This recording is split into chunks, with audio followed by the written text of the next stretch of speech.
has always had a thirst for knowledge. With a drive to test their limits and explore the limitless possibilities. Generations before us and the generations that come after will undoubtedly push our understandings forward and put our capabilities and realities to the test. The key to the past, the doorway to the future, the passage to discover the limitless is about to be entered by connecting one dimension with another, bringing Sri Lanka's very own knowledge hub where experts will gather to redesign our future. Welcome to Google I/O Extended Sri Lanka 2019, powered by Dialog, Ideamart and GDG Sri Lanka.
Google I/O Extended Sri Lanka 2019 සාදරයෙන් පිළිගන්නවා ඔයාලා හැමෝම ඒ වගේම අයිබෝන් මලින්දයි. චනුක්ස් bro පටන් ගමුද වැඩේ.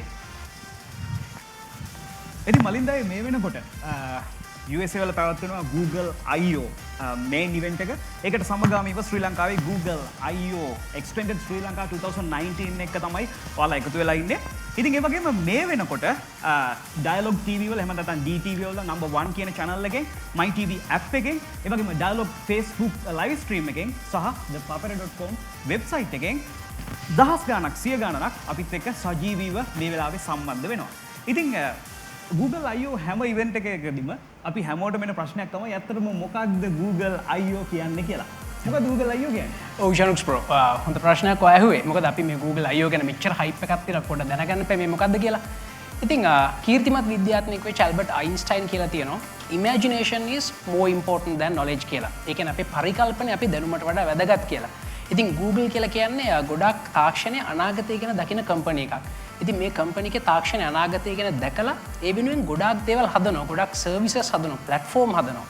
ඉතින් මේ වගේ ප්ලැට්ෆෝම් එකක් හැදුවට පස්සේ මේ ප්ලැට්ෆෝම් එකෙන් අපිට වැඩ ගන්න නම් ඒ ප්ලැට්ෆෝම් එක පාවිච්චි කරලා හදපු තවත් ඇප්ස් තියෙන්න ඕනේ. ඒ කියන්නේ මේකේ ඉකෝසිස්ටම් එකක් තියෙන්න ඕන. මේ ඉකෝසිස්ටම් එක හදන්න නම් ඩිවෙලොපර්ස්ලා Google සමාගමත් එක්ක වැඩ කරන්න ඕන. ඒගොල්ලන්ගේ APIs පාවිච්චි කරලා මොන හරි ඉන්ටරෙස්ටිං වැඩ කරන්න. ඉතින් මේ Google I/O කියන ඉවෙන්ට් එක Google එකෙන් කරන්නේ ඒගොල්ලන්ගේ ඩිවෙලොපර්ස්ලාත් එක්ක ගොඩක් හොඳ සම්බන්ධතාවයක් තියාගන්න. ඒගොල්ලෝ අලුතෙන් හදලා තියෙන ප්ලැට්ෆෝම් ගැන, APIs ගැන, ඒගොල්ලන්ගේ ෆියුචර් ප්ලෑන්ස් ගැන ඩිවෙලොපර්ස්ලාට කියන්න. ඒ වගේම ඩිවෙලොපර්ස්ලාට ඒ ගැන දැනුම ලබා දෙන්න. එතකොට ඒගොල්ලන්ට පුළුවන් මේ සර්විසස් පාවිච්චි කරලා ගොඩක් ඉන්ටරෙස්ටිං වැඩ කරන්න. ඉතින් තාක්ෂණය කියන්නේ හැමදාම මොහොතින් මොහොත දියුණු වෙන දෙයක්.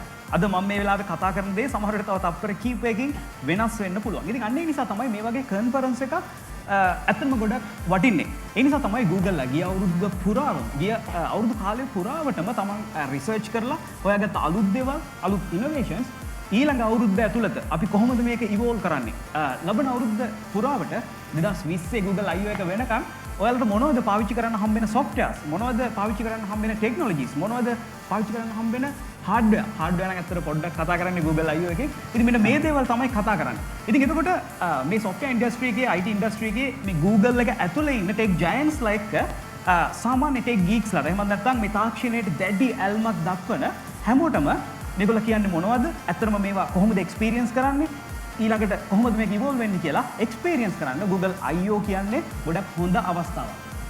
ඔව් ඒ වගේම තමයි අපි Google I/O ගැන කතා කරොත් එහෙම මේ Google I/O එක මුලින්ම Google එකෙන් පටන් ගන්න 2008 දී. 2008 දී මේක ඉන්ඩෝර් ඉවෙන්ට් එකක් විදියට කරේ. ඊට පස්සේ මේ ඉවෙන්ට් එක ක්‍රමක්‍රමයෙන් විශාල වෙන්න පටන් ගත්තා. ඊට පස්සේ මේක ඒකල අවුට්ඩෝර් ඉවෙන්ට් එකක් බවට පත් කරා. ඒ වගේම මේ පළවෙනි දවසේ තියෙන්නේ මේකේ කීනෝට් එක. ඒ කියන්නේ ඒකේ ප්‍රධාන දේශනය. ඊට පස්සේ තව දවස් දෙකක් මේ ඉවෙන්ට් එක තියෙනවා. සමහරට ඔයගොල්ලෝ දන්නේ නැතුව තව දවස් දෙකක් මේ ඉවෙන්ට් එක තියෙනවා කියලා. ඔයගොල්ලෝ බැලුවොත් එහෙනම් මේකට වෙන මැප් එකක් තියෙනවා. ඔව් මේකට යන්න හම්බෙන්නේ බොහොම සීමිත පිරිසකට. ඉතින් මේ ඇප් එක හරහා ඔයාලට පුළුවන් එක එක සෙෂන් වලට සම්බන්ධ වෙන්න. ඒ සෙෂන් එකට සබ්ස්ක්‍රයිබ් කරන්න, ජොයින් වෙන්න. ඊට පස්සේ එතනට ගිහිල්ලා අලුත් දේවල් ඉගෙන ගන්න. ඉතින් මේ දවස් 3 පුරාවටම මේ Google මේ ඩිවෙලොපර්ස්ලාත් එක්ක ගත කරනවා. ඒගොල්ලන්ගේ අලුත් සර්විසස් ගැන, ඒගොල්ලන්ගේ ෆියුචර් විෂන් එක ගැන මේ ඩිවෙලොපර්ස්ලාට කියන්න. හැබැයි කොහොම වුණත් මේකට යන්න හම්බෙන්නේ බොහොම සීමිත පිරිසකට. ඉතින් ඒ හින්දා තමයි අද අපි ලෑස්ති වෙලා ඉන්නේ ටිකක් අලුත් වැඩක් කරන්න. ඉතින් සාමාන්‍ය අපි ෆිසිකල් ඉවෙන්ට් එකට වඩා අද වර්චුවල් විදියට තමයි ඉවෙන්ට් එක පවත්වන්නේ. ඉතින් ඒ නිසා වැඩි දෙනෙකුට අපිත් එක්ක සම්බන්ධ වෙන්න අවස්ථාව හම්බෙලා තියෙනවා. ඉතින් මේ ඉන්නේ Google I/O Extended Sri Lanka 2019 event එකේ. ඒ වගේම Google I/O එකේ 2019 keynote එක බලන්න තමයි අපි මේ එකතු වෙලා ඉන්නේ. මීට කලින් Dialog ලා, Ideamart ලා, ඒ වගේම GDG Google Developer Group Sri Lanka මේ කට්ටිය එකතු වෙලා තුන් පාරක් මේ Google I/O Sri Lanka Extended event එක පැවැත්තුවා. ඒකෙදි 2016 අතර මමත් සහභාගී වුණා, වලින්දයත් සහභාගී වුණා. එදා මේ event එක අපි දෙන්න නරඹන විදිහට තමයි බලන් හිටියේ. ඉතින් අද අපි දෙන්නට host කරන්න වාසනාව හම්බුණා. ඉතින් එදා ඇත්තටම USA වල පැවති event එකේදී සුන්දර් පිචේ announce කරා මේ වෙනකොට ඒ වසරේ ආසියාවේ තිබුණු මේන් එකට වඩා ලොකුම event එක ශ්‍රී ලංකාවේ පැවැත්තුවා කියලා. ඉතින් දැන් අපි බලන්න යන්නේ අතරම 2016 දී Google I/O Extended Sri Lanka පැවැත්වුණේ කොහොමද කියලා.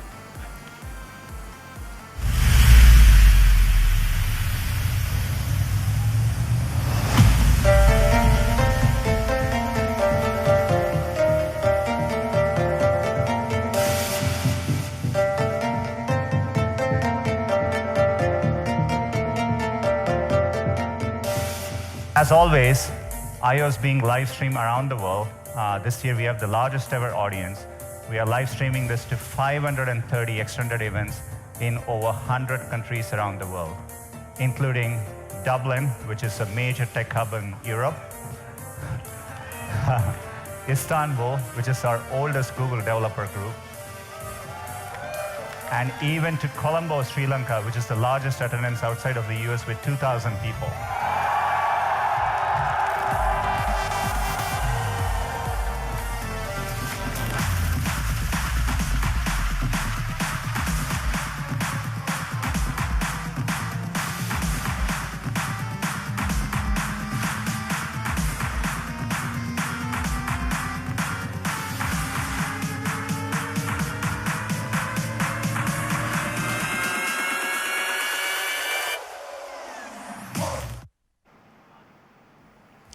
ඉතින් ඔයගොල්ලෝ දැක්කේ 2016 තිබිච්ච Google I/O Extended Sri Lanka event එක. ඉතින් ගොඩක් ඉන්ටරෙස්ටිං දේවල් සිද්ධ වුණා මට වගේම චනුක්ස්ට. අපි ඒ කාලේ අපේ YouTube channel ගොඩක් පොඩි අපි ගොඩක් කට්ටිය දන්නෙත් නැහැ.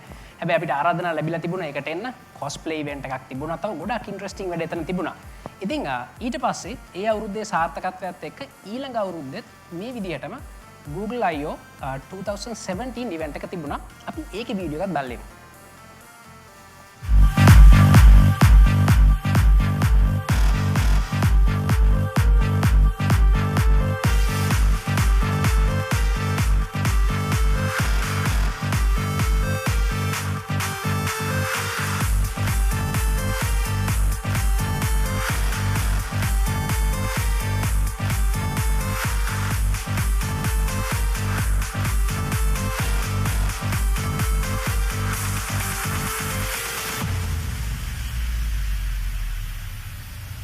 Welcome to Google I/O.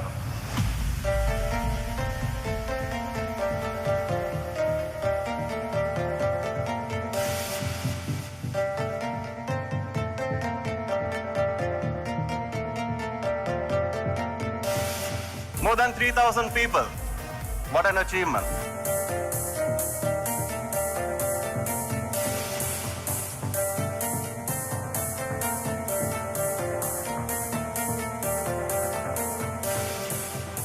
Called Google Lens. 7 of our most important products and platforms from a mobile first to an AI first approach. We can do the hard work, remove the abstraction. This is why last year at Google I/O, we spoke about the assistant. So let's look at where we sit in the world of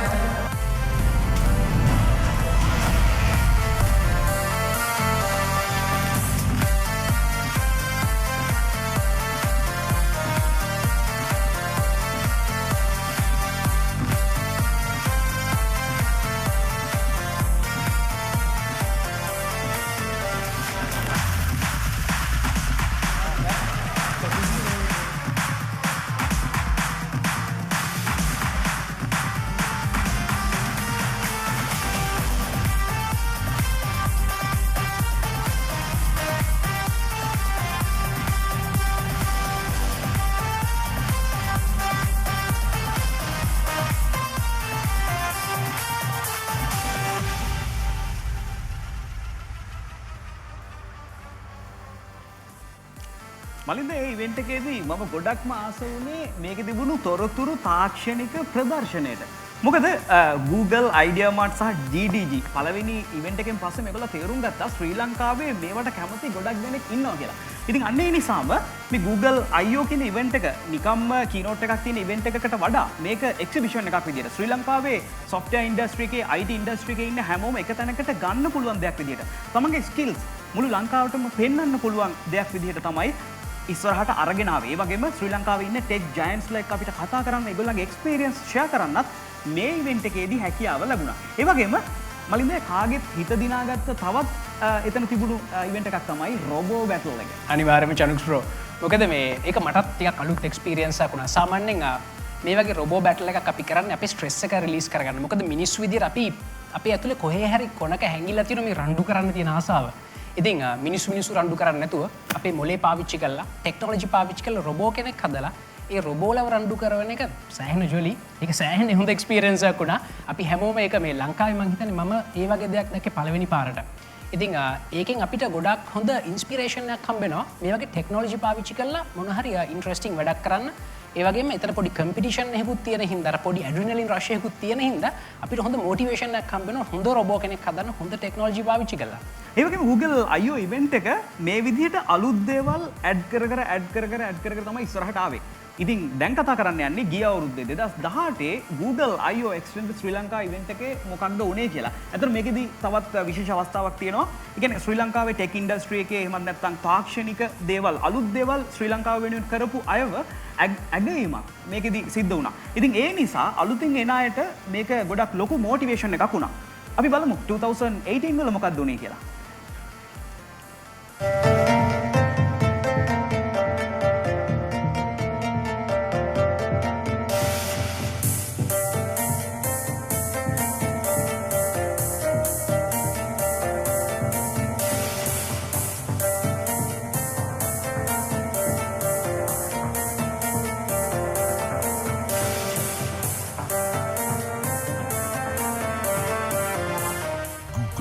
I/O Extended Sri Lanka 2018. And I think after I retire, this is about the biggest crowd I've ever been in front of.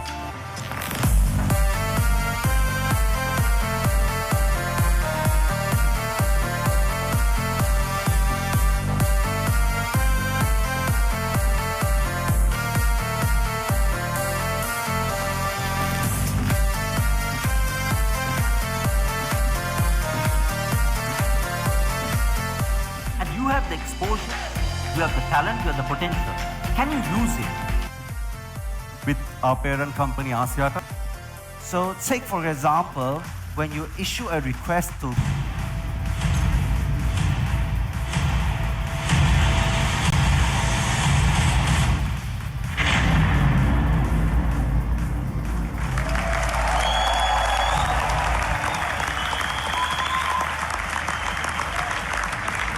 client. I'm looking for something on May 3rd. Sure, give me 1 second. Not going to be the other companies only. The competition is the plethora and the explosion. GDG working with us, contact us. Please welcome DSM.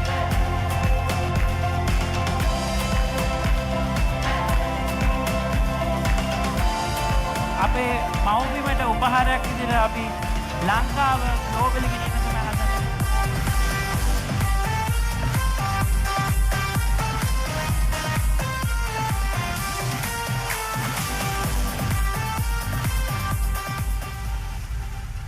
Electronic invention I want you to see.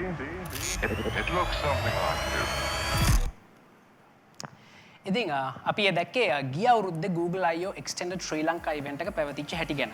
ඉතින් අපි දැන් ඉන්නේ 2019 අවුරුද්දේ. ඉතින් මේ අවුරුද්දෙත් හැමදාම වගේ Google I/O event එකක් තියෙනවා. ඒ වගේම Google I/O event එකට සමගාමීව Google I/O Extended Sri Lanka එකකුත් තියෙනවා.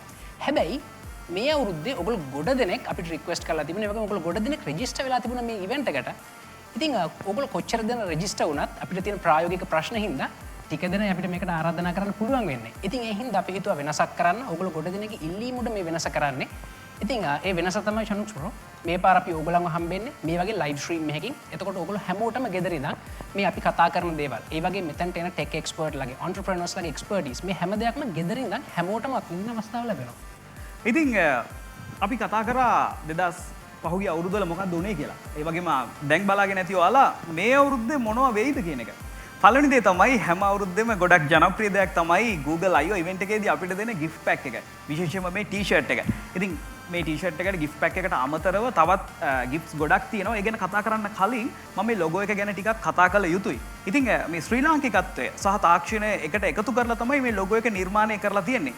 ඒක තේරුම් ගන්න පුළුවන් අවස්ථාවක් තමයි මේක. ඇත්තටම ඔයාගේ ස්මාර්ට්ෆෝන් එකට ඔයාලට Dialog Lens app එක download කරලා Facebook එකෙන් හෝ මේ logo එක දකින්න ඕනම තැනක පොඩ්ඩක් lens එකෙන් බලන්න ඔයාලට මොනවද බලා ගන්න පුළුවන් වෙන්නේ කියලා. logo එකේ තේරුම මලින්ද දැන් අපිට කියලා දෙන්න. ඔව් චනුක්ෂ්‍රෝ මම හිතුවා අනිවාර්යයෙන්ම මගේ මේ ප්‍රශ්නේ අහයි කියලා. ඉතින් මේකේ ඩිසයින් එකේ තියෙන්නේ Stargate එකක්. Stargate එකක් කියලා කියන්නේ එක්ස්ට්‍රා ඩිමෙන්ෂන් එකක් කරහා විශ්වයේ එක තැනක ඉඳලා තව තැනකට යන්න පුළුවන් ටෙක්නොලොජි එකක්. ඉතින් අපි ගාව දැනට මේ වගේ ටෙක්නොලොජි එකක් නැති වුණාට අපි මේක දැකලා තියෙනවා ෆිල්ම් වල, TV සීරීස් වල මේ වගේ Stargate එකක් අපිට දකින්න හම්බුණා ඕස්ට්‍රේලියන් TV සීරීස් එක. හැබැයි ඔයගොල්ලෝ මේ Stargate එකේ ඇතුලේ තියෙන ඩිසයින් එක බැලුවොත් එහෙම එතන පොඩි ඉන්ටරෙස්ටිං දෙයක් ඔයගොල්ලන්ට බලා ගන්න පුළුවන් වෙයි. ඔයගොල්ලෝ ගොඩ දෙනෙක් මේක දැනටමත් අනිවාර්යයෙන්ම අඳුරගෙන ඇති. මේක තමයි අපිට ඉසුරු මුනිය දකින්න හම්බෙන සක්වල චක්‍රය කියන එක. ඉතින් ලංකාවේ ඉස්සර ගොඩක් දියුණු ශිෂ්ටාචාරයක් තිබිලා තියෙනවා.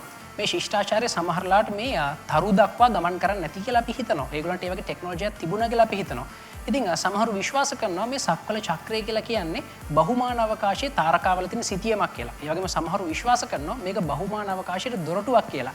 ඉතින් මේ Stargate එකයි මේ ශ්‍රී ලාංකිකකම එකතු කරලා තමයි මේ ඩිසයින් එක හදලා තියෙන්නේ. ඒ වගේ මම දන්නවා ඔයගොල්ලෝ ගොඩ දෙනෙක් අවුරුදු ගාණක් පුරාවට මේ t-shirt එකතු කරනවා කියලා. ඔයගොල්ලෝ මට ගොඩ දෙනෙක් ෆොටෝස් ඒවලා තියෙනවා. මුල්ම t-shirt එකකින් නම් මේ වෙනකන් t-shirt ඔක්කොම ඔයගොල්ලෝ එකතු කරලා තියෙනවා. ඉතින් ඒ වගේම මේ t-shirt එකත් ඔයගොල්ලන්ට ලබා ගන්න අවස්ථාවක් හම්බෙයි. අතරම මලින්දා මේකට ලියාපදිංචි වෙලා තෝරාගත්ත මම හිතන්නේ 2500කටත් වැඩි දෙනෙකුට තමන්ගේ ගෙදරටම මේ gift pack එක එවනවා කියලා තමයි මේ ආයතනයෙන් අපිට කියලා තියෙන්නේ. ඉතින් ඒ වගේම තවත් තෑගි ගොඩක් හම්බ වෙනවා කියලා මම කිව්වා. මේ ඉවෙන්ට් එක පුරාවටම ඔයාලට මේ පහලින් ප්‍රශ්නයක් යම්කිසි ප්‍රශ්නයක් බලා ගන්න පුළුවන්. ඒ වගේම SMS එකක් මාර්ගයෙන් ඒ ප්‍රශ්නෙට පිළිතුරත් ඔයාට අනිවාර්යෙන් එවන්න පුළුවන්. මේ ප්‍රශ්නයට පිළිතුර එවලා වැඩිම ලකුණු ගාණක් ලබා ගන්න 50 දෙනෙකුට ටැග් දිනා ගන්න අවස්ථාව හම්බ වෙනවා. ඒ කියන්නේ පළවෙනි 10 දෙනාට eSIM support කරන Huawei Watch 10ක්. ඊළඟ 10 දෙනාට Galaxy Buds 10ක්. ඊළඟ 10 දෙනාට Google Home Mini 10ක්. ඊළඟට free data වගේම $100ක් වටින Google server cloud version එකත් තවත් 10 දෙනෙකුට දිනා ගන්න අවස්ථාව හම්බ වෙනවා. ඔව් ඒත් එක්ක මම ඔයගලන්ට ආපහු මතක් කරන්න මේ ලයිව් ස්ට්‍රීම් එක ඔයගලන්ට බලන්න පුළුවන් Dialog TV එකේ channel number 1 වලින් My TV app එකෙන් ඒ වගේම Dialog එකේ Facebook page එකට ගියොත් එතන live stream එකක් තියෙනවා. ඒකිනුත් ඔයගලන්ට අපිත් එක්ක සම්බන්ධ වෙන්න පුළුවන්. thepapare.com එකෙත් live stream එකක් තියෙනවා. චනුක් ප්‍රෝ. ඉතින් දිගටම එකතු වෙලා ඉන්න කලින් කිව්වා වගේ අපිට තාක්ෂණික ලෝකයේ ශ්‍රී ලංකාවේ ජයන්ට්ස්ලා කීප දෙනෙක් අද අපිත් එක්ක සම්බන්ධ වෙනවා. ඒ වගේම අපි දන්නවා ගොඩක් software engineersලා, software developersලා තොරතුරු තාක්ෂණය සම්බන්ධ අය තමයි ගොඩක් වෙලාවට Google I/O event එකේ අපිත් එක්ක එකතු වෙලා ඉන්නේ. ඉතින් ඒ නිසා ඔයාලා හැමෝටම මේ event එක ගොඩක් වැදගත් වෙනවා. ඒ වගේම keynote එක එනකන් අපිට ගොඩක් දේවල් විනෝදාත්මක සහ තාක්ෂණික අධ්‍යාපනික හැම දෙයක්ම බලා ගන්න පුළුවන් හැකියාව ලැබෙනවා. ඔව් ඒ වගේම තමයි ඉතින් අද අපේ ප්‍රධාන අරමුණ වෙලා තියෙන්නේ මේ තාක්ෂණයට ආදරේ කට්ටියට, තාක්ෂණය ගැන උනන්දු වෙන කට්ටියට තවත් පොඩි තල්ලුවක් ලබා දෙන එක, ඔයගලන්ට තව දැනුමක් එකතු කරන එක. ඉතින් Google I/O event එකේ ප්‍රධාන අරමුණත් මේකම තමයි. ඉතින් ඔයගොල්ලෝ අපිත් එක්ක එකතු වෙලා ඉන්න, අපේ live stream එක බලන්න. ඒ වගේම අපි අහන ප්‍රශ්න වලට උත්තර දෙන්න. එතකොට ඔයගලන්ට හොඳ දැනුමක් එකතු කරගන්න පුළුවන් වෙයි. ඒ වගේම මේ තාක්ෂණයේ අපේ දැනුමෙන් එහාට ගිහිල්ලා අපේ පරිකල්පනයත් එක්ක කොහොමද ඉස්සරහට යන්නේ කියලා ඔයගලන්ට බලා ගන්න පුළුවන් වෙයි. ඉතින් ඒ වගේම දැන් Google I/O එක කියන්නේ ලබන අවුරුද්දේ මොනවද වෙන්නේ කියලා තමයි අපි ඇත්තටම කතා කරන්නේ. ඉතින් ඒ නිසා මම හිතන්නේ ලයිව් ස්ට්‍රීම් එකේ chat එක තියෙනවා. ඔයාලට පුළුවන් ඔයාලා මොනවද එකතු කරන්න කියලා බලන්න. ඒ වගේම අපි keynote එකෙන් පස්සේ මේක පොඩ්ඩක් සමහර අපි හැමෝටම ගොඩක් වෙලාවට බලන් ඉන්න අයට මේක තේරෙන්නේ නැති වෙයි. සමහර විට තාක්ෂණික ටිකක් ගැඹුරුව කතා කරා. ඉතින් ඒ නිසා අපි මේක පොඩ්ඩක් සරල කරලා ආයෙත් ඔයාලා ගාවට අරගෙන එන්න බලාපොරොත්තු වෙනවා. ඉතින් ඒ නිසා බලාගෙන ඉන්න ගොඩක් දේවල් ඉස්සරහට අපිට කතා කරන්න පුළුවන්. ඔව් මොකද මේ කීනෝට් එක ඉවර වෙනකම් අපි ඕගොල්ලොත් එක්ක ඉන්නවා. ඉවර වුණාට පස්සෙත් ඕගොල්ලොත් එක්ක ඉන්නවා. කීනෝට් එක ඉවර වුණාට පස්සේ චනුක්ස් මම අපි දෙන්නගේම අදහස්. මොකද Google සමාගම අපිට කලින් කිව්වා ඒගොල්ලන්ගේ තියෙන මේ මොබයිල් ෆස්ට් අප්‍රෝච් එකක් කියලා. ඊට පස්සේ ඒගොල්ලෝ කිව්වා ඒගොල්ලන්ගේ මොබයිල් ෆස්ට් අප්‍රෝච් එක ඒගොල්ලෝ ඉවර කළා. දැන් ඒක හරි. ඒගොල්ලන්ගේ ඔබ්ජෙක්ටිව් සම්පූර්ණයි. එතනින් එහාට ඒගොල්ලෝ යනවා කියලා කිව්වා AI ෆස්ට් අප්‍රෝච් එකකට. අපිට ඒකේ ගොඩක් ප්‍රතිඵල බලා ගන්න පුළුවන් වුණා ගිය අවුරුද්දේ. ඉතින් මේ අවුරුද්දේ ඒගොල්ලෝ මොනවක් කරයිද කියලා තාමත් අපිට හරියටම හිතා ගන්න බෑ. අපි ගාව යම් අනුමානයක් තියෙනවා. හැබැයි අපිට තාමත් හිතා ගන්න බෑ හරියටම. හැබැයි මේ කීනෝට් එක ඉවර වුණාට පස්සේ අපි ඕගොල්ලොත් එක්ක ආපහු කතා කරනවා මේ ගැන අපිට හිතෙන්නේ මොනවද? මේ තාක්ෂණය ඕගොල්ලන්ට පාවිච්චි කරන්නේ කොහොමද කියලා දෙන්න. ඒ වගේම මේ මම පොඩ්ඩක් බැලුවා මලින්දයි ගොඩක් මොනවද අපිට මේ ඉවෙන්ට් එකේදී බලාපොරොත්තු වෙන්න පුළුවන් කියන ඒවා මේ වෙනකොටත් තාක්ෂණික සමාජයේ හැමෝම වගේ කතාබහට ලක් කරනවා. ඉතින් ඒ නිසා මෙතනින් ප්‍රධානම දේ තමයි ඔයාලා දන්නවා Google ලගේ මේන් ප්‍රොඩක්ට් එක Android operating system එක. ඉතින් මේකේ ඔයාලා දන්නවා A B C D E F G H පිළිවෙලට තමයි ආවේ. මේ වෙනකොට Android P තමයි අපි පාවිච්චි කරන්නේ. ස්ටේබල් ඒ වගේම Android Q beta එක මේ වෙනකොට launch වෙලා තියෙනවා. ගොඩක් වෙලාවට Google Pixel phone එකක් තියෙනවා. මම මේ වෙනකොට පාවිච්චි කරනවා ඇති. අපි ඒකේ features ටිකකුත් keynote එකට කලින් කතා කරන්න බලාපොරොත්තු වෙනවා. දැන් ඔයා මොනවා හරි දන්න දේවල් තියෙනවා නම් chat එකේ ඉන්න live stream එක බලන් ඉන්න හැමෝටම පේන්න අනිවාර්යෙන් පොඩ්ඩක් විස්තරාත්මකව comment එකක් එකතු කරන්න. ඉතින් ඔව් මේ වගේ ගොඩක් දේවල් ඕගොල්ලොත් එක්ක අපිට කතා කරන්න තියෙනවා. අපි ඊළඟට ඇක්ට් එකකට යන්න ලෑස්ති වෙනවා. ඊට කලින් අපි පොඩි බ්‍රේක් එකක් අරන් ඉමු.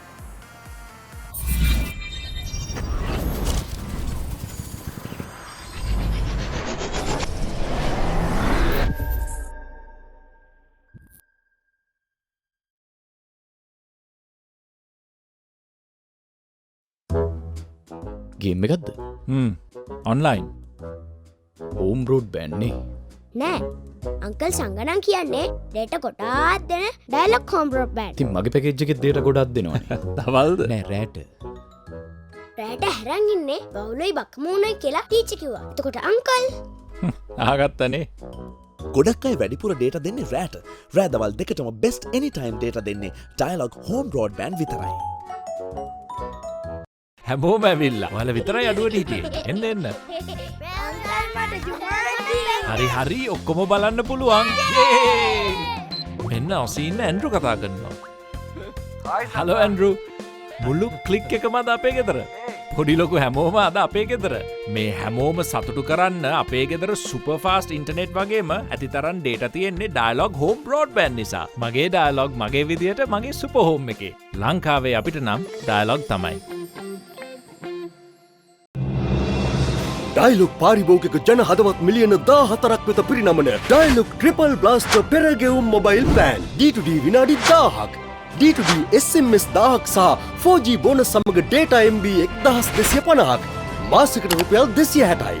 ඇක්ටිවේට් කිරීමට #670# ඩයල් කරන්න. ඩයලොග් ශ්‍රී ලංකාවේ අංක 1 සහ පුළුල්තම ජාලය වෙතින් හඳුන්වා දෙන ට්‍රිපල් බ්ලාස්ටර් මුළු රටටම වාසිදායකම පෙරගෙවුම් මොබයිල් ප්ලෑන්.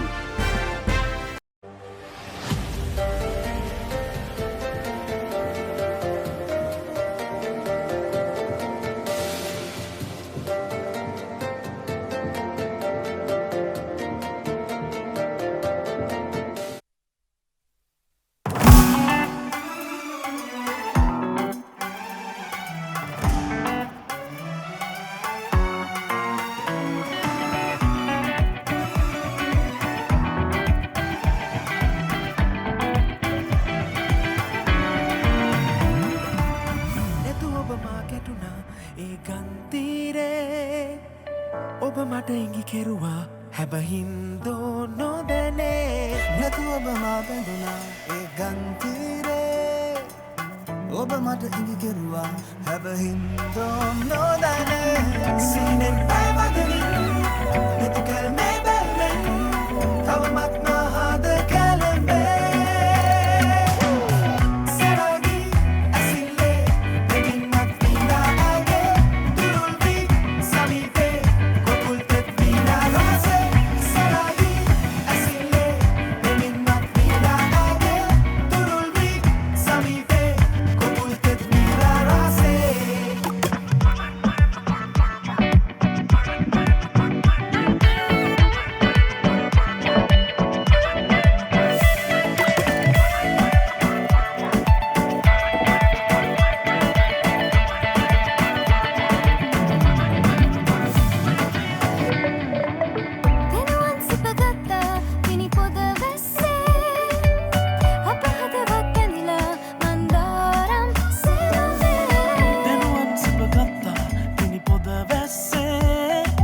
ඉතින් සුපර් පර්ෆෝමන්ස් අපි එන්ජොයි කරා. Thank you very much.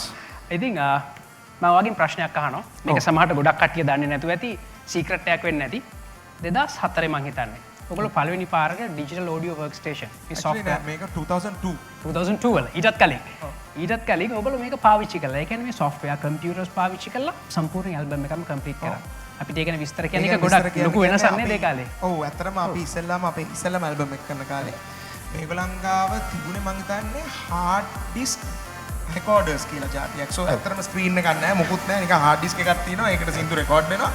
ඒක පේන්නේ නැහැ. අපිට අර 1 2 3 4 5 6 7 8 ඒ කියන්නේ bar count or time count ඒක බල තමයි edit කරන්න ඕනේ. මට හිතන්නේ අනිත්ත් ඒ කාලේ අපිත් එක්කම ඒ කාලේ සෑහන play කරා. ඉතින් මට මතකයි එහෙම එකක් වුණේ. ඊට පස්සේ මේ හැමෝම ඒ දවස්වල digital when you say digital හැමෝම කියන්නේ ඒ දවස්වල මේ අපි දැන් ඒ කියන්නේ ඒ දවස්වල පාවිච්චි කරපු ටෙක්නොලොජි එකෙන් when you shift on to digital හරි thin sound එක හරි නෑ ඔක්කොම කියලා. හැබැයි අපි දෙන්න ඒ කාලේ කතා වුණා මේක හරියන්නේ නැහැ. ඉස්සරහට unlock කර ඉන්නත් බෑ. unlock to digital ආපු කාලෙත් එක්කත් අපිට ඕක අත ගගා ඉන්නත් බෑ. කියලා 2002 මට මතකයි එතකොට රංග දසනායක USA වලින් ආපු ගමන්ම අපි දෙන්න ගිහිල්ලා කිව්වා මේ අපි කම්පියුටර් එකක් කරන් software එකක් කොහෙන් හරි හොයාගෙන මේකට දාලා මුළු ඇල්බම් එකම කරමු මේක කියලා. හරි මොකක්ද පාවිච්චි කරපු software එක කාලේ? මට මතකයි Nuendo 1 හරි 1.0 වගේ software එකක් තිබුණේ. 1 වල කොහෙද අපි දෙන්න ඇදුවේ. ඉතින් අපි ඒ කියන්නේ අංගත් එක්ක ඔක ඉස්සෙල්ලාම අරගෙන දාන්න යද්දි ගොඩක් මිනිස්සු අපිට කිව්වා පිස්සුද කියලා. හැබැයි now it's the industry standard I guess. ඉතින් අපි ඕකේ කරලා හැබැයි පොඩි අකරතැබ්බෙකුත් වුණා. මුළු hard drive එකම crash වෙලා අපිට ආයෙ කරන්න වුණා. but it was fun and ඊට පස්සේ ඉඳන් it was the way to go ahead. ඉතින් එතකොට මේ මොකද්ද මුලින්ම කරපු ඇල්බම් එක තාරුණ්‍ය නේද? මේකත් තාරුණ්‍යයකට තමයි අත්‍තරම අපි fully DAW එකට ගියේ. හරියට. ඉතින් ඒත් එක්කම දැන් ඔයගොල්ලෝ මුලින්ම TVs එක වැඩ කරා, ඩිජිටල් මීඩියා එක වැඩ කරා. දැන් සෝෂල් මීඩියා එක වැඩ කරනවා, YouTube එකට නෝ. ඉතින් ඔයගොල්ලන්ගේ පහුගිය අවුරුදු 20 පුරාටම ඔයගොල්ලෝ ගොඩක් මේ transition period through ගිහින් තියෙනවා. කොහොමද මේ වගේ මැනේජ් කරගත්තේ? කොහොමද මේකට මුහුණ දෙන්නේ? මෙච්චර වෙගෙන් වෙනස් වෙන්නේ? පොඩි දෙයක් තියෙන්නේ මේ හැමෝටම කියන්න ඕනේ. කියන්නේ අද කාලේ ඉන්න කට්ටියටයි ඒ කාලේ හිටපු ඉස්සරහට ඉන්න කට්ටියට change කියලා කියන්නේ මේක වෙන දෙයක්. අපිටත් change වෙනවනේ, අපේ මූණවර වෙනස් වෙනවා, ඔක්කොම වෙනස් වෙනවා. Change is a norm. Take change as a norm. මේ කියන්නේ norm එක. When you take change as a norm, and you need to when change happens you need to embrace it. මේක නැහැ කී push කරන්න යන තරමට you become like old log and you can't go forward. ඉතින් ඒ norm එක සමහර වෙලාවට අර අපි කියන්නේ මෙහෙම it is some sort of an acquired taste. acquired taste එකක් කියලා දෙයක් තියෙනවා. සමහර දේවල් අර කියන්නේ අපේ මං හිතන්නේ මන්තරේකුත් 108 පාරක් ජප කරාමනේ ඕක. ඒකේ බලය හරියනවා කියන බලය එනවා කියන්නේ ඒ වගේ ඕනම දෙයක් change එකක් අපි අපේ ඇඟට ඒ කියන්නේ ඒක අහලා පුරුදු කරාම අපි ආස වෙනවා ඒ දෙයට. ඉතින් I think change like everything like අපි කියන්නේ අපි පටන් ගන්න අවුරුදු 5කින් තමයි YouTube ආවේ. ඉතින් අපි ඒකටත් සංක්‍රාන්තිය වුණා. ඊට පස්සේ දැන් YouTube එකෙන් ඊට පස්සේ Spotify, Apple Music, Google Music to everything. ඉතින් සංක්‍රාන්තිය වෙනවා. ඉතින් ඕක ඉස්සරහටත් එක ඒවට යයි. ඉතින් මේකට අපි කෑකෝක ගහ ඉන්න ඕනේ නැහැ. This is the way to go. This is the future. I think you have to move forward. හරි චනුක්ස් මම ඔයාලට අවස්ථාවක් දෙන්න පොඩි කතාවක්. ඇත්තටම අපි බලාපොරොත්තු නොවුන තරම් ගොඩක් දේවල් කතා කරා බාතියත් එක්ක. ඊට පස්සේ අපිත් එක්ක ඉන්නවා මේ වෙනකොට තරුණ පරපුරේ ජනප්‍රියම කව ආටිස්ට් කෙනෙක් විදිහට තමයි මුලින්ම ආවේ. ඒ වගේම Google නිර්මාණය කරපු YouTube platform එක විදිහට අරගෙන තමයි ස්ටෙෆනි මුලින්ම ඉන්ඩස්ට්‍රි එකට ආවේ. මේ වෙනකොට සනුක බාතිය සන්තෝෂ් එක්ක තමන්ගේ ඔරිජිනල් සෝං එකක් මේ වෙනකොට කරා. ඉතින් මේ ලෙවල් එකට ඇවිල්ලා තියෙනවා. පළවෙනි එක තමයි අහන්න තියෙන කොහොමද අලුතෙන් කරපු සින්දුව? අලුතෙන් කරපු සින්දුව ඇත්තට මගේ පළවෙනි සින්දුව සිහිනක අර්ථය. සින්දුවට ගොඩක් හොඳ ප්‍රතිචාර තියෙනවා. දවසක් ඇතුළත iTunes top charts වලටත් ගියා. මේ වෙද්දි ගොඩාක් මිනිස්සු අහලා තියෙනවා iTunes වලයි Spotify වලයි. ඉතින් ගොඩක් සතුටුයි මට. ඉතින් ඒ වගේම පොඩි මොටිවේෂන් එකක් දෙන්න. ගොඩක් අය බලාගෙන ඉන්නවා මේ වගේ ස්කිල්ස් තියෙන අය. කොහොමද යාලගේ ස්ටාර්ට්අප් එක යාලා කොහොමද ආරම්භයක් විදියට ස්කිල්ස් එළියට දාන්නේ? ඇත්තටම කිව්වොත් සෝෂල් මීඩියා හැම දෙයක්ම වගේ ආටිස්ට්ස්ලාට ස්පෙෂලි ලේසි කරලා තියෙනවා. ඉතින් YouTube එක මං හිතන්නේ ඔයාට සිහිනයක් තියෙනවා නම් මියුසිෂියන් කෙනෙක් එන්න YouTube ඒ වගේම අනිත් සෝෂල් මීඩියා ප්ලැට්ෆෝම්ස් කියන්නේ ගොඩක් හොඳ ප්ලැට්ෆෝම් එකක් එළියට එන්නේ. ඉතින් ඔයාලට ටැලන්ට් එකක් තියෙනවා නම් මොන හරි ටැලන්ට් එකක් තියෙනවා නම් don't hesitate to use these platforms and show the world what you can do. ඉතින් ගොඩක් ස්තුතියි හතර දෙනාටම ආයෙත් සැරයක් අපිත් එක්ක මේ විදිහට එකතු වුණාට. ඉතින් Google I/O keynote එකට තව සුළු වෙලාවක් තියෙනවා. අපි කමර්ෂල් බ්‍රේක් එකකට ගිහිල්ලා ඊගාව සෙග්මන්ට් එක බලමු.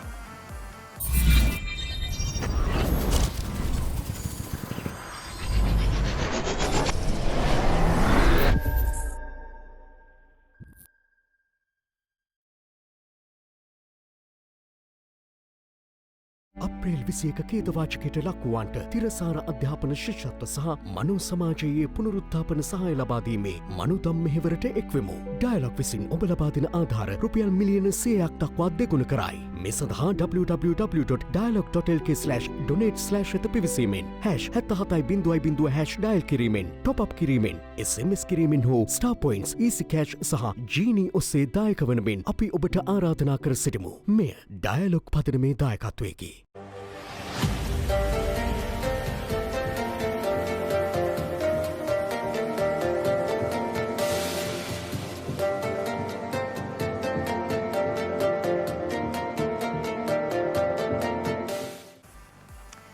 ඉතින් අපිට ගිය අවුරුද්දේ Google I/O conference එකේදී ගොඩක් අලුත් දේවල් අහන්න හම්බුණා. ඉතින් මේ අලුත් දේවල් Android operating system එකට සම්බන්ධයි. ඒ වගේම Google ලගේ තියෙන services වලට සම්බන්ධයි. ඉතින් මේවේ අද තත්ත්වය මොන වගේ දේ වගේ මේගොල්ලෝ ඉතින් announce කරේ මොනවද? මේවා කොහොම develop වෙයිද? ඉතින් මම හිතන්නේ මේවා කතා කරන්න සුදුසුම පුද්ගලයා මාත් එක්ක ඉන්නවා. චනුක්ස්. ඉතින් මලින්දයි මුලින්ම Android P ගැන අපි ඉවෙන්ට් ආරම්භයේදී පොඩ්ඩක් කතා කළා. ඉතින් ඊළඟට එන Android OS එක තමයි Android Q කියන්නේ. තාම Google හරියට මේකට නමක් දීලා නැහැ. ඔන්න ඔයාලට පුළුවන් නමක් ප්‍රෙඩිට් කරන්න Q අකුරෙන් පටන් ගන්න මේ රස කැවිල්ලක නමක්. ඉතින් මට නම් තාම හිතා ගන්නවත් බෑ. මම හිතන්නේ මොකක් හරි ප්‍රෙඩිට් කරලා තිබුණා. ලොකු ප්‍රශ්නයක්. මොකද සමහර කියලා තියෙන කීෂ් කියලා. හැබැයි ඒක ආපහු කට්ටිය කියන එක රස කැවිලි නෙමෙයි. ඒක වෙනස් කියලා. ඉතින් ලොකු ප්‍රශ්නයක් තියෙනවා. තාම කවුරුත් දන්නේ. මොකද වෙනද නම් චනුක්ස් මේ වෙනකොට අපිට මේකට ගොඩාක් සජෙෂන්ස් තියෙනවා නේද? මේ පාර පොඩ්ඩක් අතරමං වෙලා ඉන්නේ. අනිවාර්යෙන්. ඉතින් නම කොහොම වුණත් මේකේ ෆීචර්ස් ගැන අපි පොඩ්ඩක් කතා කරමු. පළවෙනි එක තමයි සමහර විට අද Google කතා කරන්න ඉඩ තියෙනවා. Google ළඟේ මේ ටච් ස්ක්‍රීන් එක ඒ තරම් මිනිස්සු අතර ගොඩක් ඉස්සරහට යන්න පුළුවන් වෙයි කියන දේ Google විශ්වාස කරන්නේ නැහැ. ඒගොල්ලෝ හිතනවා මේ touchless display එකක්. එහෙම නැත්නම් touchless devices තමයි අනාගතේ වෙන්නේ කියලා. ඉතින් ඒකෙන් අපිට ගන්න පුළුවන් දේ තමයි ගොඩක් වෙලාවට voice command වලින් වැඩ කරන්න හැමදේම නිර්මාණය කරයි. ඔයාලට මතක ඇති Google Now නිර්මාණය කරා කටහඬ අඳුරගෙන තමන්ගේ ස්මාර්ට්ෆෝන් එකේ තියෙන actions වැඩ කරන්න පුළුවන් හැකියාව තිබුණා. ඉතින් ඊට පස්සේ Google Assistant නිර්මාණය කරාට පස්සේ මේ වෙනකොට ගොඩක් දේවල් අපේ ස්මාර්ට්ෆෝන් එකේ හරහා කරගන්න පුළුවන් හැකියාව ලැබෙනවා. ඒ වගේම Google Home device එක නිර්මාණය කරා. ඒ වගේම Google Home mini device එක නිර්මාණය කරා. Google Home Hub එකත් නිර්මාණය කරා. මට ඇත්තටම මලින්දා තිබුණු ලොකු ප්‍රශ්නයක් තමයි ගොඩක් වෙලාවට Google Home එකෙන් මොනවා හරි අහපුවම අපි හිතමු වීඩියෝ එකක් ගැන. එහෙම නැත්නම් මොකක් හරි ෆොටෝ එකක් ගැන මට ඒකේ පේන්න දෙයක් නැහැ. එයා කියනවා විතරයි. ඉතින් ඔකට සොලියුෂන් එකක් විදිහට තමයි Google Home Hub එක ඩිස්ප්ලේ එකත් එක්ක නිර්මාණය කරේ. ඉතින් අද අපිට මේ ගොඩක් ලීක් වෙච්ච දේවල් අනුව බලා ගන්න පුළුවන් හැකියාව ලැබෙයි මේ Google Home එක සහ Hub එක එකතු කරලා නිර්මාණය කරපු දෙයක්. ඉතින් autonomous vehicles පොඩ්ඩක් කතා කරමු. ඒක තමයි autonomous vehicle කියලා කියන්නේ ගොඩාක් වෙලාවට අනාගතේ අපි වාහන drive කරන විදිය. මොකද අපි දැනටමත් තීරුම් අරන් තියෙනවා ගණිතෙන් ඔප්පු කරලා පෙන්නලා තියෙනවා වාහනයක් අපි පදිනට වඩා කම්පියුටර් එකක් පැද්දොත් අනතුරු අනිවාර්යයෙන්ම අඩුයි කියලා. හැබැයි මේ ගැන ගොඩාක් මතවාදයන් තියෙනවා. ඒ මතවාදයන් ඔක්කොගෙම ඉස්සරහට ගිහලා අපි බලන්න ඕනේ අපේ පාරවල් සුරක්ෂිත ස්ථානයක් බවට පත් කරන්න. ඉතින් ඒකට Google ගොඩාක් මහන්සි වෙනවා. ඒගොල්ලන් ප්‍රොජෙක්ට්ස් ගොඩාක් තියෙනවා. ඒවා සෑහෙන සාර්ථක වෙලා තියෙනවා මේ වෙනකොටත්. ඉතින් කොහොම හරි අනාගතයේ සමහරලාට අපේ වාහනේ අපිට පදින්න තහනම් තත්ත්වයක් උදා වෙන්නත් පුළුවන් channels. ඒ වගේම මලින්ද මේ වෙනකොට මේ Vello කියන බ්‍රෑන්ඩ් එකේ කාර් මොඩල් එකක් තාමත් ලොන්ච් වෙලා නැහැ. මේකට Google ලෝකේ පළවෙනි වතාවට නිර්මාණය කරලා තියෙනවා Android Pure Auto, Android Auto. ඉතින් මේකේ අර touchless කියන එක මේගොල්ලෝ ගොඩක් ફોකස් කරලා තියෙනවා. මොකද අපි කාර් එක එහෙම නැත්නම් vehicle එකක් drive කරන් යනකොට touch කරලා මේකේ තියෙන screen එක වැඩ කරන්න නිර්මාණය කරනවා කියන්නේ ඒක ගොඩක් අනතුරුදායක දෙයක්. ඉතින් ඒ නිසා මේ touchless technology එක හොඳටම experience කරන්න මේ Android Auto එක අපිට හැකියාව ලැබෙයි කියලා තමයි අපිට විශ්වාස කරන්න පුළුවන් වෙන්නේ. කොහොම වුණත් අපි හැමෝම ආසාවෙන් ඉන්නවා තාක්ෂණයට ආදරය කරන අය විදිහට අද ඇත්තටම Google event එකේදී IO keynote එකේදී මේ වගේ දේකුත් බලා ගන්න පුළුවන් වෙයිද කියලා. ඔව් ඉතින් අපිට තව කතා කරන්න ගොඩාක් දේවල් ඉතුරුලා තියෙනවා. ඒ හැම දෙයක්ම කතා කරන්න කලින් අපි පොඩි බ්‍රේක් එකකට ගිහින් යමු.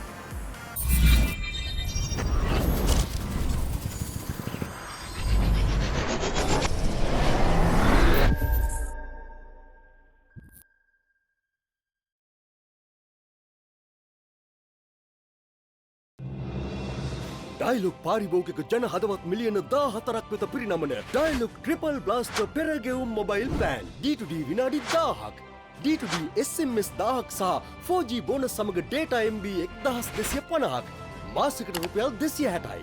ඇක්ටිවේට් කිරීමට #670# ඩයල් කරන්න. ඩයලොග් ශ්‍රී ලංකාවේ අංක 1 සහ පුළුල්තම ජාලය වෙතින් හඳුන්වා දෙන ට්‍රිපල් බ්ලාස්ටර් මුළු රටටම වාසිදායකම පෙරගෙවුම් මොබයිල් ප්ලෑන්.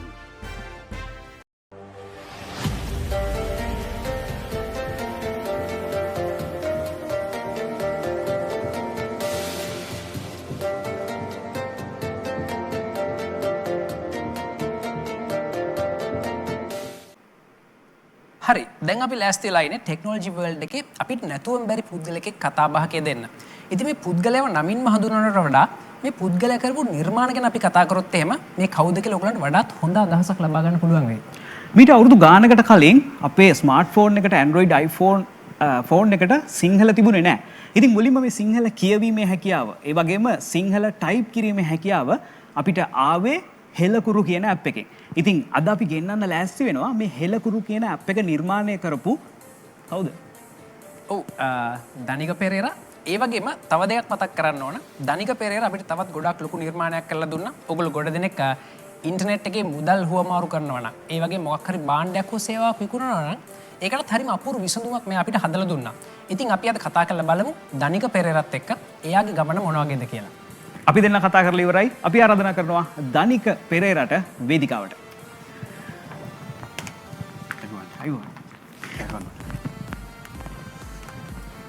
ඉතින් Google I/O Extended 2019 වලට සාදරයෙන් පිළිගන්නවා. ඉතින් අපි ගොඩක් ආදරය කරන දනික පෙරේරා තමයි අද අපිත් එක්ක එකතු වෙලා ඉන්නේ. ඉතින් පළවෙනි දේ තමයි Google I/O බලනවා ගොඩක් ඩිවෙලොපර්ස්ලා, ඒ වගේම software engineersලා, campus studentsලා. ඉතින් මෙතනදී මම පොඩ්ඩක් ફોකස් කරන්නම් දනිකයි අත් software engineer කෙනෙක් නිසා software engineersලා. ගොඩක් තියෙන ප්‍රශ්නේ තමයි මේ software engineer කෙනෙක් වුණාම අපි වෙනත් company එකක වැඩට යන්න ඕනේද? එහෙමත් නැත්නම් තව ඔප්ෂන්ස් දෙකක් තියෙනවා. අපිට අපේම කම්පැනි එකක් පටන් ගන්නත් පුළුවන්, සර්විස් එකක් සෙල් කරන්නත් පුළුවන්, අපේම ප්‍රොඩක්ට් එකක් සෙල් කරන්නත් පුළුවන්. ඉතින් දනිකයිය මෙතනින් තෝරගත්තේ මොකක්ද සහ මේගොල්ලෝ පොඩ්ඩක් ඉන්ස්පයර් කරන්නත් එක්ක ඒක තෝරගත්ත හේතුව අපිට පොඩ්ඩක් විස්තර කරන්න පුළුවන්. ඔව් ගැඹුරු ප්‍රශ්නයක් මුලින්ම අහුවේ. ඉතින් ඒක නිසා පොඩි ගැඹුරු උත්තරයක්ම දෙන්න වෙනවා. දැන් මම පොඩි කාලේ ඉඳන් අතරම මට මගේ පර්සනල් පැෂන් එක වෙලා තිබ්බේ. පොඩි කාලේ ඉඳන් කරන ආසාවෙන් හිටපු ලොකු දෙයක් තමයි මිනිස්සුන්ට ප්‍රයෝජනවත් දෙයක් නිර්මාණය කරන එක. මිනිස්සුන්ට ප්‍රයෝජනවත් දෙයක් බී කරන එක. මේක ඇත්තටම තේරෙන්නේ අපි අර පිටිපස්ස හැරලා බැලුවට පස්සේ තමයි මේ ආපු ගමනේ පිටිපස්ස හැරලා බැලුවට පස්සේ තමයි මේක තේරෙන්නේ. එතකොට මට ඒ ඕන වෙලා තිබ්බ එකම තමයි මම ඇත්තටම මගේ කම්පැනි එකේ විෂන් එක කරගත්තේ. empowering the masses කියන එක, මහජනයා සවි බල ගැන්වීම කියන එක. ඉතින් දැන් මට ඒක ඕන වෙලා තිබ්බ දේ අද වෙනකොට මට තේරෙන දේ තමයි දැන් මම වෙන ආයතනයක රැකියාවකට ගියා නම් මට මගේ තියෙන හැකියාවලින් දක්ෂතාවලින් මට සේවය සලසන්න වෙන්නේ, මට මගේ දේවල් බෙදා ගන්න වෙන්නේ යම්කිසි එක ආයතනයක එක සීමිත පිරිසක් එක්ක. හැබැයි මම මගේම සමාගමක් බිහි කරලා මගේම කම්පැනි එකක් පටන් අරගෙන මගේම ප්‍රොඩක්ට්ස් මගේම නිර්මාණ බිහි කිරීම තුළින් මට පුළුවන්කම ලැබුණා විශාල පිරිසකට සේවාව සලසන්න. විශාල පිරිසකට සේවයක් සලසන්න. උදාහරණ මම හිතන්නේ දන්නවා හැමෝම අද වෙනකොට හෙලකුරු ලංකාවේ මිලියන 5ක් දෙනා ඩවුන්ලෝඩ් කරගත්ත ඇප් එකක් වෙලා තියෙනවා. ඉතින් ඒ වගේ විශාල පිරිසකට සේවාව සලසන්න පුළුවන් වුණා මම අර සාම්ප්‍රදායිකව රැකියාවකට නොයා මගේම දෙයක් ආරම්භ කරලා ඒ හරහා ගමනක් යෑම නිසා. ඉතින් දනික පහුගිය දවස්වල ඔයා ගොඩක් බිසි වෙලා හිටියා. ඉතින් ඔයාගේ මේ බිසි ෂෙඩියුල් එක මේ වෙනදත් කොහොමද ඔයා බිසි?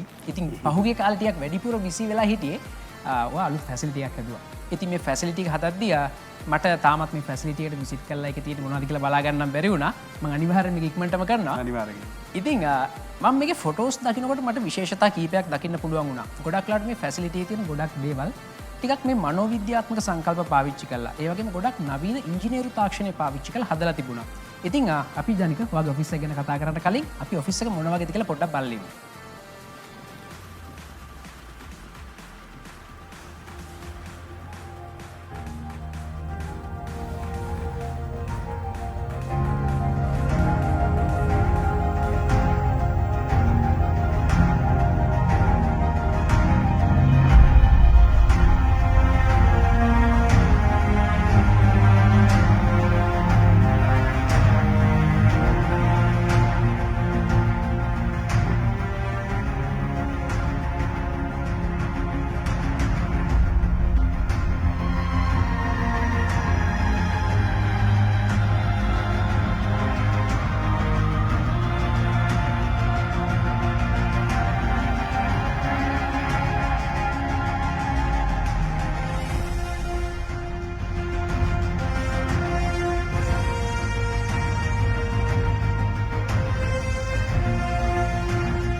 accidental entrepreneur. මම ව්‍යවසායකයෙකුනේ අහම්බෙන් කියන එක.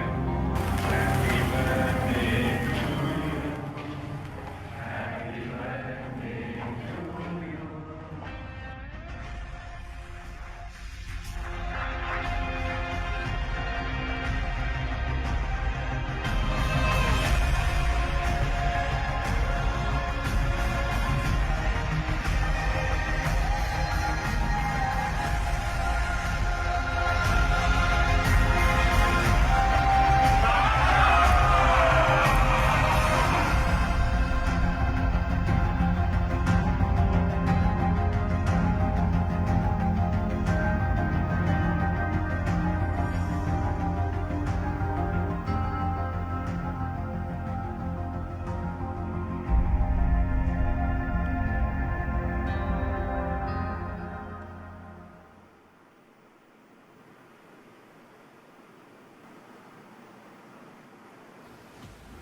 ඉතින් දනික මේ ඔෆිස් එක දිහා බලනකොට මට තේරුම් ගන්න පුළුවන් වුණා මේකේ ගොඩක් සිම්පල් කලර් ස්කීම් එකක් පාවිච්චි කරලා තියෙනවා.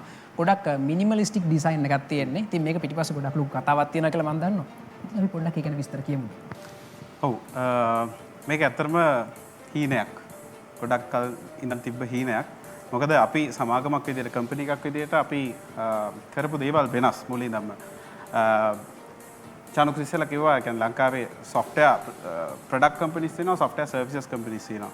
ඒතර අපි ඇත්තටම ගොඩනගන්නේ software product company එකක් විදියට. යම් කිසි කාලයකදී just for survival purpose අපි services offer කරා.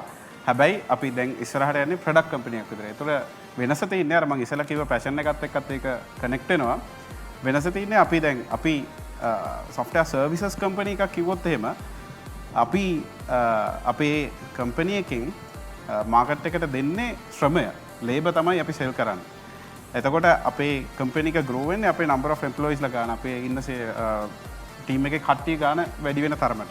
හැබැයි product එකක් වෙනකොට අපි අපේ ටීම් එක නිර්මාණය කරන්නේ product එක. ඒ product එක තමයි සේවාව සලසන්නේ අපේ පාරිභෝගිකයින්ට අපේ users ලට service එක සලසන්නේ අපි හදන product එක. එතකොට ඒ නිසා තමයි අත්‍තරම අපි දැනටත් ඔබ දැක්ක වීඩියෝ එකේ අපි දැනටත් ඉන්නේ අපේ කණ්ඩායමේ ටීම් එකේ ඉන්නේ 16 දෙනෙක් වගේ. ඉතින් මේ වගේ පුංචි පිරිසකින් අපිට මිලියන 5ක් දෙනාට සේවාව සලසන්න පුළුවන් වෙලා තින්නේ. මොකද මේ කට්ටිය කරන්නේ අර අපේ software products, software solutions හදන එක. එතනින් ඒ හදන solution එකකින් තමයි අර මිලියන 5කට සේවාව සැලසෙන්නේ. ඉතින් මේ වගේ ටීම් එකක් ඇත්තටම මම ඒක හඳුන්වන්නේ power team එකක් කියලා. මේ ටීම් එක කරන වැඩ වෙනස් අපි ඔපරේට් වෙන කල්චර් එක වෙනස්. ඔබ දැක්ක වීඩියෝ එකෙත් කොහොමද අපි ඔපරේට් වෙන්නේ කියලා. ඉතින් මේ ටීම් එකට හරියන ෆැසිලිටි එකක්, ඒගොල්ලන්ට හරියන වටපිටාවක්, වර්ක් එන්වයරන්මන්ට් එකක් දෙන එක මට හීනක් වෙලා තිබ්බ. ඇත්තටම මම ඔන්ටර්ප්‍රෙනර් කෙනෙක් වෙච්ච දවස්වල ඉඳන්ම. ඉතින් ඒ හීනේ අන්තිමේදී කොහොම හරි සැපය කරගත්තේ අවුරුදු 7කට පස්සේ 2011 මම වර්චුවල් කම්පැනි එකක් විදිහට පටන් ගත්තා කිසිම ඔෆිස් එකක් නැතුව. ඊට පස්සේ 2013 තමයි අර අපි කලින් හිටපු ඔෆිස් එක පටන් ගත්තේ.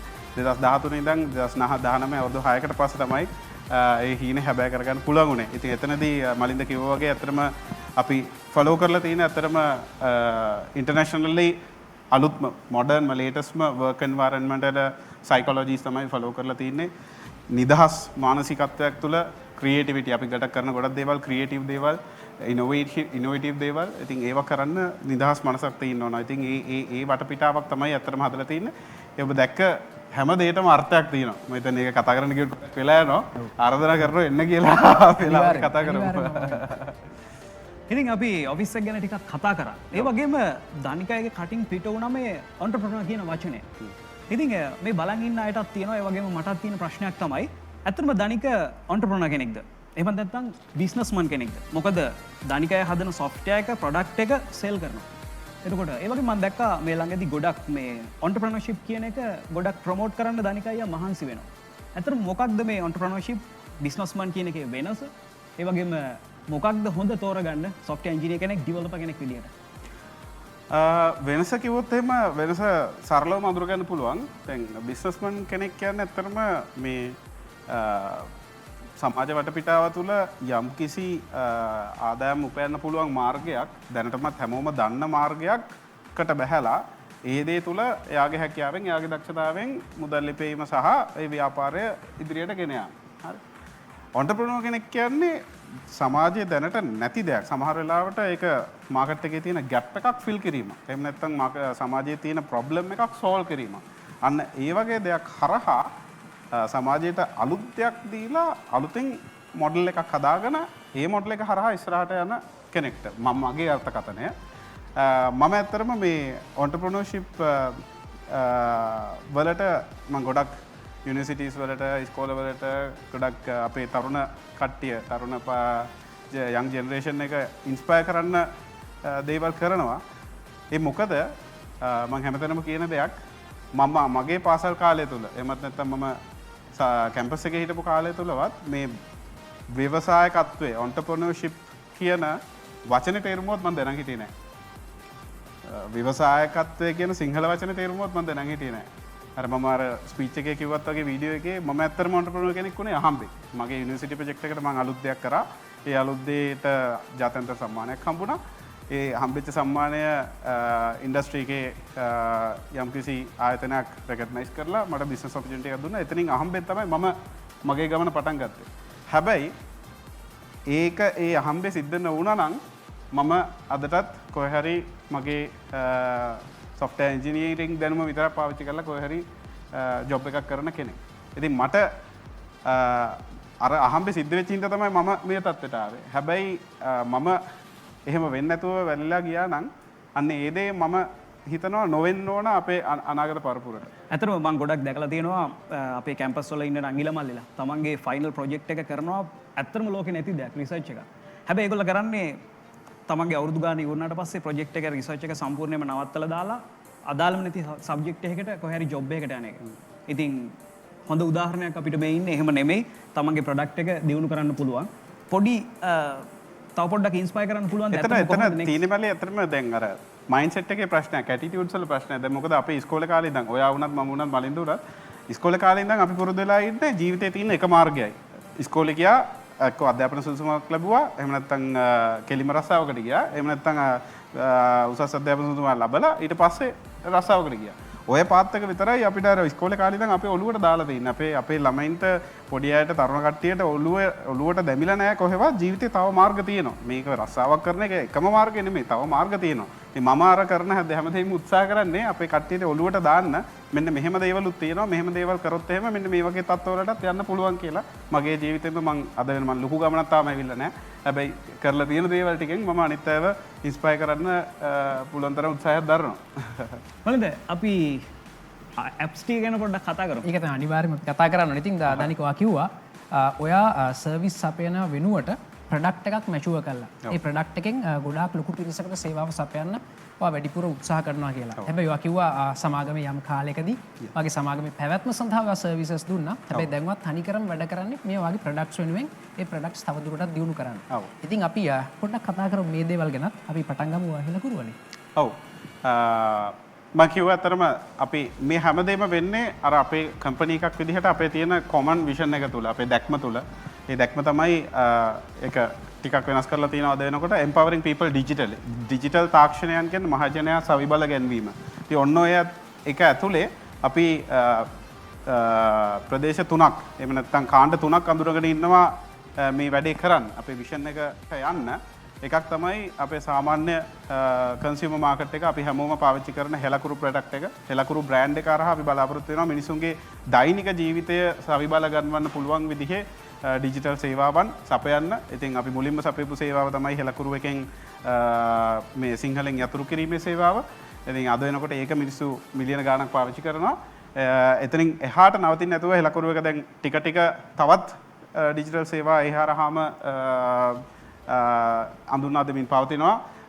ඒතකම අපි කාලීන අවශ්‍යතා අඳුරගෙන ඒවටත් මේ සේවාවන් සලසනවා. උදාහරණයක් විදිහට පහුගිය දවස්වල මම හිතන්නේ කලින් මතක ඇති ගම් අතුර කාලේ එහෙම අපි මිනිසුන්ව දැනුවත් කරන්න හෙලකුරු එක පාවිච්චි කරා. ඉතින් මේ පහුගිය දවස්වල ඉන්ද්‍රිය නීතිය වගේ කටයුතු ගැන දැනුවත් කරන්න මිනිසුන්ගේ කාලීන අවශ්‍යතාවලටත් කටයුතු කරා. ඉතින් ඒ වගේ තව ඉස්සරහට තව එක මේ දවස්වල කරගෙන යන දෙයක් හෙලකුරු එකට දෙමළ භාෂාවත් එකතු වෙනවා. එතකොට ලංකාවේ අපිට ශ්‍රී ලාංකිකයෝ විදිහට භාෂා තුනම සහය දක්වන එකම යතුරු පූර්වක් භාවිතා කරන්න පුළුවන් සිංහල ඉංග්ලිෂ් දෙමළ තුනම තියෙන. හෙලකුරුව එක ගැන එලකුරුවකින් අපි ඒ දේවල් තමයි කරගෙන යන්නේ. ඉතින් මිලියන 5ක් පාවිච්චි කරන ඇප් එක නිර්මාණය කරලා තියෙන්නේ ධනිකය ඇතුළු 15 දෙනෙක්. ඉතින් ඒ වගේම තවත් ගොඩක් ලොකු ඔයා චැලෙන්ජ් එකකට මුහුණ දීලා නිර්මාණය කරපු තවත් ප්‍රොඩක්ට් එකක් තමයි Pay Here කියන්නේ. පොඩ්ඩක් ඒ ගැන කතා කරමු. ඔව් Pay Here අතරම නිර්මාණය කරේ මලින්ද කිව්වත් වගේ අපේ ලංකාවේ තිබ්බ ලොකු ප්‍රශ්නයකට ඒක ඇත්තටම මේ අර ඊළඟ බ්‍රෑන්ඩ් එක ඇත්තටම Pay Here බ්‍රෑන්ඩ් එක යටතේ අපි සේවාව සලසන්නේ ව්‍යාපාරිකයින්ට ලංකාවේ බිස්නසර්ස් වලට ලංකාවේ තියෙන බිස්නසර්ස් වලට බිස්නසර්ස් වල පැත්තෙන් ගත්තොත් එහෙම තිබ්බ ලොකු ප්‍රශ්නයක් තමයි ඇත්තටම මේ අන්තර්ජාලය හරහා මුදල් බාර ගැනීම පේමන්ට් ඇක්සෙප්ට් කරන එක. ඉතින් මේකට ගොඩක් අය ජාත්‍යන්තර විසඳුම් ලංකාවට එනකම් බලාගෙන හිටියා ගොඩක් කාලයක් තිස්සේ. ඉතින් මම හිතුවා ලංකාවේ ව්‍යවසායකයෙක් විදිහට මේකට අපිට මොකද්ද කරන්න පුළුවන්. සමහර විට ප්‍රශ්න 100%ක් විසඳෙන එකක් නැහැ. හැබැයි මුකුත්ම නොකරනවට වඩා යම්කිසි දෙයක් අපිට කරන්න පුළුවන් නම් ඒකයි බලාපොරොත්තු වෙන්නේ. ඉතින් ඒ නිසා අපි Pay Here පටන් ගත්තා 2016 මුලින්ම හඳුන්වා දුන්නා. අභියෝග වලට මුහුණ දෙන්න වුණා. අවුරුද්දක් විතර අපිට නැවත සැරයක් සර්විස් එක හෝල් කරන්න සිද්ධ වුණා. හැබැයි අතෑරියේ නෑ. නැවත සැරයක් අපි කොහොම හරි අභියෝග වලට මුහුණ දීලා ඒ අභියෝග වලින් තවත් දේවල් ඉගෙනගෙන 2018 වර්ෂයලා පහුගිය අවුරුද්දේ නැවත සැරයක් රීලොන්ච් කරා Pay Here සේවාව.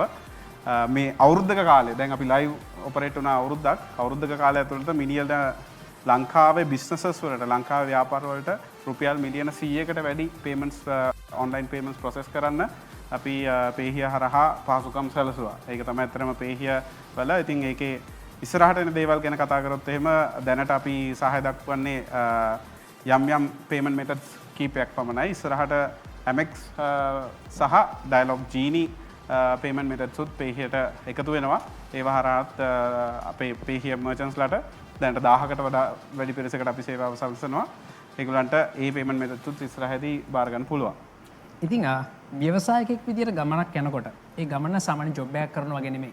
ජොබ් එකක් කරන කෙනාට හැම මාසෙකම අන්තිමට පඩියක් හම්බ වෙනවා. බොහොම සුමට ගමනක් තියෙනවා. හැබැයි ව්‍යවසායකෙක් විදියට ඉස්සරහට යනකොට අභියෝග වලට මුහුණ දෙන්න සිද්ධ වෙනවා. සමහරවිට පියවරක් ආපස්සට ගන්න සිද්ධ වෙනවා. ඉතින් මම හිතන්නේ Pay Here වලදී ඔයාට ඒ අභියෝගයට මුහුණ දෙන්න සිද්ධ වුණා. අපි ඒ ගැනත් පොඩ්ඩක් කියමු. අපි ඊළඟ ප්‍රොඩක්ට් එක ගැන කතා කරන්න කලින් ඒ ගැනත් පොඩ්ඩක් කියමු. ලංකාවේ ව්‍යවසායකයන් වෙන්න බලාගෙන ඉන්න කට්ටියට මේක ගොඩක් වැදගත් වෙයි. ඔව්.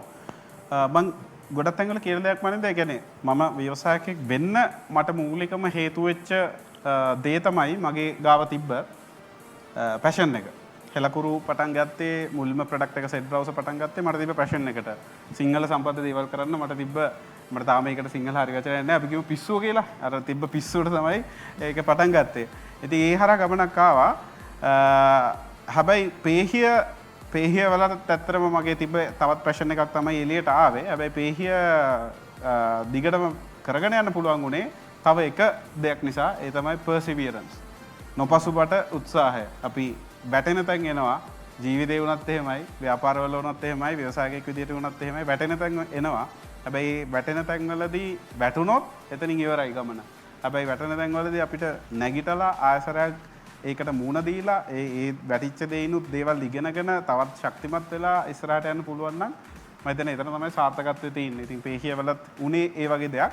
අර මම කලින් කිව්ව ප්‍රශ්නෙට අපි තාක්ෂණිකව විසඳුමක් මම නිර්මාණය කරාට සමාගමක විදියට නිර්මාණය කරාට ඒකේ යම් නීතිමය ගැටලු තිබ්බා.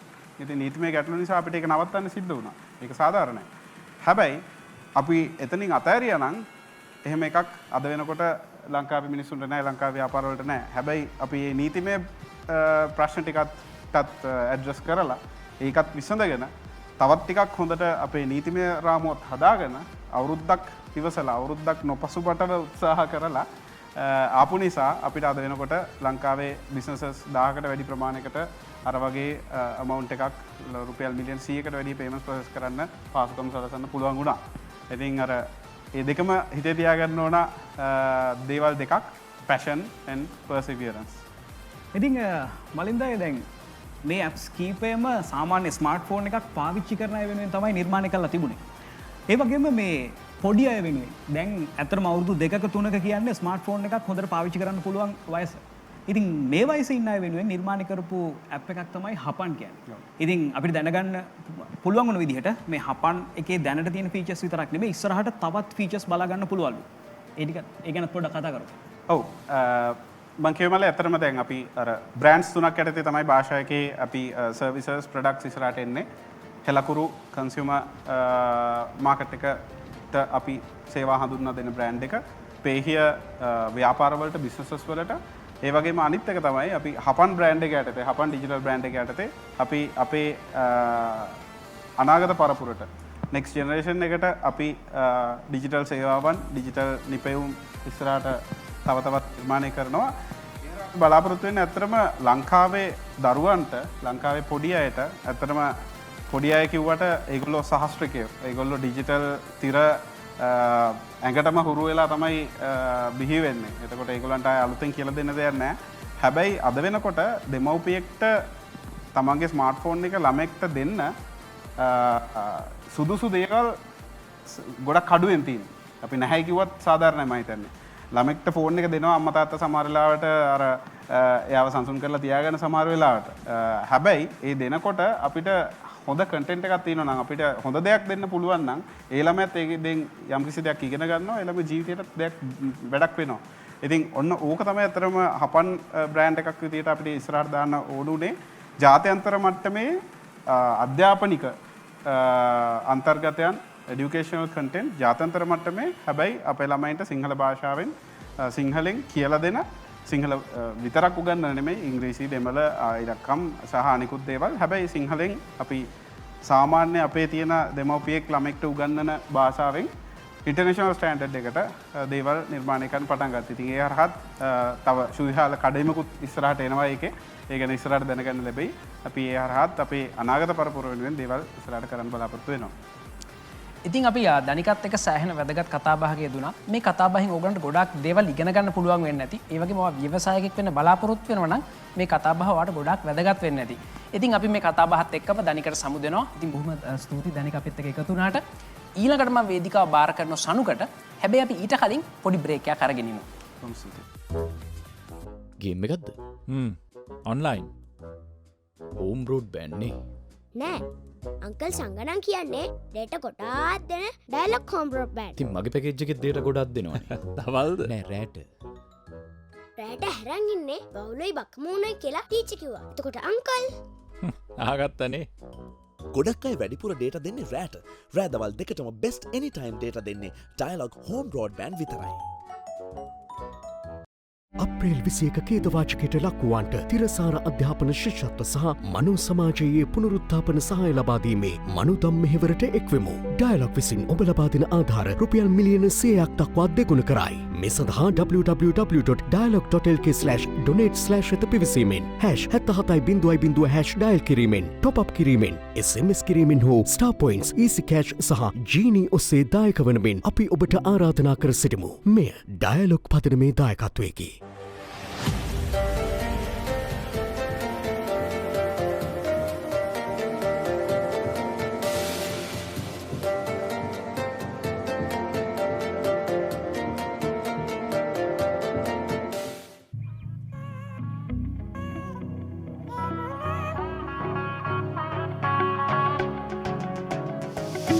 සංසාර සිහිනේ පෙර මග මා සිටියා කවදාද නුඹ එන්නේ ආදර දී දුන්නේ අඩවන් නැතු විහිදා මානුබේ කුමරා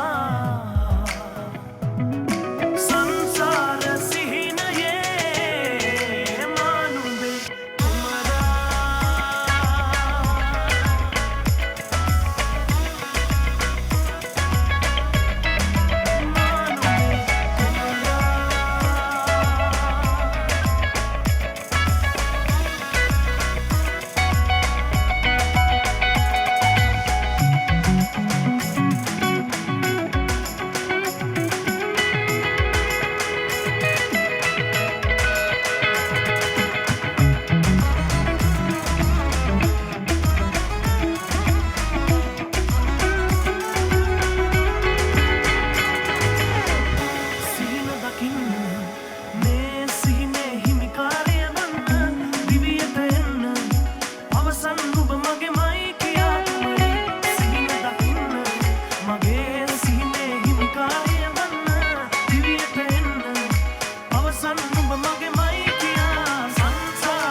රටා මවනවා අපතරේ වූ කතා රැය පුරා උණුහුමේ මල් පෙති තලා සයනයත් නිදනවා මේ රැය අපගේ වූ නිසා ආදරෙන් නග්න වූ හිමිකම් සොයා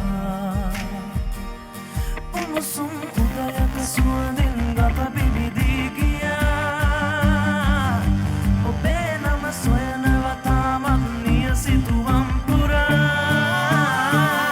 සරාගයේ රැයේ පිණි බිඳුවක් වී වැටී නාසිතේ හිනසක් ලබා යහන්තලේ වැතිරී අද තනිකම ඉතුරු වී සඳ ඇතිරිල්ලෙන් මෙලී තනි වුණා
ඉතින් කොහොමද සනුක ඉතින් නියම් පර්ෆෝමන්ස් එක අපි එන්ජොයි කරා ඉතින් අපිට පොඩ්ඩක් කියනවාද ඔයා ටිකක් එක්ස්පෙරිමන්ට් එකක් කරා YouTube එකේ මාවතේ සනුක අපිට පොඩ්ඩක් කියනවාද මොකක්ද ඊළඟට කරන්න ඉන්නේ කොහොමද අයිඩියා එක ආවේ මට ඇත්තටම හිතුණා YouTube එකේ මොකක් හරි වෙනස් දෙයක් කරන්න ඒ කියන්නේ මගේ ඔරිජිනල් සින්දු එනකන් මොකක් හරි කන්ටෙන්ට් ටිකක් දාන්න ඕනේ කියලා ඉතින් මට හිතුණා මගේම සින්දු මොනවාරි වෙනස් versions මොනවාරි කරලා දාන්න කියලා ගිටාර් එකත් එක්ක voice and guitar ඊට පස්සේ මම මුලින් පටන් ගත්තේ චාව මල්ලිගෙන් චාව මල්ලිකයි ගිටාර් ලේක එකෙන් තමයි මම මේ චාව මල්ලි ඔරිජිනල් සින්දුවත් මම ප්ලේ කරලා තියෙන්නේ. ඉතින් ආටිස්ට් කෙනෙක් විදියට අපිට මේ ලෝකේ වටේම රටවල් වල සංචාරය කරන්න හම්බ වෙනවා මේ ප්‍රසංග වලට. ඉතින් මම කල්පනා කරා මේ යන අතරේ මේකත් කරගෙන ආවා නම් ඇත්තටම විශේෂත්වයක් වෙයි කියලා. ඒක සෑහෙන හොඳ අයිඩියා එකක්. අපි සෑහෙන එන්ජොයි කරා ඒක. Thank you. ඉතින් චරුක්ස් සනුක ඉතින් සංසාර සිහිනය කුමර වගේම තමයි මම සනුකගේ දකින තවත් විශේෂත්වයක් තමයි සනුක ඇත්තටම පටන් ගත්තේ ඩිජිටල් මීඩියා වලින්. එතකොට YouTube වලින් පොපියුලර් වුණා. ඒ වගේම දැන් මේ වෙනකොට Apple Music, Spotify වගේ දේවල් වලට ගිහින් තියෙනවා. ඉතින් ශ්‍රී ලංකාවේ ගොඩක් ආටිස්ට්ලට ආදර්ශයක් විදිහට තමයි මම ඒක දකින්නේ. පොඩ්ඩක් එක්ස්පීරියන්ස් එක අපේ ඩිජිටල් ලෝකෙත් එක්ක ඉන්න කට්ටියත් එක්ක ෂෙයා කරගන්න. අනිවාර්යෙන්ම. ඒ කියන්නේ තාක්ෂණය එක්ක මං හිතන්නේ මියුසික් විතරක් නෙවෙයි ඕනම ඉන්ඩස්ට්‍රි එක තාක්ෂණය එක්ක අපි ඉන්න තාක්කල් අපිට ගොඩක් දුර යන්න පුළුවන්. ඉතින් හැම වෙලේම මම බලන්නේ ඉන්ටර්නැෂනල් ආටිස්ට්ලා මොනවද කරන්නේ. එතකොට අපිට ඒගොල්ලෝගෙන් ගන්න තියෙන්නේ මොනවද? අපේ දේ කරන්න තාක්ෂණයේ පැත්තෙන් අපිට ගන්න තියෙන්නේ මොනවද? ඉතින් Apple Music, Spotify වගේ මේ ඩිජිටල් ප්ලැට්ෆෝම්ස් වලටත් ඒගොල්ලෝ ඒගොල්ලෝගේ සින්දු දානවා දැක්කම මටත් හිතුණා මේක මමත් කරන්න ඕනේ කියලා. ඉතින් මම හොයලා බැලුවා මම ගොඩක් වෙලාවට මම චනුක්සත් කතා කරනවා ගොඩක් උපදෙස් ගන්න YouTube මේ හැම දෙයකටම. ඉතින් හැම දන්න හැම කෙනෙක්ගෙම මම පුළුවන් තරම් knowledge එක එකතු කරගෙන මේ ගමන ඉතින් යනවා. ඉතින් මම හිතන්නේ තවත් ඉස්සරහට ගොඩක් දේවල් අපිට අරගෙන එයි කියලා බලාපොරොත්තු වෙයි. අපි එනම් සනුකට සහ අපිට සංගීතයේ සපයපු හැමෝටම සමු දෙන්න තමයි සූදානම් වෙන්නේ. ගොඩක් ස්තුතියි Google I/O Extended Sri Lanka 2019 එක එකතු වුණාට. හරි. Thank you Sanuka. ඉතින් අපි මේ වැඩේ ඉවරනට පස්සේ ඊළඟට කතා කරන්න බලාපොරොත්තු වෙන්නේ මේ තාක්ෂණයට අපිට අනිවාර්යෙන් sannivedanaya අවශ්‍යයි. communication කියන එක. අනිවාර්යෙන්. එතකොට මේ වෙනකොට අපි 4G පාවිච්චි කරනවා. අපි හැමෝම අපේ ස්මාර්ට්ෆෝන් එක 4G, 3G, 2G පාවිච්චි වෙන්නේ නැති තරම්. ඒ වගේම ශ්‍රී ලංකාවේ අලුත් ට්‍රෙන්ඩ් එකක් අරන් ආවා ඩයලොග්ලා 5G කියලා. ඉතින් මලින්ද අයියට 5G ගැන කතා කරන්න ඉඩ දීලා මම යනවා ස්ටුඩියෝ 2 එකට. මොකද එතන තමයි මේ 5G කොහොමද වැඩ කරන්නේ කියලා අපිට බලන්න අවස්ථාව හම්බෙන්නේ. එහෙනම් මලින්ද අයියව මම හම්බෙන්නම් ස්ටුඩියෝ 2 එකේදී. හරි චනුක්ස්. ඉතින් අපි 5G ගැන කතා කරන කලින් මම ඔයගලන්ට ආපහු මතක් කරන්නම්. ඔයගලන්ට අපේ ලයිව් ස්ට්‍රීම් එක බලන්න පුළුවන්. අපේ ඩයලොග් TV එකේ channel number 1 එකෙන් බලන්න පුළුවන්. ඒ වගේම ඕගලන්ට my TV app එක තියෙනවා නම් ඒකිනුත් බලන්න පුළුවන්. ඒ වගේම ඩයලොග් Facebook page එකට ගියොත් එතන live stream එකක් තියෙනවා. ඒකිනුත් ඕගලන්ට අපිව බලන්න පුළුවන්. thepapare.com එකේ stream එකක් තියෙනවා. මේ හැම විදියකටම ඕගලන්ට අපිත් එක්ක එකතු වෙන්න පුළුවන්. ඉතින් දැන් චනුක්ස් ගියා ස්ටුඩියෝ number 1 එක number 2 එකට. ඉතින් මම දැන් ලෑස්ති වෙන්නේ චනුක්ස් එතන එක්ස්පීරියන්ස් එක ලෑස්ති කරනකම් ඕගලන්ට 5G ගැන විස්තර ටිකක් කියන්න. ඉතින් ඔයගොල්ලෝ දැනටමත් 4G පාවිච්චි කරනවා. මේ 4G වල තියෙන ගොඩාක් දේවල් අපිට දැනටමත් හොඳටම ප්‍රමාණවත්. මොකද මේකෙන් අපිට ඉක්මනට මූවි එකක් ඩවුන්ලෝඩ් කරගන්න පුළුවන්. ඔයගොල්ලෝ ගොඩක් වෙලාට මොබයිල් එකේ එහෙම නැත්නම් ගෙදරදිත් 4G පාවිච්චි කරනවා ඇති. හැබැයි ඔයගොල්ලෝ දන්නවා මිනිසුන්ගේ ඉතිහාසයේ පුරාවටම කීප පාරක්ම අපි ඉන්ඩස්ට්‍රියල් රෙවොලූෂන් හරහා ගිහින් තියෙනවා. ඒ හින්දා අපේ තාක්ෂණය ගොඩාක් ලොකු ඉදිරිපීමකට ගිහින් තියෙනවා. ඉතින් මෙන්න මේ වගේ දේවල් එක වැඩ කරනකොට අපේ දැනට තියෙන තාක්ෂණය සමහරලාට ප්‍රමාණවත් නැති වෙනවා. ඉතින් මේ 4G ප්‍රමාණවත් නැති වෙන තැන තමයි අපේ ඊළඟ 4th ඉන්ඩස්ට්‍රියල් රෙවොලූෂන් එකට තමයි අපිට 5G අවශ්‍ය වෙන්නේ. 5G වල විශේෂතා කීපයක් තියෙනවා. ප්‍රධානම දේ තමයි මේකෙන් ඔයගලන්ට ඉක්මනට data හුවමාරු කරන්න පුළුවන්. කියන්නේ ලොකු bandwidth එකක් තියෙනවා. ඉතින් අපි සාමාන්‍යයෙන් මේ වගේ live stream එකක් බලනකොට අපි කැමති එක හිර වෙන්නේ නැතුව බලන්න. ඒ වගේම ඔයගලන්ට movie එකක් ඉක්මනට download කරගන්න කැමති. සින්දුවක් ඉක්මනට download කරගන්න කැමති. මේ වගේ වැඩවලට අපිට 5G පාවිච්චි කරන්න පුළුවන්. හැබැයි මම හිතනවා මම පෞද්ගලිකව හිතනවා මේ 5G අපි පාවිච්චි කරන්න ලෑස්ති වෙන්නේ ඊළඟ අවුරුදු 10 ඇතුළත මීට වඩා ගොඩක් ලොකු වැඩකට කියලා. ඒක තමයි ඉන්ඩස්ට්‍රියල් ඔටෝමේෂන්. මෙතනදි වෙන්නේ අපි දැනට පාවිච්චි කරන ඉන්ඩස්ට්‍රියල් ඩිවයිසස් තියෙනවා. මේ හැම එකක් එක්කම අපි වැඩ කරනවා. ඉස්සරහට මේක මීට වඩා ගොඩාක් වැඩි වෙනවා. අපේ ගෙදර තියෙන ෆ්‍රිජ් එක, මයික්‍රෝවේව් එක, සමහරවිට අපේ සපත්තු දෙක, කලිසම මේ වගේ ගොඩාක් දේවල් කනෙක්ටඩ් ඩිවයිසස් බවට පත් වෙන නියමිතයි.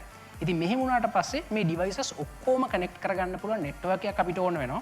මේ නෙට්වර්ක් එකේ රිලයබිලිටි එක සෑහෙන වැඩි වෙන්න ඕන. ඒ වගේම තව විශේෂත්වයක් තියෙනවා මේ නෙට්වර්ක් එකේ ලේටන්සි එක සෑහෙන අඩු වෙන්න ඕන. ඔයගොල්ලෝ ගේම් ගහනවා නම් ලේටන්සි කියන්නේ මොකක්ද කියලා දන්නවා. මොකද මේ ලේටන්සි එක කියලා කියන්නේ මොකක් හරි දත්ත ප්‍රමාණයක් එක තැනක ඉඳලා තව තැනකට යන්න ගත වෙන කාලය. ඉතින් මේ කාලය පුළුවන් තරම් අඩු වෙන්න ඕන. ඉතින් මෙන්න මේ දේවල් හින්දා තමයි මේ 5G මෙච්චර වැදගත් වෙලා තියෙන්නේ. මේ 5G network එකේ network slicing කියලා තියෙනවා. network එකේ එක කොටස් අපිට එක එක විදිහට configure කරන්න පුළුවන් වෙලා තියෙනවා. ඉතින් ඒත් එක්කම මේ 5G network එකක් අපිට implement කරන්න පුළුවන් ක්‍රමත් ගොඩක් තියෙනවා. ඒත් එක්කම මේ 5G ගැන අපි කතා කරොත් එහෙම අනාගතයේදී අපිට සමහරලාට ගොඩාක් දුර තියෙන drone එකක් මේ 5G හරහා control කරන්න පුළුවන් වෙයි. මොකද අපිට ඊටමත් අඩු latency එකකින් මේක හරහා දත්ත එහා මෙහා යවන්න පුළුවන් හින්දා. ඒ වගේම තමයි අපේ ගෙදර ෆ්‍රිජ් එකේ මොනවද තියෙන්නේ නැත්නම් ෆ්‍රිජ් එක කන්ට්‍රෝල් කරන්න ඕන නම් ගෙදර ගේට්ටුව අරින්න ඕන නම් ඔය ඔෆිස් එකේ ඉන්න ගමන් මේ වැඩේ කරන්න පුළුවන් වෙයි. මේ වගේ තව ගොඩාක් දේවල් තියෙනවා. ඉතින් මේ වෙනකොට මට ආරංචි වෙනවා ස්ටුඩියෝ 2 එකේ ඉන්න චනුක්ස් ලෑස්ති වෙලා ඉන්නවා කියලා. ඕගොල්ලොත් එක්ක මේ 5G එක්ස්පීරියන්ස් එක ෂෙයා කරගන්න මම චනුක්ස්ට යමු වෙනවා. ඒ වගේ මමත් යනවා ස්ටුඩියෝ 2 එකට. ඔව් බොහොම ස්තුතියි මලින්ද අයියේ. ඉතින් මලින්ද එනකන් අද අපි බලන්න යන්නේ higher bandwidth 5G ටෙක්නොලොජි එකේ පාවිච්චි කරන්නේ කොහොමද කියලා. මේක තේරුම් ගන්න ලේසි වෙන්න අද එක්සැම්පල්ස් කීපයක්ම මම පෙන්නන්න ලෑස්ති වෙනවා. ඉතින් පළවෙනි එක තමයි අපි හැමෝම දන්න වීඩියෝ කෝල්ස්. මං ගාව ස්මාර්ට්ෆෝන්ස් දෙකක් තියෙනවා. සාමාන්‍ය ස්මාර්ට්ෆෝන් එකක තියෙන එක කැමරා එකයි වුණත් ඔයාලට පේනවා ඇති මේකට සෙපරේට් වෙනම කැමරා එකක් හයි කරලා තියෙනවා. මේක දෙපැත්තේ lenses දෙකක් තියෙනවා. සමහරට ඉස්සරහට මේ වගේ කැමරා එකක් මේ ෆෝන් එකේම built in වෙන්නත් ඉඩ තියෙනවා. මෙන්න මේක නිසා හැකියාව ඇවිල්ලා තියෙනවා. දෙපැත්තෙම තියෙන දේවල් කැප්චර් කරලා 360 වීඩියෝ එකක්. ඉතින් අපිට මේ විදියට කරක බලන්න පුළුවන්. මේක තමයි එතකොට 360 වීඩියෝ කෝලින් කියන්නේ. ඉතින් මේකට 5G අවශ්‍යම වෙන්නේ ඇයි කියලා බැලුවොත් සාමාන්‍ය වීඩියෝ ස්ට්‍රීම් එකක් අපි යවන්නත් අපිට ලොකු ඩේටා ප්‍රමාණයක් අවශ්‍ය වෙනවනේ. නමුත් 360 වීඩියෝ එකක් යවන්න ගොඩක් ලොකු ඩේටා ප්‍රමාණයක්, ගොඩක් ලොකු බෑන්ඩ්විඩ්ත් එකක් අවශ්‍ය වෙනවා. ඉතින් ඒ නිසා 5G ආවට පස්සේ අපිට මේක ගොඩක් හොඳට එක්ස්පීරියන්ස් කරන්න පුළුවන් වෙයි. ඉතින් ඊළඟට මම යන්න ලෑස්ති වෙන්නේ ස්ට්‍රීමින් සෙටප් එකකට. මේක සාමාන්‍ය වීඩියෝ ස්ට්‍රීමින් සෙටප් එකක් නෙමෙයි. 360 වීඩියෝ ස්ට්‍රීමින් සෙටප් එකක්. මෙතන තියෙනවා 5G රවුටර් එකක්. ඊළඟට මෙතන සාමාන්‍ය පරිගණකයක්. මේ තියෙන්නේ 360 කැමරා එකක්. ඉතින් මේක ටිකක් ප්‍රොෆෙෂනල් කැමරා එකක්. ඔයාලට පේනවා ඇති ලෙන්සස් 6ක් තියෙනවා. ඒ ලෙන්සස් 6න් කැප්චර් වෙන දේවල් තමයි ඔයාලට මේ ස්ක්‍රීන් එකෙන් බලා ගන්න පුළුවන් වෙන්නේ. ඉතින් මේ හැම එකකින්ම 4K තමයි කැප්චර් වෙන්නේ. ගොඩක් ලොකු ඩේටා ප්‍රමාණයක්. ඒ වගේම මේ දේවල් එක මත එක තියලා 360 වීඩියෝ එකක් නිර්මාණය කරාම ට්‍රාන්ස්ෆර් කරන්න ඕන ඩේටා ගොඩක්ම වැඩි. ඉතින් අන්න ඒ විදිහට ස්ට්‍රීම් කරන වීඩියෝ එකක් තමයි ලයිව් අපිට බලා ගන්න පුළුවන් වෙන්නේ. ඉතින් higher bandwidth කියන එක ඔයාලට එක්ස්පීරියන්ස් කරන්න තවත් හොඳ උදාහරණයක් තමයි මේක. ඔයාලට පේනවා ඇති මේ වෙලාවේ වටේ සිද්ධ වෙන්නේ මොනවද කියලා අපිට මේ විදිහට බලා ගන්න පුළුවන්. ඔයාලට හිතා ගන්න පුළුවන් මම එක එක්සැම්පල් එකක් ඔයාලට කියන්නම්. අපි හිතමු ක්‍රිකට් මැච් එකක් අපි බලනවනේ. ගොඩක් වෙලාවට කැමරමන් පෙන්නන view එක විතරයි අපි බලන්නේ. නමුත් ග්‍රවුන්ඩ් එකේ මැද හරි කොහේ හරි මේ වගේ 360 කැමරා එකක් තිබුණොත් කැමරමන්ට ඕන දේ නෙමෙයි අපිට ඕන දේ මේ කරක බලන්න පුළුවන්. මේ වගේ high quality 360 වීඩියෝ ටෙක්නොලොජි එක අපිට ඉස්සරහට ආවම මේ 5G එක්ක. ඊළඟ එක මම එක්ස්ප්ලেইন කරන්න කලින් මලින්දා මේ වෙනකොට ඇවිල්ලා ඉන්නවා. මලින්දා අපි කතා කරමු ඊළඟ එක. ඔව් ජනුක්ස් බ්‍රෝ. ඉතින් අපි ඊළඟට කතා කරන්න යන්නේ මේ 5G වල තියෙන ටිකක් ඉන්ඩස්ට්‍රියල් පැත්තේ තියෙන ඇප්ලිකේෂන්ස් ගැන. ඉතින් මේ ඇප්ලිකේෂන් ගැන කතා කරනකොට ජනුක්ස් බ්‍රෝ කලින් කතා කරා අපි කලින් දැක්කා වගේ 360 වීඩියෝ කෝලින් වලට අපිට අවශ්‍ය වෙන්නේ ටිකක් higher bandwidth එකක්. හැබැයි අපිට අනාගතයේදී ගොඩාක් දුර තියෙන උපකරණ රිමෝට් කන්ට්‍රෝල්ස් වලින් ඒ වගේම වෙන කන්ට්‍රෝලර්ස් පාවිච්චි කරලා වැඩ කරන්න සිද්ධ වෙනවා. ඉතින් මෙන්න මේ වගේ දේවල් කරනකොට අපිට ගොඩාක් දුර තියෙන ඒ කියන්නේ කිලෝමීටර ගණනාවක් සමහර රටවල් දෙකක තියෙන ඩිවයිසස් මේ වගේ කන්ට්‍රෝලර්ස් පාවිච්චි කරලා වැඩ කරන්න සිද්ධ වෙනවා. එතකොට ගොඩාක් ඉක්මනට ඒවා රෙස්පොන්ඩ් කරන්න ඕනේ. ඒ කියන්නේ ගොඩාක් අඩු ලේටන්සි එකක් තියෙන නෙට්වර්ක් එකක් අපිට අවශ්‍ය වෙනවා. ඉතින් මේකට සමහරලාවට මේ 5G ටෙක්නොලොජි එකේ තියෙන low latency එක අපිට මේ වැඩේට පාවිච්චි කරන්න පුළුවන්. මේ හින්දාම මේක හොඳ පදනමක් වෙයි fourth industrial revolution එකකට. ඉතින් මං ගාව එකට එක්සැම්පල් එකක් තියෙනවා. චනුක් ප්‍රෝ විස්තර ටිකක් කියනවද මේ ගැන? ඉතින් මේ වෙලාවේ ඔයාලට පේනවා ඇති මලින්දයාගේ අතේ කන්ට්‍රෝල් එකක් තියෙනවා. මේක මේ විදිහට නෙමෙයි ඩිරෙක්ට් නෙමෙයි කනෙක්ට් වෙලා තියෙන්නේ. මේකෙන් ඇත්තටම 5G රවුටර් එක හරහා තව එකකට ගිහිල්ලා තව එකකින් තමයි ආයෙත් 5G රවුටර් එකක් හරහා මේ රොබෝ ආම් එකට එන්නේ. ඉතින් මේ දෙක ළඟ තියෙන්න ඕනේ නැහැ. රටවල් දෙකක වුණත් තිබ්බට මේ විදිහට වැඩ කරගන්න පුළුවන්. low latency ගැන තමයි අපි කතා කළේ. ඉතින් ලෝකේ කොහේ තිබුණත් මේ ළඟ තියෙනවා වගේම මේක රියැක්ට් කරනවා අපිට බලා ගන්න පුළුවන්. ඉතින් ටිකක් දරුණු එක්සැම්පල් එකක් අපි අරන් බැලුවොත් ඔයාලට පෙනෙයි. අතරම ඩොක්ටර් කෙනෙක් ඉන්නවා වෙනත් රටක. පේෂන්ට් ඉන්නේ මෙහෙ. අපිට පේෂන්ට් එහෙ යවන්න වෙලාවකුත් නැහැ. ඩොක්ටර් මෙහෙ එක්කන් එන්න ලොකු වියදමක් යනවා. එහෙම නැත්නම් ලොකු කාලයක් යනවා. අපිට පුළුවන් මේ වගේ රොබෝ ආම් එකක් අනාගතයේදී ඩිවෙලොප් වුණාට පස්සේ මේ 5G ටෙක්නොලොජි එක පාවිච්චි කරලා ඩොක්ටර්ට පුළුවන් ඒ රටේ ඉඳන් මෙන්න මේ විදිහට සමහර විට ජොයිස්ටික් එකකින් නොවේ වෙන්න පුළුවන් වෙනත් මොකක් හරි ටෙක්නොලොජි එකක් පාවිච්චි කරලා ඇත්තටම මෙහි ඉන්න පේෂන්ට් මේ ඔපරේෂන් එක කරන්න. ඉතින් මම හිතන්නේ මේ එක්සැම්පල් එක ඔයාලට පැහැදිලිවම බලා ගන්න පුළුවන්. ඊළඟට ඔව් ජනුක් ප්‍රෝ ඉතින් ඊළඟට අපිට කරන්න තියෙන ටිකක් ඉන්ටරෙස්ටිං වැඩක්. මේකට ජනුක් ප්‍රෝ මට වගේ සපෝට් එක ඕන. ඉතින් ඒ වගේම තමයි මෙතන රොබෝට්ස්ලා 4 දෙනෙක් ඉන්නවා. මම මුලින්ම මේගොල්ලන් ස්විච් ඔන් කරන්න යන්නේ. මම මුලින්ම රොබෝට්ස්ලා දෙන්නෙක්ව ස්විච් ඔන් කරනවා. ඒ වගේම තව එහා පැත්තේ රොබෝට්ස්ලා දෙන්නෙක් ඉන්නවා. ඒගොල්ලන්ව ස්විච් ඔන් කරන්න ඕන. ඉතින් මම රොබෝට්ස්ලා ස්විච් ඔන් කරන අතරේ මේ ටෙක්නොලොජි එකේ තියෙන වැදගත්කම ඕගලන්ට කියන්න. මේ ටෙක්නොලොජි එකට අපි කියන්නේ ඩිජිටල් ට්වින් ටෙක්නොලොජි කියලා. මේකෙදි වෙන්නේ චනුක් ප්‍රෝ ඉන්නවා මෙතන. ඒ චනුක් ප්‍රෝ කරන හැම දෙයක්ම මේ ඉස්සරහා තියෙන වෙබ් කැම් එකෙන් රෙකෝඩ් වෙනවා. ඒ රෙකෝඩ් වෙන වීඩියෝ ස්ට්‍රීම් එක ඔන්ලයින් ක්ලවුඩ් එකකට එනවා. එතන තියෙනවා ආටිෆිෂියල් ඉන්ටෙලිජන්ට්. ඒ කියන්නේ කෘත්‍රිම බුද්ධිය පාවිච්චි වෙන කම්පියුටර් එකක්. ඒකෙන් චනුක් ප්‍රෝගේ මූවමන්ට්ස් ඔක්කොම අඳුරගෙන ඒකට ආටිෆිෂියල් ස්කෙලිටන් එකක් හදනවා. ඉතින් එතකොට ඒ ඔක්කොම දත්ත ආපහු සම්ප්‍රේෂණය කරන්න පුළුවන් මගේ ගාව ඉන්න රොබෝට්ස්ලාට. එතකොට චනුක් ප්‍රෝ හැසිරෙන විදිහටම චනුක් ප්‍රෝගේ මූවමන්ට්ස් විදිහටම මේ රොබෝට්ස්ලාටත් වැඩ කරන්න පුළුවන් වෙලා තියෙනවා. ඉතින් මේ ඩිජිටල් ට්වින් ටෙක්නොලොජි එකත් අපිට ඉස්සරහට ගොඩක් ඇප්ලිකේෂන්ස් වල පාවිච්චි කරන්න පුළුවන්. ඒ වගේම තමයි සමහරලාවට මේ මූවමන්ට්ස් හැම එකක්ම මිනිහෙක් කරන්න ඕනේ නැහැ. ඒ වගේ දේවල් අපිට පුළුවන් එක මූවමන්ට් එකකට ප්‍රෝග්‍රෑම් කරන්න. ඊට පස්සේ එතන ඉඳන් මේ රොබෝට්ස්ලා ඔක්කොම සීක්වෙන්ස් එක වැඩ කරනවා. අපිට ඒකත් බලන්න පුළුවන් වෙන්නේ චනුක් ප්‍රෝ. ඉතින් අපි කාල සීමාව ටිකක් සීමා සහිත නිසා 5G ගැන බේසික් දේවල් ටිකක් තමයි බැලුවේ. ඉතින් අපි ඊළඟට තවත් එන්ටර්ටේන්මන්ට් සෙග්මන්ට් එකකට යනවා ස්ටුඩියෝ 1 එකට.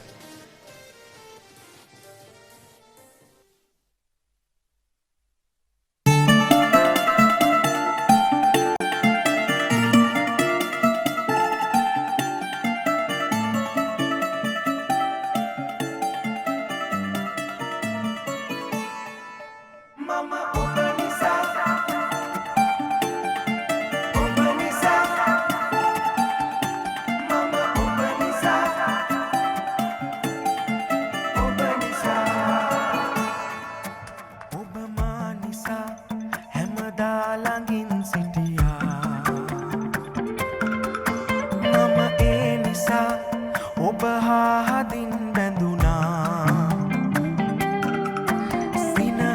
වෙවි හැමදේම පුද කෙරුවා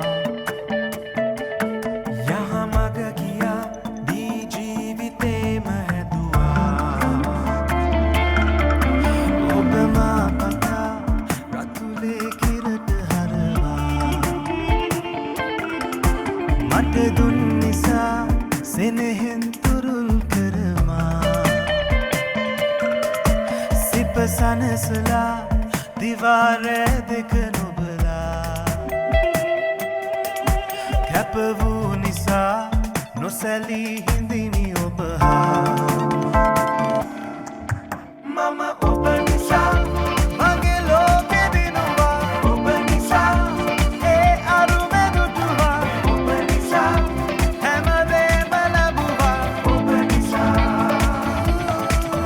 මම ඔබ නිසා ලොවේ නම තැබුවා ඔබ නිසා හදින් හද බැඳුණා ඔබ නිසා හැමදාම රැඳුණා ඔබ නිසා හැමදාම ජීවිතේ විඳින්නේ මේ වගේ ඔබ නිසා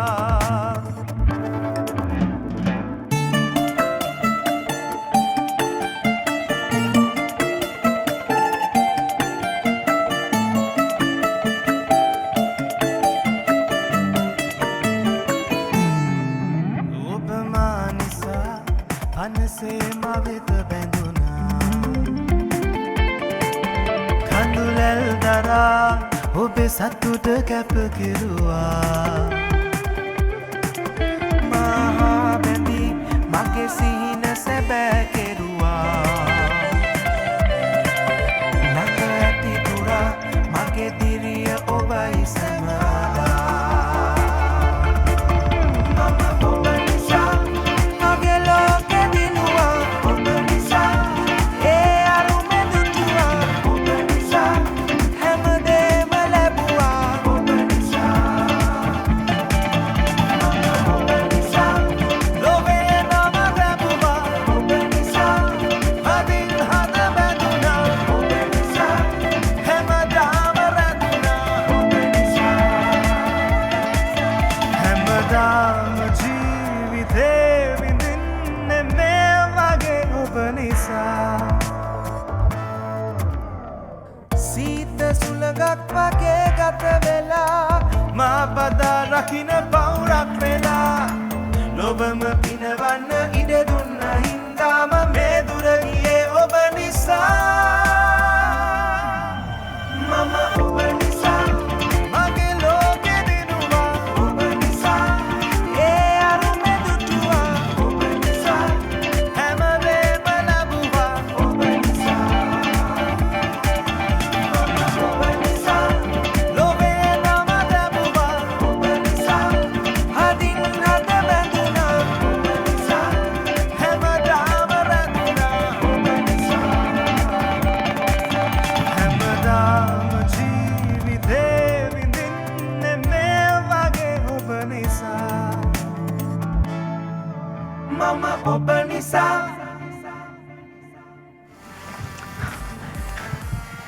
සුපර් පර්ෆෝමන්ස් thank you ඉතින් බාතේ මම කලින් ප්‍රශ්නයක් ඇහුවා ඉතින් එහෙනම් මේ ප්‍රශ්න අහන්න වෙන්නේ සන්තෝෂයගේ ඉතින් ඕගලන්ගේ ඇල්බම් එක මුලින්ම ආවම මම ගත්ත කැසට් එක ඊට පස්සේ මම CD ගත්තා ඊට පස්සේ MP3 තියෙනවා දැන් ස්ට්‍රීමින් සර්විසස් තියෙනවා ඉතින් මේ ඩිජිටල් ඊරා එක මේ ඩිජිටල් කන්වර්ෂන් එක අපිට කොහොමද වැදගත් වෙන්නේ ඩිජිටල් කන්වර්ෂන් එක කිව්වොත් මම හිතන්නේ ඒ කාලේ ඉඳන් ඔය ඒ කියන්නේ ඇනලොග් ඉඳන් කැසට් CD හොමන දැන් අපි ඩිජිටල් එකේ ඉන්නවා. ඉතින් ඔය වගේ ඉස්සරහට තවත් වෙන වෙන මාධ්‍ය වලට ඔක ඒ කියන්නේ විකාශ වෙවියයි. ඔක නවත්තන්න බෑ.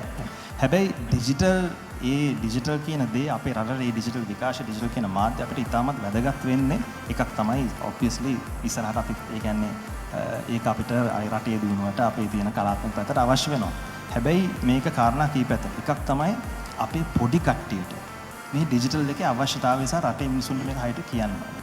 ඒ කියන්නේ අපි දැන් පාසලේ ගත්තොත් එහෙම අසයින්මන්ට් එක අතෙන් ලියලා ඒක ටයිප් කරලා දෙන්න කියනවා. රයිට් ඔය වගේ ගොඩාක් දේවල් තියෙනවා පරිගණකයක එක්ක මිනිස්සු ඒ බැඳීම ඇති කරන්නේ නැහැ. ටෙක්නොලොජි කියන්නේ මේ කලාව විකෘති කරන්න ආපු දෙයක්. කියලා ඔය වගේ කියන්නේ අධ්‍යාපන ක්‍රමයෙන්ම පොඩි කාලේ ඉඳන්ම ළමයින්ව පරිගණක එක්කව කරලා ඔගේ ක්‍රියේටිව් වැඩි කරන දේ. ඒ කියන්නේ ඒ තියෙන බය අඩු කරන්න ඕන. ඒ කියන්නේ ඔය වගේ විහිළු ඇත්තට නවත්තන්න ඕනේ. ඉතින් ඒක එකක්.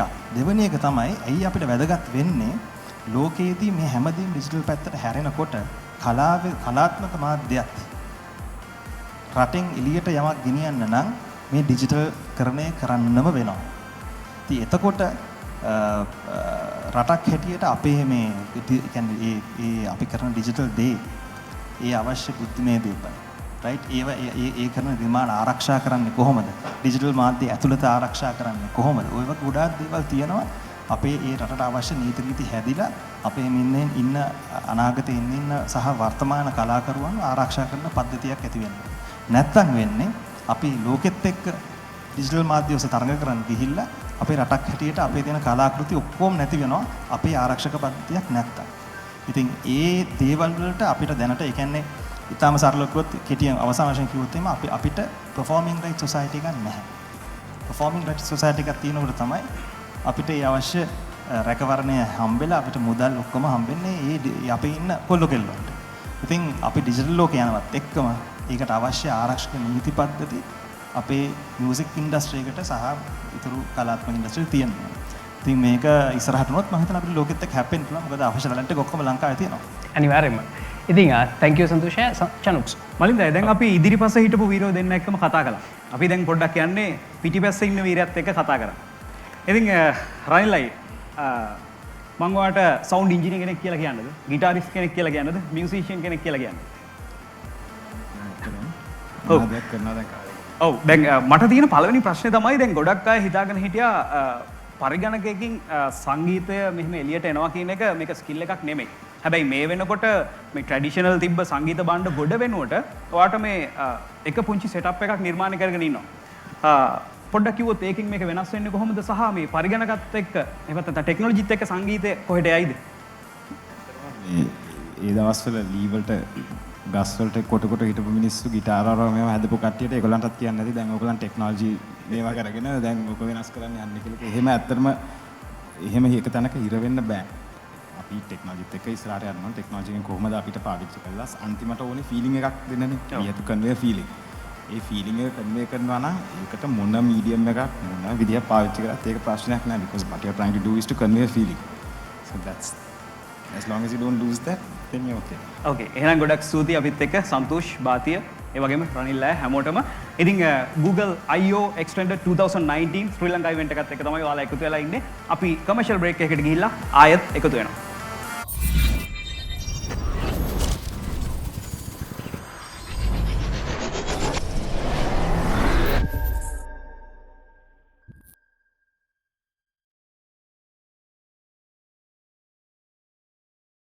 හැමෝම ඇවිල්ලා. ඔයාලා විතරයි අඩුවට හිටියේ. එන්න. හරි ඔක්කොම බලන්න පුළුවන්. මෙන්න ඔසීන්න ඇන්ඩ්‍රු කතා කරනවා. Hello Andrew. මුළු ක්ලික් එකම අද අපේ ගෙදර. පොඩි ලොකු හැමෝම අද අපේ ගෙදර. මේ හැමෝම සතුටු කරන්න අපේ ගෙදර සුපර් ෆාස්ට් ඉන්ටර්නෙට් වගේම ඇතිතරම් ඩේටා තියෙන්නේ ඩයලොග් හෝම් බ්‍රෝඩ්බෑන්ඩ් නිසා. මගේ ඩයලොග් මගේ විදියට මගේ සුපර් හෝම් එකේ. ලංකාවේ අපිට නම් ඩයලොග් තමයි.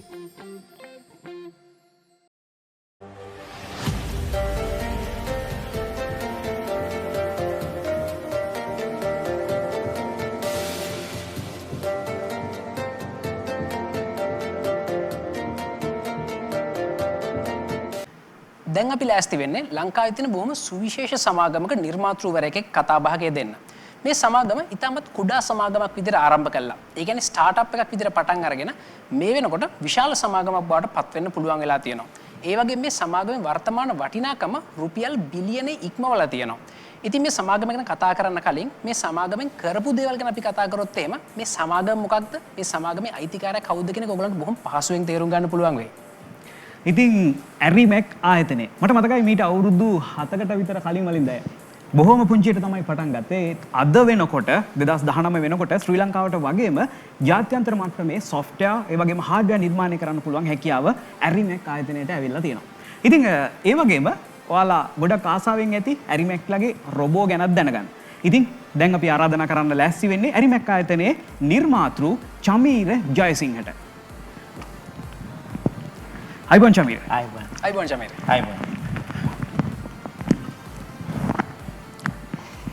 ඉතින් ශමීර සමාගමක් විදියට ඕගොල්ලෝ ටිකක් වෙනස් දේවල් කරන්න කැමති.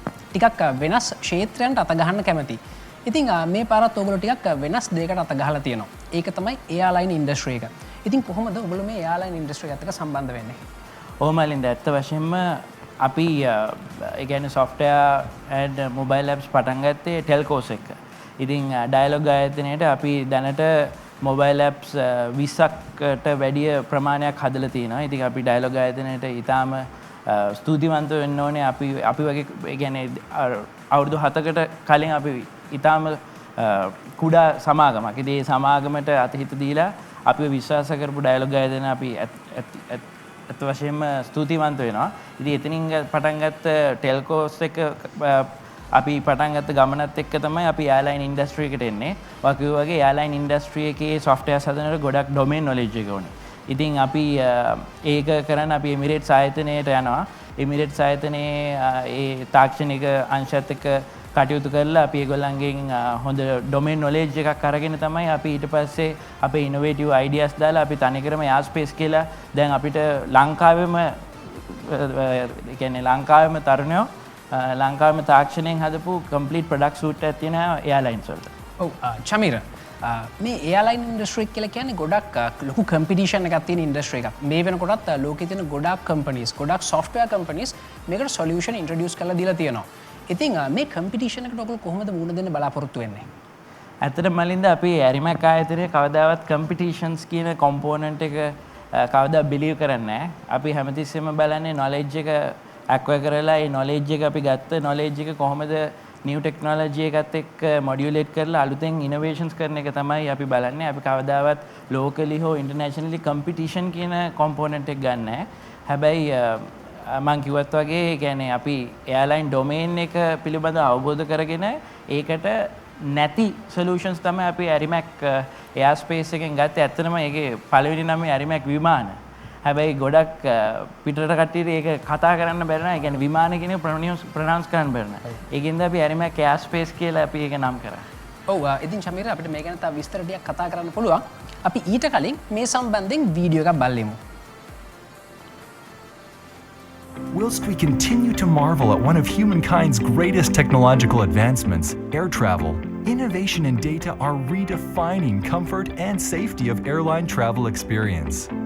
Arimac Airspace, the airspace solution, is a digital ecosystem built for modern-day crew and passenger featuring Crew Connect and roster management application, in-flight entertainment, pre- and post-booking experiences, in-flight safety and passenger experience, unified mobility solutions backed with cognitive AI platforms. This unique crew application integrates existing and laborious roster and human management systems into one central point with many on-the-fly functionalities, including live rosters, routes and trip information, check-in capabilities, push notifications for crucial flight incidents, delays, and management broadcasts. Arimac AI-powered chatbot integrates with airline's mobile app to create a hassle-free booking experience to the prospective passengers. It is capable of natural language processing, dialogue management, and it's built with a recommendation engine.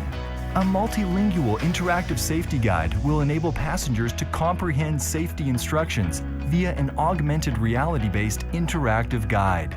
Arimac's first-in-class implementation of personalized smart wearables monitors passenger comfort levels round the clock.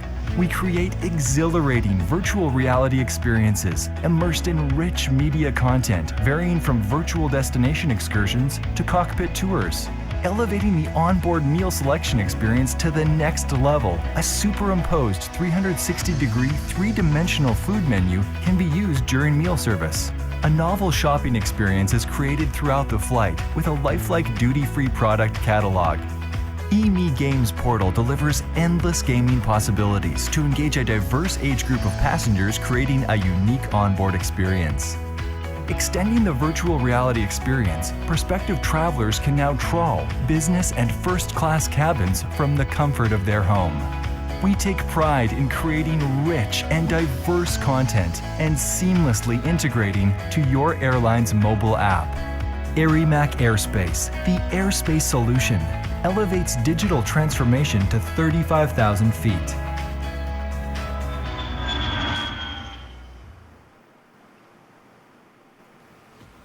ඉතින් ඔන්න ඔය විදිහට තමයි Arimac එකෙන් හදලා තියෙන airspace platform එක වැඩ කරන්නේ. ඉතින් මේ ගැන අපිට තව විස්තර කතා කරන්න පුළුවන්. හැබැයි Arimac එකෙන් කරලා තියෙන එකම platform එක මේක නෙමෙයි. තව platform ගොඩක් මේකල නිර්මාණය කරලා තියෙනවා. ඉතින් ඒක නම් චනුක්ස් අපි අනිවාර්යෙන් කතා කරන්න ඕන. ඉතින් චමිරයි ඉස්සල්ලා අපි දැක්කා ඔයාලා කලින් බලපු වීඩියෝ එකේ augmented reality AR සහ virtual reality ගැන කතා කරා. මෙතනදී VR කියන එක මම හිතන විදිහට පොඩ්ඩක් බැහැගෙන යනකොට augmented reality AR කියන එක පොඩ්ඩක් ජනප්‍රිය වෙගෙන එනවා. ඔයාලට මේ වෙලාවෙත් බලා ගන්න පුළුවන් මේ ඇත්ත ලෝකෙට digital objects මේ විදිහට අපිට බලා ගන්න පුළුවන් හැකියාව ඇවිල්ලා තියෙනවා. ඉතින් අනාගතේ ගොඩක් තැන්වල අපිට මේ augmented reality බලා ගන්න පුළුවන් වෙයි. ඒ වගේම මේ වෙනකොට advertising industry එකෙත් ගොඩක් AR පාවිච්චි වෙනවා. අපි කලින් වීඩියෝ එකේ දැක්කා වගේ. ඉතින් Arimac ආයතනයේ චමිරේ කොහොමද AR එක වැඩ කරන්නේ? ඔය ඇත්තටම අපි ඒ කියන්නේ augmented reality ටෙක්නෝලොජියත් එක්ක අපි ගැටෙන්න ගත්තේ අවුරුදු 5කට කලින්. ඒ කියන්නේ AR පටන් ගත්ත කාලෙම වගේ ඇත්තටම පටන් ගත්ත ගොඩක් කාලයකට කලින් ඒත් අපි අපේ ටෙක්නොලොජි ස්ටැක් එක පටන් ගත්තේ අවුරුදු 5කට කලින්. ඉතින් Arimac ආයතනය ගොඩක්ම සර්විස් ඔරියන්ටඩ් කම්පැනි එකක්. හැබැයි අපි ගිය අවුරුද්දේ ඉඳන් අපේ ස්ට්‍රැටජිස් මාරු කරගෙන අපි ප්‍රොඩක්ටයිස් සර්විස් ස්ට්‍රැටජි කියන එක තමයි අපි යූස් කරන්නේ. ඒ කියන්නේ දැන් චනුස්මාලි ඒ කියන්නේ අපි ගොඩක් ක්ලයන්ට්ස්ලට AR ඇප්ලිකේෂන්ස් කරා. අපි බ්‍රෑන්ඩ්ස් වලට ඒ කියන්නේ ග්ලෝබල් බ්‍රෑන්ඩ්ස් Unilever, Nestle වගේ බ්‍රෑන්ඩ්ස් වලට අපි augmented reality ඇප්ලිකේෂන් කරා. ඊට පස්සේ අපි තේරුම් ගත්තා අපි amalgamated AR content aggregation platform එකක් හදන්න ඕනේ කියලා. ඒකෙන් වෙන්නේ ඕනම බ්‍රෑන්ඩ් එකට ඕන මාකටිං කමියුනිකේෂන් එකක් සිංගල් ඇප්ලිකේෂන් එකක් කන්සියුමර්ට ඩවුන්ලෝඩ් කරන්න කියලා intuitively and robust විදිහට ඒගොල්ලන්ගේ messages deliver කරන්න පුළුවන් consumer. ඉතින් ඒක තමයි අපි as a කියන්නේ company අපේ strategy එක අපි දැන් airline industry එකෙත් අපි ගොඩක් services කරලා තමයි අපේ product එක නිර්මාණය කරේ. ඒ වගේම තමයි AR උත් අපි AR ගොඩක් service කරලා මේ Vinka කියන product එක නිර්මාණය කරා. ඒ වගේමයි දැන් ඔයගොල්ලන්ට පේනවා වගේ ඒ කියන්නේ අපි live broadcasting වලටත් AR technology use කරා. ඒ කියන්නේ ලංකාවේ තියෙන ටෙලිවිෂන් වලටයි ඒ වගේම Maldives and තව රටවල් වලට live AR content කොහොමද broadcast technology එකත් එක්ක එන්නේ කියලාත් අපි introduce කරා. ඉතින් මේක ඇත්තටම ගොඩක් දෙනෙකුට මේ දැන් තියෙන ප්‍රශ්නයක්. ඉතින් ගොඩක් වෙලාවට ඩෙවලොපර් කෙනෙක් විදිහට මම AR වලට යනවද VR වලට යනවද? අනාගතේ AR වෙයිද VR වෙයිද? මොකද්ද දෙන්න තියෙන කෙටි පිළිතුර? ඒක හරිම අමාරු ප්‍රශ්නයක් උත්තර දෙන්න. ඒ කියන්නේ ඩිජිටල් කියන එක රැපිඩ්ලි චේන්ජ් වෙනවා. කාටවත් ප්‍රෙඩික්ට් කරන්න බෑ. ඒ කියන්නේ අද මොකක් වේද හෙට මොකක් වේද කියලා. ඒ කියන්නේ ඩෙවලොපර් කෙනෙක් විදියට අපි හැමතිස්සෙම ඕන කෙනෙක්ට කියන්නේ එක ටෙක්නොලොජි එකක එක ස්ටැක් එකක ඉන්න එපා. ඉන්ජිනියර් කෙනෙක් නම් ඔයා බේසික්ස් ටික දැනගන්න. ඒතර බේසික්ස් දැනගත්තට පස්සේ ඔයාට ඕන ටෙක්නොලොජි එකට ඇඩැප්ට් වෙන්න පුළුවන් ඉක්මනට. කියන්නේ ඒක තමයි ටෙක්නොලොජි එක රැපිඩ්ලි චේන්ජ් වෙනවා. ජීවිතය වගේ තමයි. ඒ කියන්නේ එන විදිහට ගහගෙන යන්න ඕනේ. ඒක තමයි තියරි එක. ඒ වගේම ඉමි ගේම් ගැනත් මම පොඩ්ඩක් කතා කරන්නම්. මුලින්ම ඉස්සර මතකයි ඔය ෆ්ලෑෂ් ගේම් තමයි අපි ගොඩක් ප්ලේ කරේ. ඊට පස්සේ ඉමි ගේම් ප්‍රොඩක්ට් එක පටන් ගත්තා. මං හිතන්නේ ශ්‍රී ලංකාවේ විතරක් නෙමෙයි මේ වෙනකොට ඉන්ටර්නැෂනල් ලෙවල් එකේ තියෙන තවත් ගේමින් ප්ලැට්ෆෝම් එකක්. අපි කලින් වීඩියෝ එකකින් දැක්කා. එමිරේට්ස් එකත් ඒක වැඩ කරනවා. ඉතින් මේ ගැනත් තව පොඩ්ඩක් කිව්වොත් ඉමි කියන්නේ කියන්නේ Arimac එකෙන් ස්පින් ඔෆ් වෙච්ච වෙනම කම්පැනි එකක්. ඉමි එකේ මේන්ම කියන්නේ අපේ මේන් ඉන්ටෙන්ෂන් එක තමයි හයිපර් කැෂුවල් මාකට් එක රීච් කරන එක. අපි කල්පනා කරා ඒ කියන්නේ අපි දැන් බැලුවේ ලංකාවේ ගේමින් අපිත් ගේම්ස් හදුවා, ලොකු ගේම්ස් හදුවා, ඒ කියන්නේ PC level games. හැබැයි ඒකේ මොනටයිසේෂන් කියන කොම්පොනන්ට් එක හරි අමාරු ගේමින් ඉන්ඩස්ට්‍රි එකේ. Gaming industry as a whole, it's a huge multi-billion dollar area එකක්. හැබැයි අපි Asians ලා විතර හරි අමාරුයි අපිට monetization කියන component එක. අපි බැලුවා අපි කොහොමද micro payments ගන්න කියලා මේ games හදලා. ඉතින් අපි hyper casual platform එකක් introduce කරා. ඒක telcot එක connect වෙලා තමයි කරේ. මේ සතුටුයි කියන්නේ Ideamart තමයි පළවෙනි අපේ ටෙල්කෝ. හැබැයි දැන් අපි ටෙල්කෝ 20කට වැඩිය අප්‍රෝච් කරලා 6ක් එක්ක ඉන්ටිග්‍රේෂන්ස් පටන් ගෙන තියෙනවා. ඉතින් ඒක අපි ග්ලෝබල් ප්‍රොඩක්ට් එකක් විදිහට තමයි කරන් යන්න කල්පනා කරන් යන්නේ. ඒකම අපේ පේටන්ට් පෙන්ඩින් ටෙක්නොලොජි එකක් තියෙනවා. සාමාන්‍යයෙන් ගේම් එකක් ගහනකොට අම්මලා වුණත් බයිනවා ඒ ගේම් ගහන්න කියලා පොඩි ළමයිට. හැබැයි මේකේ අපි cognitive functions use කරනවා. ඒ කියන්නේ ළමයා ගේම් එක ගහනකොට අපි ඇනලයිස් කරනවා ඒ ළමයාගේ තියෙන මෙමරි පවර් එක, රිෆ්ලක්සස්, එයාගේ ඉන්ටෙලිජන්ස්, ඒ වගේ අපි ඒ කියන්නේ cognitive functions 6ක් ඇනලයිස් කරලා අපි report එකක් generate කරනවා, profile එකක්. ඒ ළමයාගේ cognitive function කොහොමද වැඩ කරන්නේ? left brain, the right brain, the creativity කොහොමද? ඒ ඔක්කොම අපි profiling කරනවා. ඒතකොට අපිට මේ වෙනකොටත් ඒ experience එක ගන්න පුළුවන්. ඔව් දැනටමත් ඇත්තටම ශ්‍රී ලාංකිකයෝ 20000කට අධික ප්‍රමාණයක් එක රෙජිස්ටර් වෙලා ඉන්නවා. ඒ එකම ලැන්ග්වේජස් 8කට අපි දැනටමත් ගේම්ස් 50කට අධික කැටලොග් එකක් අපි ගාව දැනට තියෙනවා. අපි නීරෝ ගැන පොඩ්ඩක් කතා කරමු. අනිවාර්යයෙන්ම. මොකද මේ මට මතකයි චාමීර කාලයකට කලින් ඕගොල්ලෝ ගේම් එකක් නිර්මාණය කරා කංචා යුද කියලා. ඒ ගේම් එක සෑහෙන සක්සස් වුණා. ඒ වගේ මේ ගේම් එක හදද්දී ඕගොල්ලෝ ගොඩක් දේවල් ඉගෙන ගන්න ඇති. ඒ හැම දෙයක් එක්කම ඕගොල්ලෝ තවත් ගේම් එකක් නිර්මාණය කරලා තියෙනවා. ඒ තමයි නීරෝ. අපි ඒ ගැන ටිකක් කතා කරමුද? ඔය ඇත්තටම නීරෝ කියන්නේ කංචායුධ හදපු සම්පූර්ණ නොලෙජ් එක, එක්ස්පීරියන්ස් එක, වැරදිච්ච තැන් ඔක්කොම එකතු කරලා අපි හැදුව ප්‍රොඩක්ට් එකක් නීරෝ කියන්නේ. ඉතින් නීරෝ එක ඇත්තටම අපි කංචායුධ 2 කියලා තමයි පටන් ගත්තේ. හැබැයි අපේ ඔෆිස් එකේ ස්ටුඩියෝ එකේ මල්ලිලා ටිකුවා අයිය අපි ලංකාවට දෙයක් කරන්න ඕන කියලා. එතකොට අපි බැලුවා අපිට මොකද්ද කරන්න බෑ. ඊට පස්සේ අපි දැක්කා නීරෝගේ ෆැමිලි එකේ තිබ්බ ඉෂුස් ටිකයි. ඒ කියන්නේ නීරෝ කියන්නේ ලෝකෙම හිටපු දක්ෂතම වෙඩික්කරුවෙක්, ස්නයිපර් කෙනෙක්.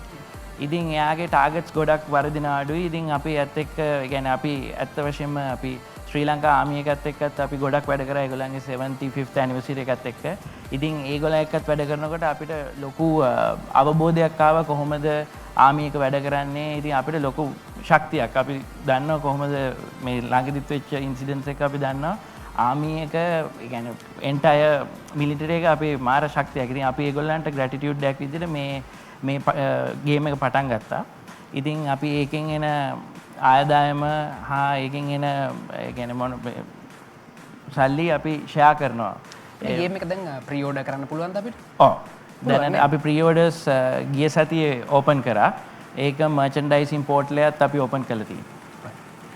ඉතින් ඊළඟට මම ආයෙත් පොඩ්ඩක් චමිරායේ කංචායුධ ගැන කතා කරනවා. මොකද ශ්‍රී ලංකාව වගේ රටක මේ වගේ දෙයක් නිර්මාණය කරොත් ගොඩක් මහන්සි වෙන්න සිද්ධ වෙනවා. මේ වගේ දෙයක් නිර්මාණය කරොත් කොහොමද මේකට ගියපු මහන්සිය අපි මුදල් විදියට හෝ වෙනත් විදිහකට ආයෙත් අපි ලබා ගන්න. ඉතින් අන්න ඔය ප්‍රශ්නේ නිසා ගොඩක් මේ ඩෙවලොපර්ස්ලා මේවා නිර්මාණය කරන අය මේවා නිර්මාණය කරන්න ලොකු බියක් දක්වනවා. නමුත් චමිරායට හැකියාව ලැබුණා බය නැතුව මේක නිර්මාණය කරන්න. ඒ වගේම දේශීය වශයෙන් විතරක් නෙමෙයි ජාත්‍යන්තරයට දේවල් අරගෙන යන්නත් ගොඩක් ලොකු බයක් තියෙනවා. අපි අවසාන වශයෙන් පොඩ්ඩක් කතා කරමු කොහොමද අපි මේ බය නැති කරගන්නේ? චමිරාය මොනවද මේකට පාවිච්චි කරපු ස්ට්‍රැටජිස්? ඇරිමැක් ආයතනය බය කියන කොම්පොනන්ට් එක අපේ ඇතුලේ නැහැ. ඒ කියන්නේ අපි බය කියන එක හිතන්නෙත් නැහැ. අපිට ආස නම් අපි දන්නවනම් ඒකෙන් අපි දෙයක් කරන්න පුළුවන් කියලා අපි ඒක කරනවා. අපේ ඇරිමැක් ආයතනයේ දැනට 120ක් විතර ෆැමිලි මෙම්බර්ස්ලා ඉන්නවා. ඒගොල්ලන් ලංකාවේ හැම තැනින්ම ඇවිල්ලා ලංකාවට දෙයක් කරන්න ඕනේ. ලංකාවේ බුද්ධි ගලණය සම්පූර්ණයෙන්ම තුරන් කරන්න ඕනේ කියන පරමාර්ථයෙන් ඉන්න කට්ටිය. ඒ කියන්නේ අපේ ගාව ඉන්නවා අයිලන්ඩ් රෑන්කර්ස්ලා ඉන්නවා. ෆොරින් යුනිවර්සිටි වලින් PhD ඔෆර් කරපු ඒත් ඒව රිජෙක්ට් කරලා ලංකාව වෙනුවෙන් දෙයක් කරන්න ඕන කට්ටිය ඉන්නවා. ඉතින් කංචායුධ එකත් අපි ෆ්‍රී කරේ මොකද අපි දැන් කියන්නේ ගිය අවුරුදු 5 ඇතුළත millions of investments වලින් game studio පටන් ගත්තා. හැබැයි ඔක්කොම වහලා දැම්මා. හැබැයි අපි බලන්න ඕනේ ලංකාවේ තියෙන population එකත් එක්ක globally යනවා නම් අපිට තියෙන කියන්නේ creativity technology එකතු කරලා කරන්න පුළුවන් ලොකුම product එක තමයි gaming. ගේමින් මාකට් එක ගත්තොත් more than 100 billion revenue එකක් ගන්න පුළුවන්. ඉතින් අපේ ඉන්න ටැලන්ට් එකත් එක්ක යුටිලයිස් කරලා අපිට දෙයක් දෙන්න ඕන සමාජයට අපි පෙන්නුවේ කංචායුධ කරලා මේක කරන්න පුළුවන්. කංචායුධයෙන් පස්සේ දැනට මට කියන්න සතුටුයි ගේම්ස් 4-5ක් හැදෙනවා.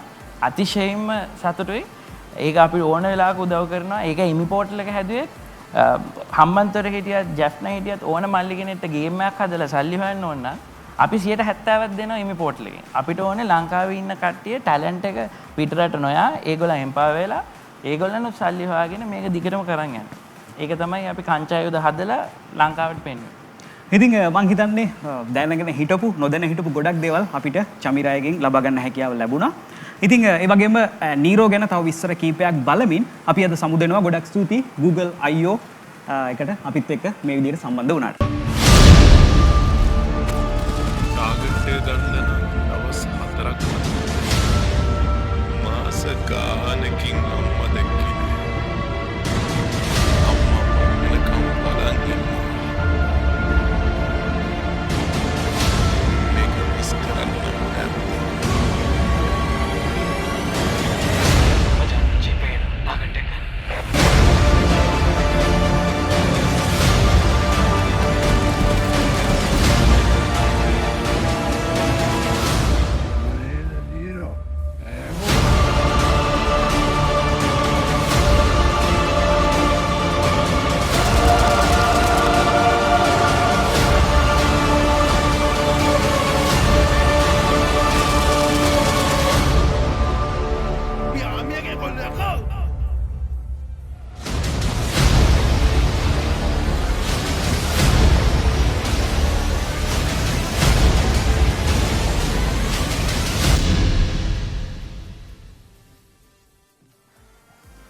ඉතින් අපිත් එක්ක මේ එකතු වෙලා සමුවරන්ගේ ශ්‍රී ලංකාවේ මේ වෙනකොට දැවැන්ත මට්ටමේ ඔන්ටර්ප්‍රනර් කෙනෙක්.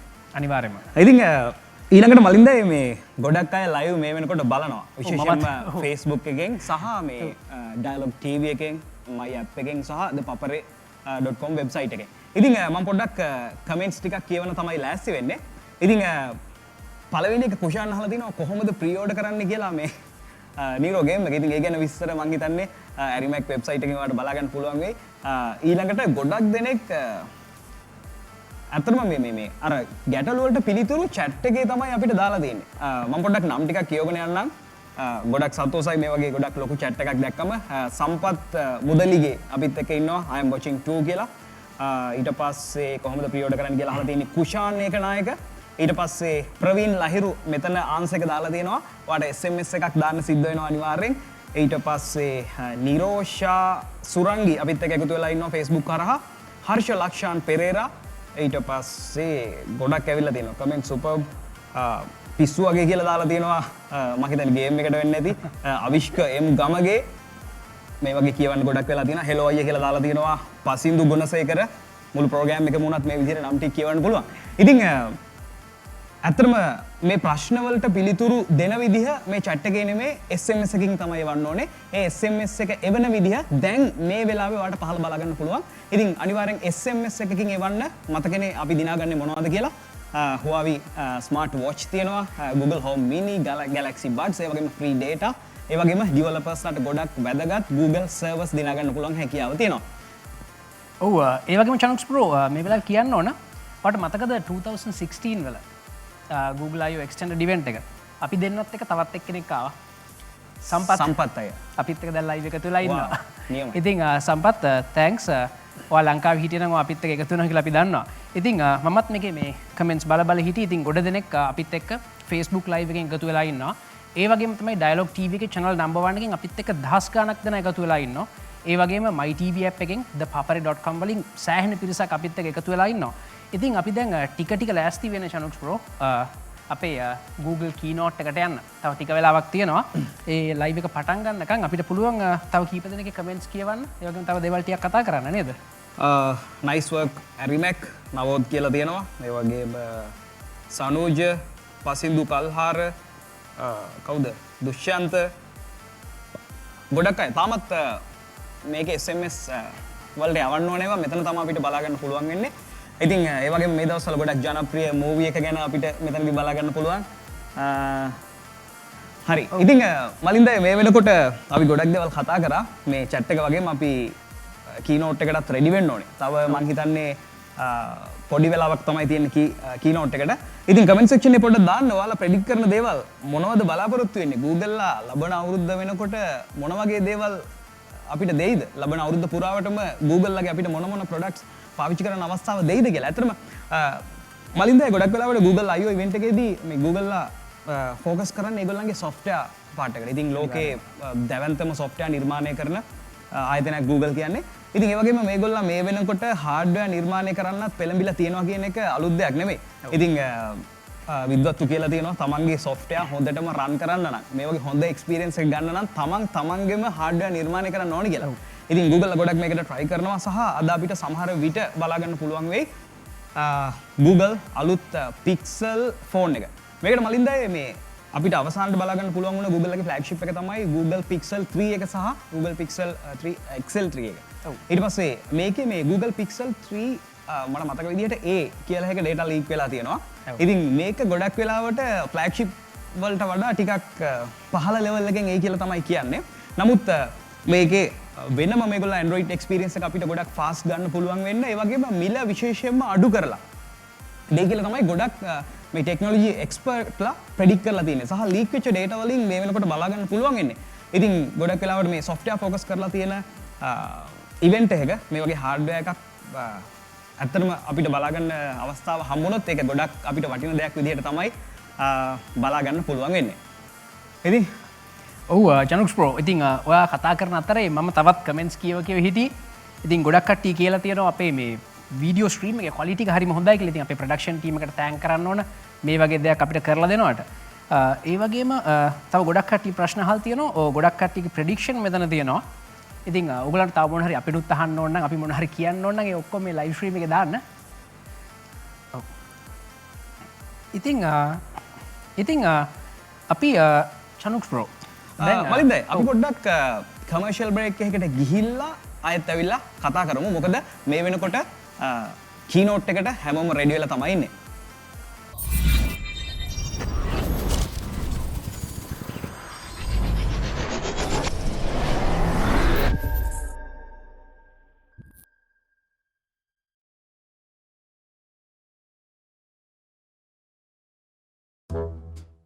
ගේම් එකක්ද? ඔන්ලයින්. හෝම් බ්‍රෝඩ් බෑන්ඩ්නේ.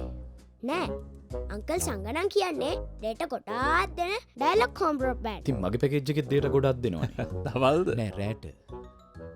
රෑට හැරන් ඉන්නේ බවුලයි බක්මූණයි කියලා ටීචර් කිව්වා. එතකොට අංකල් ආගත්තනේ. ගොඩක් අය වැඩිපුර ඩේටා දෙන්නේ රෑට. රෑ දවල් දෙකටම best anytime data දෙන්නේ Dialog home broadband විතරයි. අප්‍රේල් 21 කේදවාචකයට ලක්වුවන්ට තිරසාර අධ්‍යාපන ශිෂ්‍යත්ව සහ මනෝ සමාජයේ පුනරුත්ථාපන සහාය ලබා දීමේ මනුදම් මෙහෙවරට එක්වෙමු. ඩයලොග් විසින් ඔබ ලබා දෙන ආධාර රුපියල් මිලියන 100ක් දක්වා දෙගුණ කරයි. මේ සඳහා www.dialog.lk/donate/ වෙත පිවිසීමෙන් #77.0 ඩයල් කිරීමෙන් top up කිරීමෙන් SMS කිරීමෙන් හෝ star points easy cash සහ Genie ඔස්සේ දායක වන මෙන් අපි ඔබට ආරාධනා කර සිටිමු. මෙය ඩයලොග් පදනමේ දායකත්වයකි. හැමෝම ඇවිල්ලා. ඔයාලා විතරයි අඩුවට හිටියේ. එන්න. හරි ඔක්කොම බලන්න පුළුවන්. මෙන්න ඔසීන්න ඇන්ඩ්‍රු කතා කරනවා. Hello Andrew. මුළු ක්ලික් එකම අද අපේ ගෙදර. පොඩි ලොකු හැමෝම අද අපේ ගෙදර. මේ හැමෝම සතුටු කරන්න අපේ ගෙදර සුපර් ෆාස්ට් ඉන්ටර්නෙට් වගේම ඇතිතරම් ඩේටා තියෙන්නේ ඩයලොග් හෝම් බ්‍රෝඩ්බෑන්ඩ් නිසා. මගේ ඩයලොග් මගේ විදියට මගේ සුපර් හෝම් එකේ. ලංකාවේ අපිට නම් ඩයලොග් තමයි. ඩයලොග් පාරිභෝගික ජන හදවත් මිලියන 14ක් වෙත පිරිනමන ඩයලොග් ට්‍රිපල් බ්ලාස්ටර් පෙරගෙවුම් මොබයිල් ප්ලෑන් D2D විනාඩි 1000ක් D2D SMS 1000ක් සහ 4G බෝනස් සමග data MB 1250ක් මාසිකට රුපියල් 260යි. ඇක්ටිවේට් කිරීමට #670# ඩයල් කරන්න. ඩයලොග් ශ්‍රී ලංකාවේ අංක 1 සහ පුළුල්තම ජාලය වෙතින් හඳුන්වා දෙන ට්‍රිපල් බ්ලාස්ටර් මුළු රටටම වාසිදායකම පෙරගෙවුම් මොබයිල් ප්ලෑන්. අපි සුන්දර පුංචි රටේ ඉඳන් ලෝකයේ දෙන අපේ සිහින අදත් හෙටත් සැබෑවෙනවා. චන්ද්‍රිකා තාක්ෂණයෙන් මුළු ලෝකයම එක්යායක් කරමින් ඩයලොග් ටෙලිවිෂන් ලොවේ අසීමිත දැනුම් සම්භාරය හා රසාස්වාදය අපි හැමෝටම ලංකර දෙනවා. අපේකම අපේ සංස්කෘතිය රැකගනිමින් ලංකාව පුරා ව්‍යාප්ත වූ ඩයලොග් ටෙලිවිෂන් ජාලය කවදත් අපේ හදවත් ළඟින්මයි. ලංකාවේ අපිට නම් ඩයලොග් තමයි. ගේම් එකක්ද? ඔන්ලයින්. හෝම් බ්‍රෝඩ් බෑන්ඩ්නේ. නෑ. අංකල් සංගණන් කියන්නේ ඩේටා ගොඩාක් දෙන ඩයලොග් හෝම් බ්‍රෝඩ්බෑන්ඩ්. ඉතින් මගේ පැකේජ් එකේ ඩේටා ගොඩක් දෙනවනේ. දවල්ද? නෑ රෑට. රෑට හැරන් ඉන්නේ බවුලයි බක්මූණයි කියලා ටීචර් කිව්වා. එතකොට අංකල් ආගත්තනේ. ගොඩක් අය වැඩිපුර ඩේට දෙන්නේ රෑට. රෑ දවල් දෙකටම බෙස්ට් එනිටයිම් ඩේට දෙන්නේ ඩයලොග් හෝම් බ්‍රෝඩ්බෑන්ඩ් විතරයි.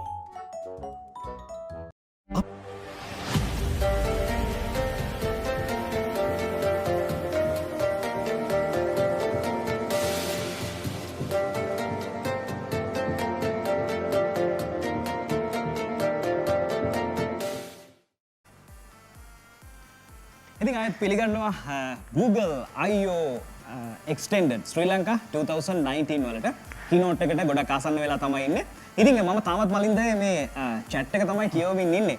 මෙතන ප්‍රශ්න කීපයක් මම ගන්නම්. තාම t-shirt එක ආවේ නැහැ නේ කියලා දාලා තියෙනවා. ඉතින් t-shirts ගොඩක් ship කරලා තියෙනවා මේ වෙනකොට. ඉස්සරහට අනිවාර්යෙන් ඔයාලගේ ගෙදරට එයි. අනිත් දේ තමයි මේ දැන් අපේ devices tag දෙනවා කියපු මොනවද කියලා ඔයාලට අඳුරගන්න පුළුවන් වුණා. නමුත් මොනවද මේ Google services කියන්නේ අහලා තියෙනවා. ගොඩක් වෙලාවට developers ලාට අවශ්‍ය වෙනවා Google Cloud Services මිලදී ගන්න තමන්ගේ cloud බැඩ් වලට. ඉතින් ඒකට $100ක් වටින coupon code 10ක් තමයි අන්තිම ත්‍යාග විදියට දෙනවා කියලා පොරොන්දු වෙලා තියෙන්නේ. ඉතින් ඒ නිසා අනිවාර්යෙන් ඔයාලට ඒක දිනා ගන්න පුළුවන්. තව කීප දෙනෙක් දාලා තියෙනවා පළවෙනි ප්‍රශ්න කීපය මගේ අරුණා. පළවෙනි ප්‍රශ්නේ මගේ අරුණා. පළවෙනි ප්‍රශ්නේ දෙක මගේ අරුණා කියලා. අනිත් හැම එකටම උත්තර SMS කරා කියලා. ඉතින් මම දන්නේ අපේ කාර්ය මණ්ඩලයට හැකි වෙයිද කියලා පරණ ප්‍රශ්න ආයෙත් ඔයාලට යටින් ෆීචර් කරන්න. එහෙම වුණොත් ඒගොල්ලන්ට ගොඩක් හොඳ දෙයක් කියලා තමයි මම හිතන්නේ.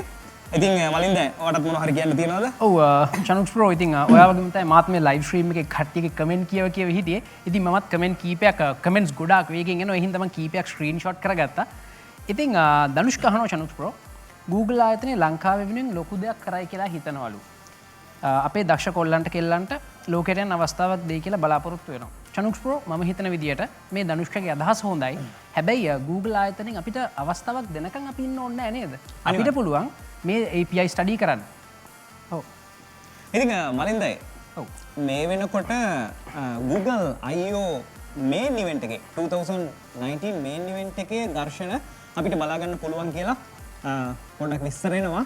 අපි ඒක ලැබුණ ගමන් ඔයාලට ඒක බලන්න අවස්ථාව උදා කරලා දෙනවා. මම හිතන්නේ දැන් තමයි ඒකට අවස්ථාව.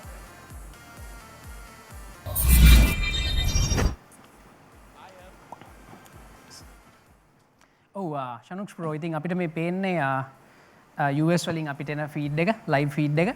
ඉතින් මේ ෂෝලයින් ඇම්ෆිතියේටර් එක මේක ඕපන් එයාර් ප්ලේස් එක ගොඩක් ලොකු තැනක්. ඉතින් මෙතන තමයි Google එකේ මේ මේන් කීනෝට් එක කරන්නේ. මේන් කීනෝට් එක කියන්නේ ප්‍රධාන දේශනය. එතනදි තමයි ඒගොල්ලන්ගේ ඔක්කොම දේවල්, ඒගොල්ලන්ගේ ඉස්සරහට තියෙන ප්ලෑන්ස්, ඒගොල්ලන්ගේ අලුතෙන් රිලීස් කරන්න යන ප්ලැට්ෆෝම්, සොෆ්ට්වෙයාර් මේ ඔක්කොම ගැන කතා කරන්නේ.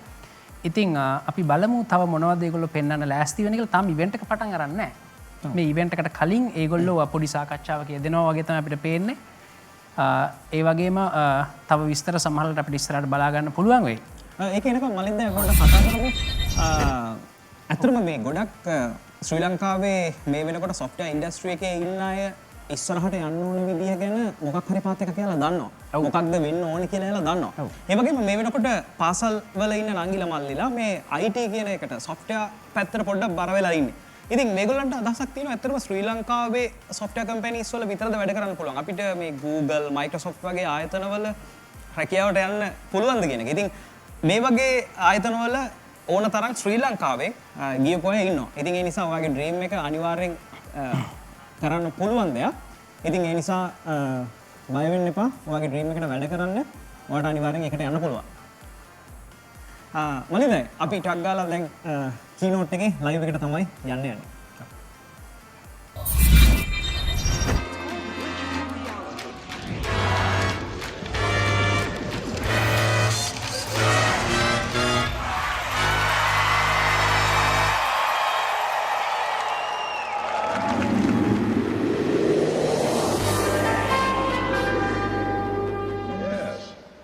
Extremely interested in exploring Magnavision's extraordinary capabilities. May we start? Thank you.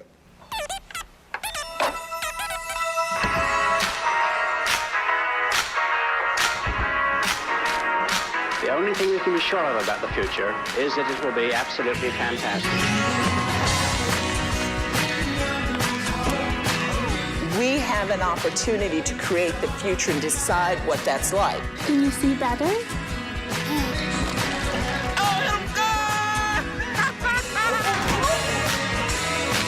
Whatever it is, follow that star, because that's going to keep you going. Keep that flame alive. Computers recognize patterns, process speech and visual information. Perhaps someday we will really be building intelligent machines. I don't know why you're laughing at me.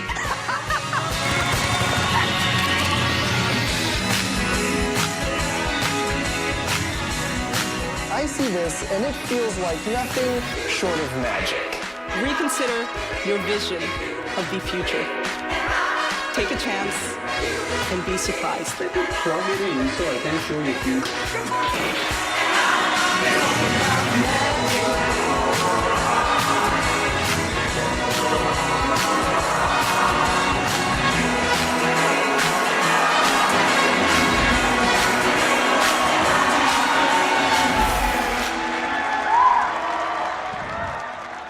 Good morning, good morning. Wonderful to be back here at Shoreline with all of you. It's been a really busy few months for us at Google. We just wrapped up Cloud Next at San Francisco with over 30,000 attendees, as well as YouTube Brandcast last week in New York. Of course, today is about you all, our developer community, and thank you all for joining us in person and to the millions around the world watching on live stream. I would love to say welcome in all the languages our viewers speak, but we are going to keep the keynote under 2 hours, especially since Barcelona kicks off against Liverpool at noon for you. It should be an amazing game. Every year at I/O, we learn and try to make things a little bit better. That's why we have lots of sunscreen. Hope the sun comes out. Plenty of water and shade. But this year, we want to make it easier for you to get around. So we are using AR to help. To get started, open your I/O app and choose Explore I/O, and then you can just point your phone where you want to go. We really hope this helps you get around and answers the #1 question people have, where the sessions are. Actually, it's not that. They want to know where the food is, and we have plenty of it around. We also have a couple of Easter eggs, and we hope you enjoy them as well. This is a pretty compelling use case, and we actually want to generalize this approach so that you can explore and navigate the whole world that way. There's a lot of hard work ahead, and it's a hard computer science problem, but it's the type of challenge we love. Tackling these kinds of problems is what has kept us going for the past 21 years. And it all begins with our mission to organize the world's information and make it universally accessible and useful. And today, our mission feels as relevant as ever. But the way we approach it is constantly evolving. We are moving from a company that helps you find answers to a company that helps you get things done. This morning, we'll introduce you to many products built on a foundation of user trust and privacy, and I'll talk more about that later. We want our products to work harder for you in the context of your job, your home, and your life. And they all share a single goal, to be helpful. So we can be there for you in moments, big and small, over the course of your day. For example, helping you write your emails faster with automatic suggestions from Smart Reply, and giving you the chance to take them back if you didn't get it right the first time. Helping you find the fastest route home at the end of a long day. And when you get there, removing distractions so that you can spend time with the people most important to you. And when you capture those perfect moments, backing them up automatically so you never lose them. Simply put, our goal is to build a more helpful Google for everyone. And when we say helpful, we mean giving you the tools to increase your knowledge, success, health, and happiness. We feel so privileged to be developing products for billions of users. And with that scale comes a deep sense of responsibility to create things that improve people's lives. By focusing on these fundamental attributes, we can empower individuals and benefit society as a whole. Of course, building a more helpful Google for us always starts with search and the billions of questions users trust Google with every day. But there is so much more we can do to help our users. Last year, we launched a new feature in Google News called Full Coverage, and we've gotten great feedback on it from our users. We'll be bringing full coverage directly to search to better organize results for news-related topics. Let's take an example. If you search for black hole, we'll surface the relevant top news. It was in the news recently. We use machine learning to identify different types of stories and give you a complete picture of how a story is being reported from a wide variety of sources. You can click into full coverage.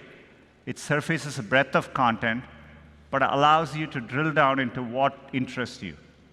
You can check out different aspects of the story, like how the black hole got its name. You can even now see a timeline of events, and we'll be bringing this to search later this year. Podcasts are another important source of information, and we'll be bringing them directly to search as well. By indexing podcasts, we can surface relevant episodes based on their content, not just the title. And you can tap to listen right in search results, or you can save an episode for listening later on your commute or your Google Home. These are all examples of how we are making search even more helpful for our users, surfacing the right information in the right context. And sometimes, what's most helpful in understanding the world is being able to see it visually. To show you how we are bringing you visual information directly in search, here's Aparna.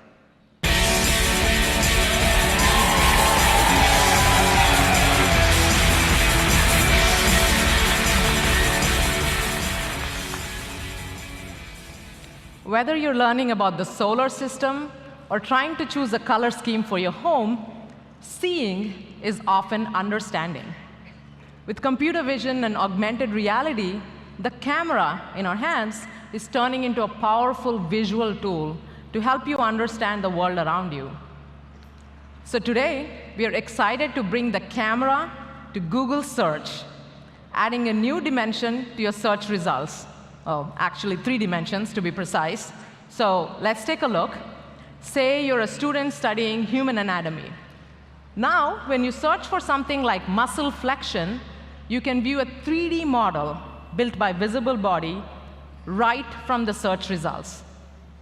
Not only that, pretty cool, not only that, you can also place it in your own space.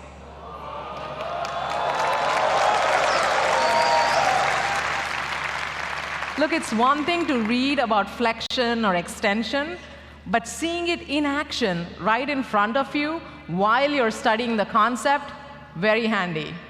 Okay, let's take another example. Say, instead of studying, you're shopping for a new pair of shoes. That happens.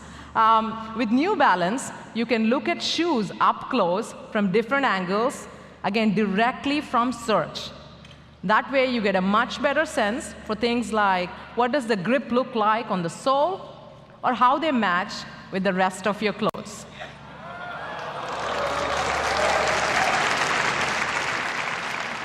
Okay, this last example is a really fun one. So you may have all seen a great white shark in the movies. Jaws, anyone? But what does it actually look like up close? Let's find out, shall we?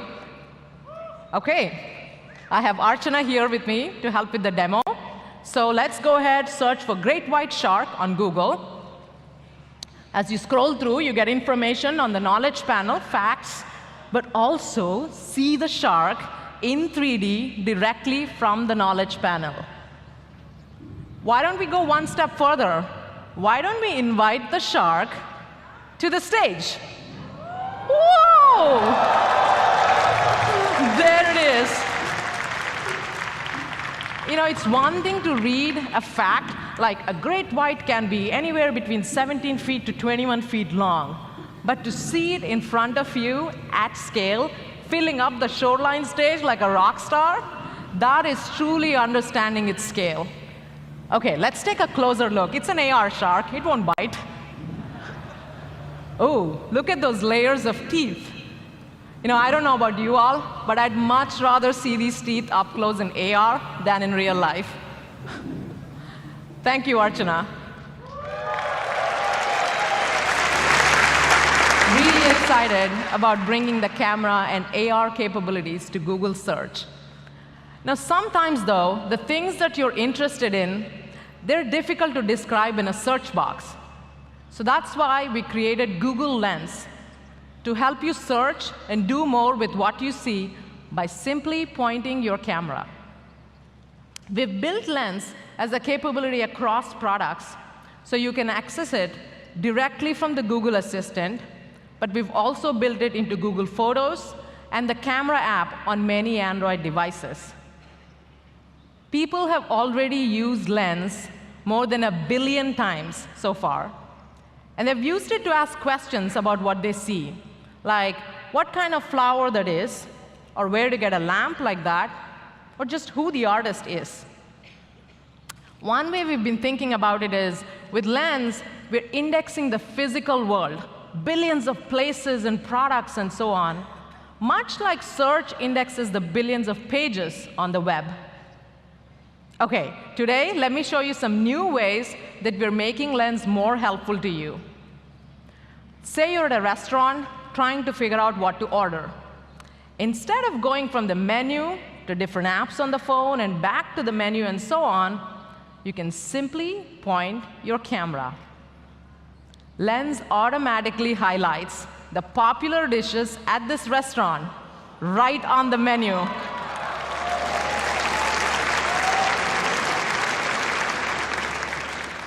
And of course, if you want to know more, you can tap on any dish on the menu, and you can see what it looks like, again, at the restaurant.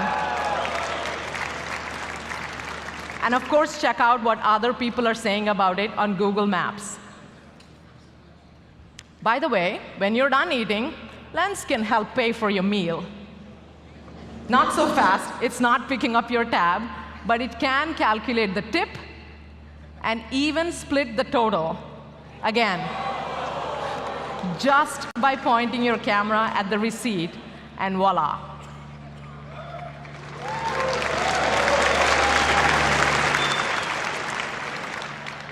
So you saw how we connected the menu with information from Google Maps. But we're starting to think of other ways that we can connect helpful digital information with the things in the physical world.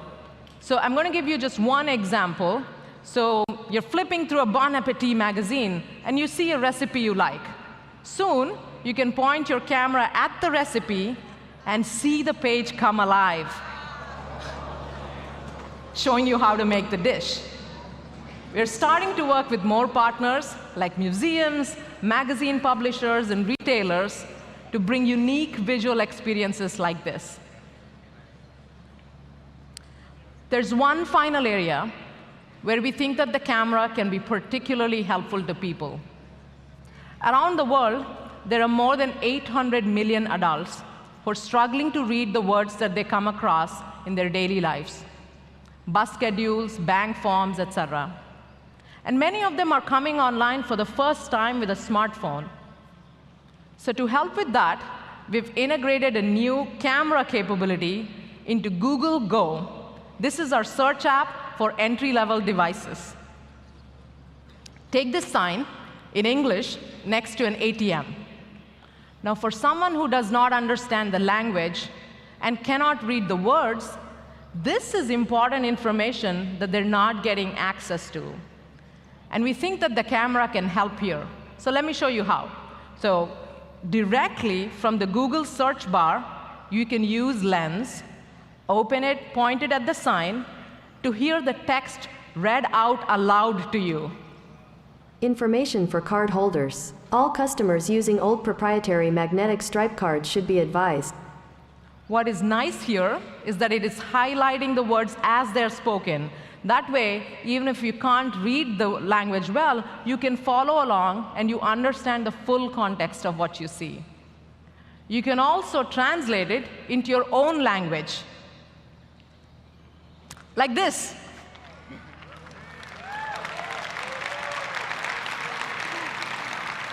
Notice that the translated text is overlaid right on top of the original sign.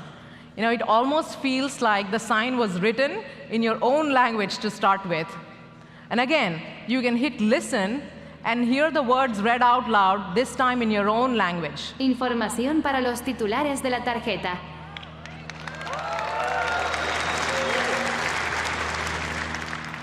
What you're seeing here is text-to-speech, computer vision, the power of translate, and 20 years of language understanding from search, all coming together.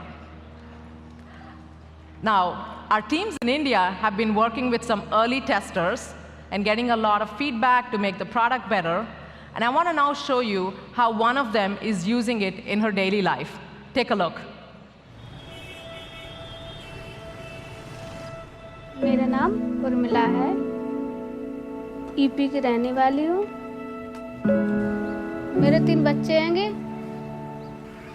School में जाते हैं और बच्चों को homework नहीं करा सकते हैं, लेकिन चलो मेरे बच्चे होशियार हो गए, थोड़ा सा न पढ़ लिख जाते, कोई भी पढ़ा लिखा का काम भाव वो नहीं कर सकते हैं। बार बार कहने पड़ती है उन लोगों के कि मतलब थोड़ा सा बता दिए। मुझे पहली बार जैसे बच्चों को मतलब बार बार कविता नहीं आ रही थी, मतलब फोटो लाई। 1 कप सोयाबीन बहियों में 4 कप पानी डालकर उबालें। तो इसने पढ़ के सुनाया है और जैसे मतलब रिपोर्ट कार्ड आओ बच्चों को अंग्रेजी, हिंदी, गणित, विज्ञान। तो मुझे बहुत अच्छा लगा कि मतलब वो चीज़ है, मतलब जा चीज़ है। अब तो मैं खुद के लिए बहुत कुछ काम कर लेंगे। चालू खाता, बचत खाता। अब जैसे रेलवे के टिकट कटाना है तो मैं कटा सकती हूँ, किसी के सहारा नहीं लेने पड़ता है। एक तो इसमें बहुत बेहतर है।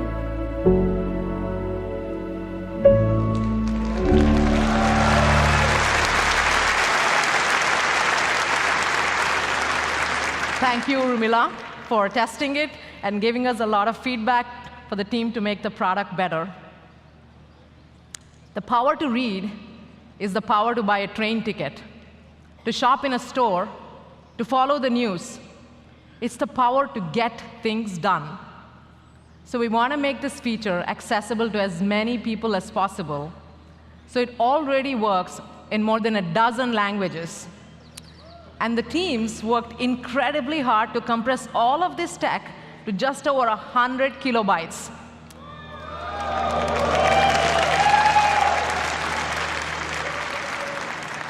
That way it can work on phones that cost as little as $35.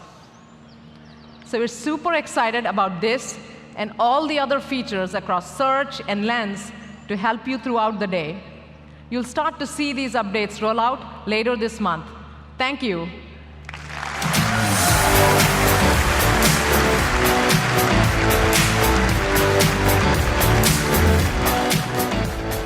Thanks, Aparna. Helpfulness is also about saving time and making your day a little bit easier. That's why last year at I/O, we gave you a first look at our duplex technology.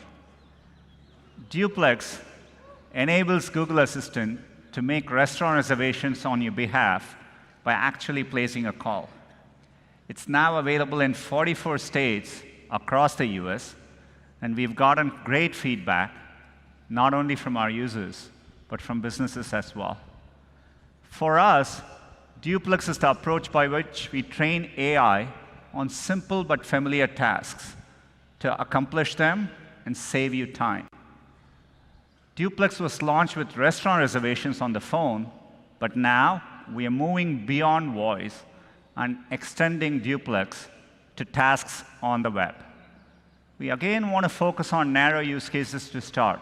So we are looking at rental car bookings as well as movie ticketing.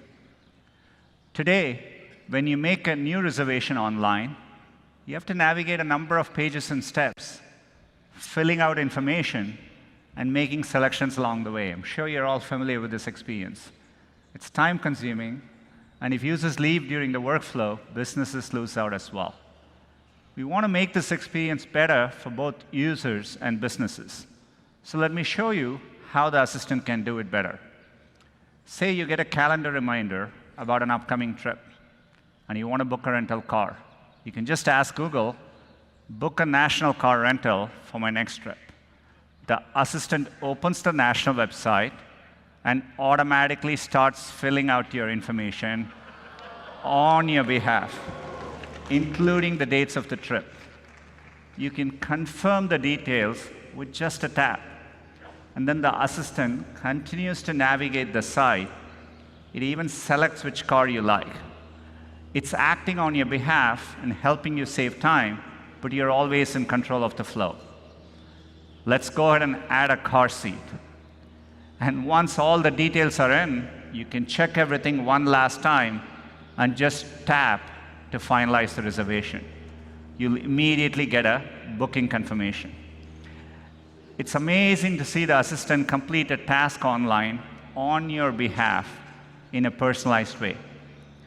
It understands the dates of your trip and your car preferences based on trip confirmations in Gmail.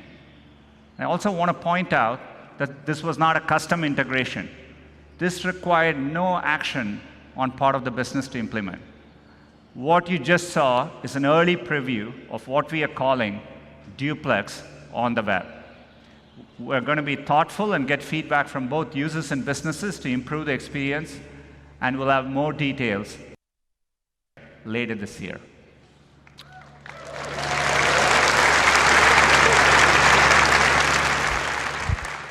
The Google Assistant helps people around the world with all kinds of tasks, whether they are at home or on the go. But we want to build an even more helpful assistant. In order to process speech today, we rely on complex algorithms. It includes multiple machine learning models. One model maps incoming sound bites into phonetic units.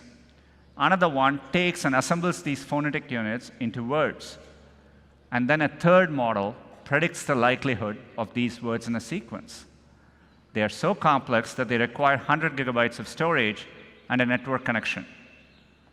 Bringing these models to your phone, think of it as putting the power of a Google data center in your pocket. It's an incredibly challenging computer science problem. I'm excited to share we have reached a significant milestone. Further advances in deep learning have allowed us to combine and shrink the 100 gigabyte models down to half a gigabyte, small enough to bring it onto mobile devices. This eliminates network latency and makes the assistant so much faster, so fast, that tapping to use your phone would seem slow. I think this is going to transform the future of the assistant, and I'm thrilled to bring Scott to tell you more about our next generation assistant.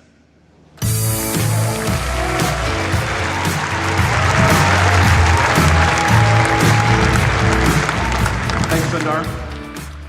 Well, what if we could bring the AI that powers the assistant right onto your phone?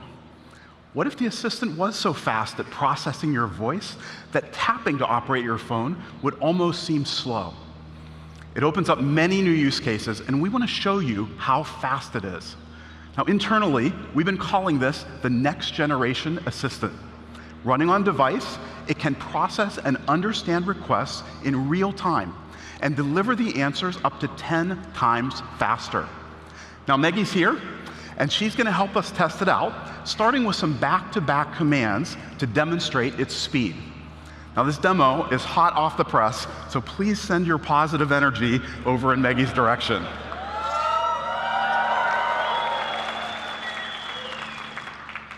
Hey Google, open Calendar, open Calculator, open Photos, set a timer for 10 minutes.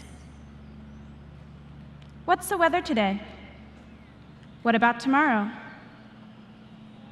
Show me John Legend on Twitter. Get a Lyft ride to my hotel.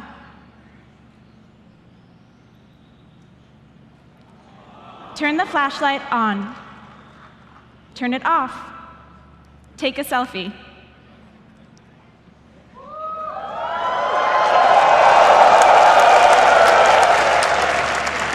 All right. Now, as you could see, yeah. That was awesome. Maggie was able to open and navigate apps instantly. Now, you might have also noticed that with continued conversation, she was able to make several requests in a row without having to say, "Hey, Google," each time. Now, beyond an effortless way to operate your phone, you can start to imagine how the assistant fused into the device could orchestrate tasks across apps. Let's look at another demo where Maggie's chatting with a friend. He's going to ask her about a recent trip. Notice how easy it is for her to respond with her voice and even share a photo.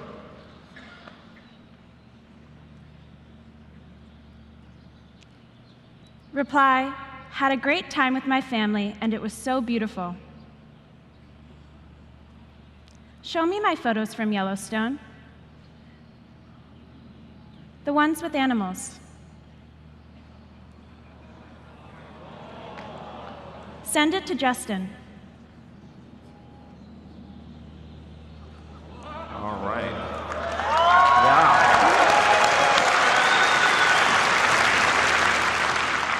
Now, another example is when a friend asks you a question and you need to look up the information to respond. Justin wanted to know when Maggie's flight arrives. When's my flight? When's my flight?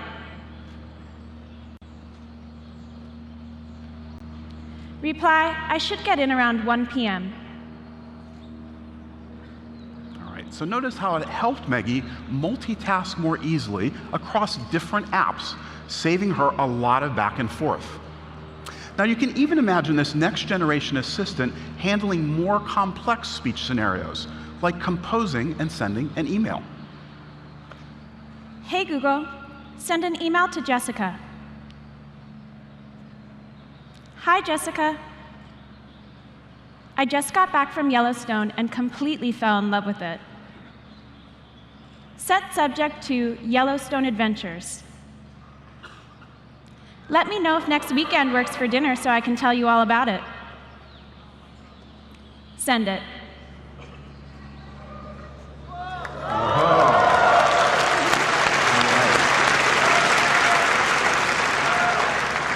Now, as you could see, this required the assistant to understand when Maggie was dictating part of the message versus when she was asking it to complete an action. Thanks, Maggie. Thanks, Scott.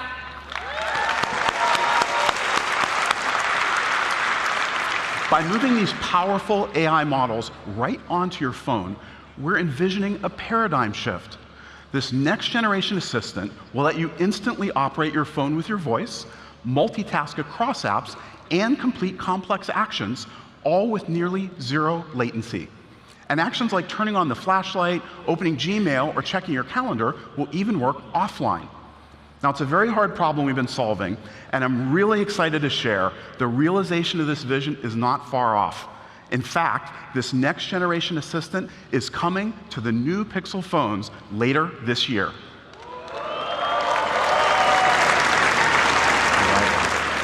Now, our mission is to make the assistant the best way to get things done. You just saw how we're making it much faster, but it also has to be personal enough to really help you. Now, personalized help's especially important in areas where people's preferences completely differ, like choosing what to listen to, what to do on the weekend, or even what to eat. So let's look at a recipe example. Hey Google, what should I cook for dinner? Here are some recipe picks for you. Now, as you can see, the assistant picked recipes tailored to me. For example, it suggested a bourbon chicken recipe because it's helped me with barbecue recipes in the past. Now, what I really love is that different people get completely different results. We call this feature Picks for You, and it'll be launching on smart displays later this summer, starting with recipes, podcasts, and events. Now, beyond your preferences, becoming more personal means the assistant will better understand the people, places, and events that are important to you. Now, one important person in my life is my mom, who I'm going to visit right after I.O. So let's say I ask my assistant, how's the traffic to Mom's house? Now, we all understand what I mean by Mom's house, right? Well, if I'm in Toledo, Mom's house might have meant this place, a nonprofit childcare center. In other cities, Mom's house can be a restaurant or a grocery store. In fact, there's lots of things in the world called Mom's house. Now, in linguistics, the process of figuring out which thing a phrase refers to is called reference resolution, and it's fundamental to understanding human language. At Google, we approach this problem using our knowledge graph of things in the world and their relationships. It's what allows us to understand something like the Starbucks near the Golden Gate Bridge. Today, we're expanding the assistant's ability to understand you better by applying those same techniques to the things in your world. We call it personal references. So if I've shared my mom's contact info with the assistant, I can ask, "Hey Google, what's the weather like at Mom's house this weekend?" Friday and Saturday in Carmichael will be partly cloudy. How long will it take to get there? With light traffic, it will take you 2 hours and 14 minutes to get to 123 Main Street by car. Remind me to order flowers a week before Mom's birthday. All right, I'll remind you on July 3rd. And it goes beyond Mom.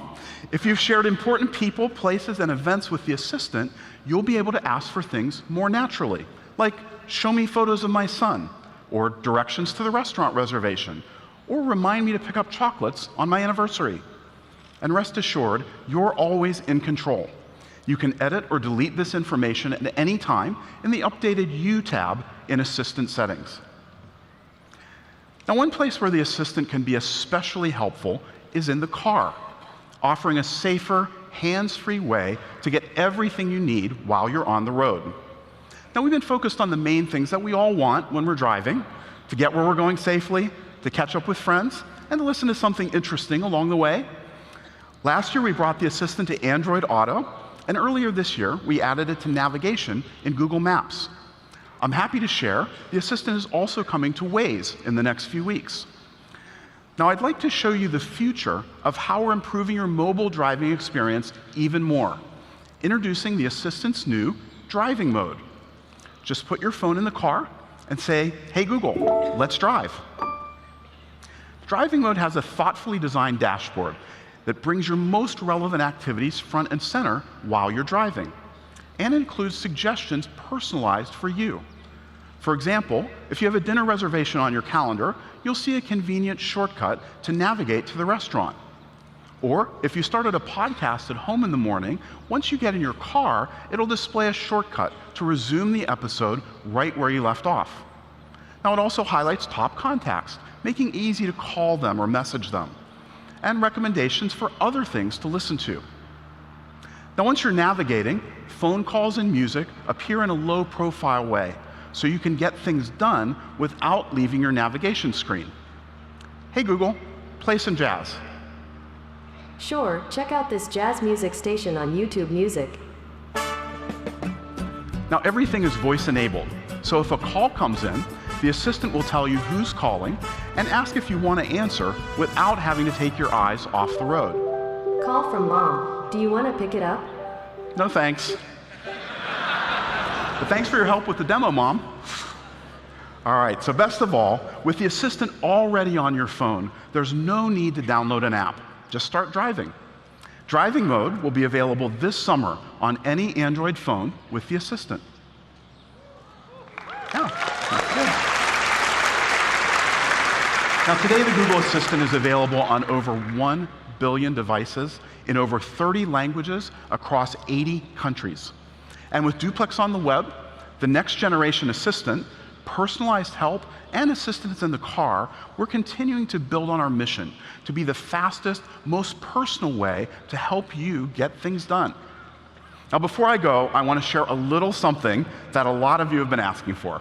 Check this out. Stop.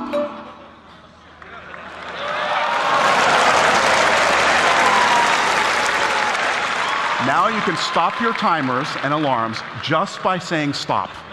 No "Hey Google" needed. And it's rolling out on smart displays and Google Homes in English-speaking locales starting today. Thanks very much.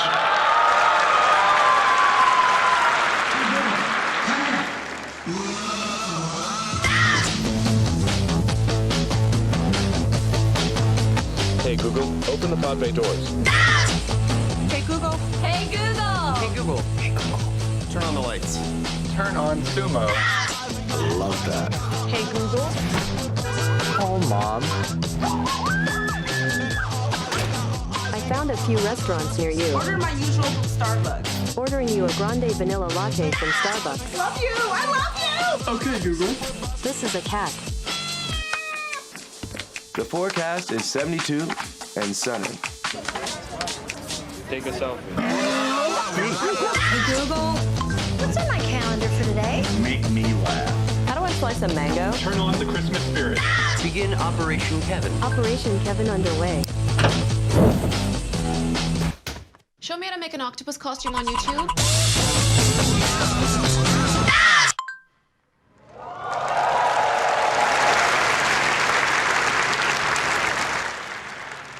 Thanks, Scott. It's great to see the momentum of Google Assistant and how it's able to help users get things done. So far, we've talked about building a more helpful Google. It's equally important to us that we do this for everyone. For everyone is a core philosophy for us at Google. That's why, from the earliest days, search works the same, whether you're a professor at Stanford or a student in rural Indonesia. It's why we build affordable laptops for classrooms everywhere. And it's why we care about the experience on low-cost phones in countries where users are just starting to come online with the same passion as we do with premium phones. And it goes beyond our products and services. It's why we offer free training and tools through Grow with Google, helping people grow their skills, find jobs, and build their businesses. And it's how we develop our technology, ensuring the responsible development of AI, privacy and security that works for everyone, and products that are accessible at their core. Let's start with building AI for everyone. Bias has been a concern in science long before machine learning came along. But the stakes are clearly higher with AI. It's not enough to know if a model works. We need to know how it works. We want to ensure that our AI models don't reinforce bias that exists in the real world. It's a hard problem, which is why we are doing fundamental computer science research to improve the transparency of machine learning models and reduce bias. Let me show you what I mean. When computer scientists deploy machine learning models, it can sometimes be difficult to understand why they make a certain prediction. That's because most machine learning models appear to operate on low-level features. Edges and lines in a picture, color of a single pixel. That's very different than the higher-level concepts more familiar to humans, like stripes on a zebra. To tackle this problem, Google AI researchers are working on a new methodology called TCAV, or testing with concept activation vectors. Let me give you an example. If it's a machine learning model trained to detect zebras, you would want to know which variables were being used to decide if the image contained a zebra or not. TCAV can help you understand if the concept of stripes was important to the model's prediction. In this particular case, it makes sense. Stripes are an important predictor for the model. Now suppose a classifier was trained on pictures of doctors. If the training data was mostly males wearing coats and stethoscopes, then the model could inaccurately assume that being male was an important prediction factor. There are other important examples as well. Now imagine an AI system that could help with detecting skin cancer. To be effective, it would need to recognize a wide variety of skin tones representative of the entire population. There's a lot more to do, but we are committed to building AI in a way that's fair and works for everyone, including identifying and addressing bias in our own ML models and sharing tools and open data sets to help you as well. Another way we build for everyone is by ensuring that our products are safe and private, and that people have clear, meaningful choices around their data. We strongly believe that privacy and security are for everyone, not just a few. This is why powerful privacy features and controls have always been built into Google services. We launched incognito mode in Chrome over a decade ago. We pioneered Google Takeout, which gives you easy controls to export your data from email, contacts, photos, all of our products, anytime you choose to. But we know our work on privacy and security is never done. And we want to do more to stay ahead of constantly evolving user expectations. We've been working on a significant set of enhancements, and I want to talk you through a few. Today, you can already find all your privacy and security settings in one place in your Google account. To make sure your Google account is always at your fingertips, we are making it easily accessible from your profile photo. If you're in search, you can tap on your photo and you can quickly access the most relevant privacy controls for search in case your data in search. Here, you can view and manage your recent activity, and you can easily change your privacy settings. Last week, we announced auto delete controls, which you'll also be able to access right from the app. Data helps make search work better for you. And with auto delete, you can choose how long you want it to be saved. For example, 3 or 18 months, after which any old data will be automatically and continuously deleted from your account. This is launching today for web and app activity. We'll be rolling it out to location history in the coming weeks, and we'll continue to bring features such as this to more controls over time. In addition, one-tap access to your Google account will be coming to our major products, including Chrome, Search, Assistant, YouTube, Google News, and Maps. And speaking of Maps, if you tap on your profile photo, in addition to finding easy access to your privacy controls, you'll find a new feature, incognito mode. Incognito mode has been a popular feature in Chrome since it launched, and we are bringing this to Maps. While in incognito in Maps, your activity, like the places you search and navigate to, won't be linked to your account. We want to make it easy to enter in and out of incognito, and Maps will soon join Chrome and YouTube with support for incognito, and we'll be bringing it to search as well this year.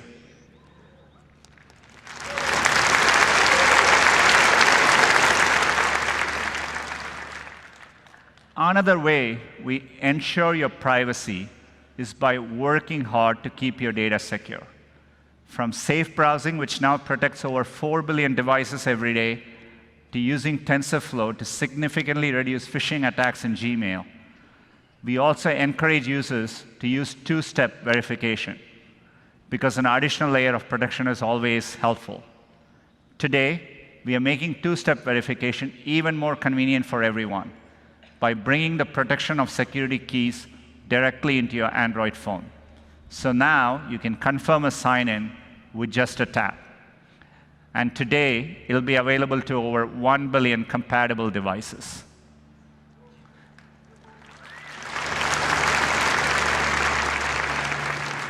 We always want to do more for users, but do it with less data over time. So we are applying the same cutting-edge AI research that makes our products better and applying it to enhance user privacy. Federated learning, this is a new approach to machine learning developed by Google, is one example. It allows Google's AI products to work better for you and work better for everyone without collecting raw data from your devices. Instead of sending data to the cloud, we flip the model. We ship machine learning models directly to your device. Each phone computes an update to the global model, and only those updates, not the data, is securely uploaded and aggregated in large batches to improve the global model. And then the updated global model is sent back to everyone's device. Let me explain it with a concrete example. Take Gboard, Google's keyboard. Using on-device learning alone, when new words become popular, Gboard would not be able to suggest them until you've typed them many times. Federated learning, however, allows Gboard to learn new words like BTS or YOLO after thousands of people start using them without Google ever seeing anything you type. Actually, with BTS, it's probably millions of people. This is not just research. In fact, Gboard is already using federated learning to improve next word prediction as well as emoji prediction across tens of millions of devices.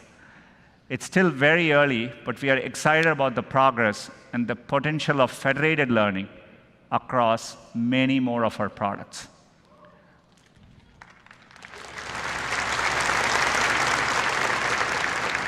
Privacy and security are the foundation for all the work we do, and we'll continue to push the boundaries of technology to make it even better for our users. Building for everyone also means ensuring that everyone can access our products. The World Health Organization estimates that 15% of the world's population, over 1 billion people, has a disability.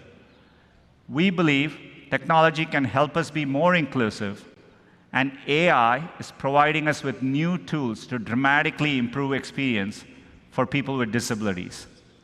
For example, there are almost 500 million people in the world who are deaf or hard of hearing. Think of how many conversations are challenging, from in-person discussions and phone calls to even experiencing videos online. A few months ago, we launched Live Transcribe, powered by Google's Cloud Speech API, to caption conversations in real time. You can leave your phone open with the app, and when someone speaks to you, it transcribes their speech into text. Those who cannot or prefer not to speak can also respond by typing. I was really inspired by how the product came about. Two of our Google researchers, Dimitri and Chet, saw an opportunity to help people and collaborated to develop the app. Together, with a small team of engineers and people who volunteered their 20% time, they built Live Transcribe, and it is now available in over 70 languages and dialects on Android devices.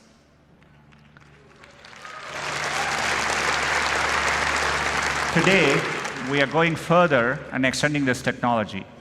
We are announcing a new feature called Live Caption. Live Caption makes all content, no matter its origin, more accessible to everyone. The incredible thing is that it works completely on device, so there's no delay. With one click, you can turn on captions for a web video, podcast, or even on a moment you capture at home. You like the blueberries? The blueberries? Delicious? Comes more. Should they This is only possible due to our recent breakthroughs in speech recognition technology. We recently tested live caption with some users. Let's take a look.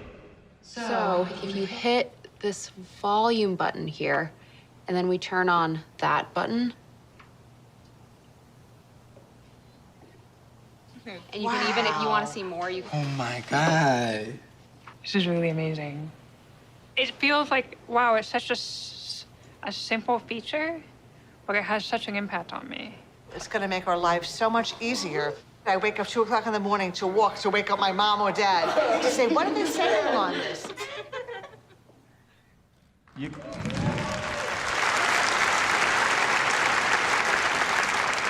can imagine all the use cases for the broader community too. For example, the ability to watch any video if you're in a meeting or on the subway without disturbing the people around you. The Android team is going to talk a little bit later today about what made live caption possible. We are also exploring how this technology can caption phone calls. But we want to go one step further and actually allow more people to respond and accomplish tasks over their phones. As you'll see in this example, Nicole, who is deaf and prefers not to speak, can receive a call from her hairstylist. With Smart Compose and Smart Reply, she can answer the call and interact. Let's take a look. Hi, this is Nicole's assistive chat. She'll see what you say, and her responses will be read back to you, starting now. Hi, Nicole, it's Jamie. How are you? Hey, Jamie. I'm good, and you? Great. Are we still on for your 1 p.m. haircut tomorrow? Sorry, can you do 3 p.m.? Yes, I can do 3 p.m. We have a lot to catch up on. I want to hear all about your trip. Perfect, thumbs up. Great, see you tomorrow. Bye. Thumbs up indeed.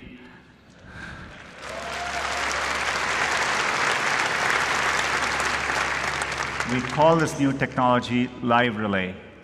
While there's still more work to do, we are excited to see how it can help people like Nicole get things done more easily. Just like with live caption, this runs completely on device, and these conversations remain private to you. We also want to help those with speech disorders or people whose speech has been affected by a stroke or ALS. Researchers from Google AI are exploring the idea of personalized communication models that can better understand different types of speech, as well as how AI can help even those who cannot speak to communicate. We call this research Project Euphonia. Let's take a look. Google has very good general speech recognition, but if you do not sound as most of people, it will not understand you. No one's ever collected large data sets of people whose speech is hard for others to understand. People who have multiple sclerosis, for GF, who had stroke, who stutter. They're not used in training the speech recognition models. The game is to record things and then have it recognize things that you say that aren't in the training set. Dimitri recorded 15,000 phrases. It wasn't obvious that this was going to work. He just sat there and he kept recording. We need to make all voice interactive devices be able to understand any person who speaks to them. You can see that it's possible to make a speech recognizer to work for Dimitri. It should be possible to make it work for many people, even people who can't speak because they've lost the ability to speak. The work that Shenxing has done on, voice utterances, from sounds alone, you can communicate. But there might be other ways of communicating. Most people with ALS end up using an on-screen keyboard and having to type each individual letter with their eyes. For me, communicating is slow. Steve might crack a joke, and it's related to something that happened, a few minutes ago. The idea is to create a tool so that Steve can train machine learning models himself to understand his facial expressions.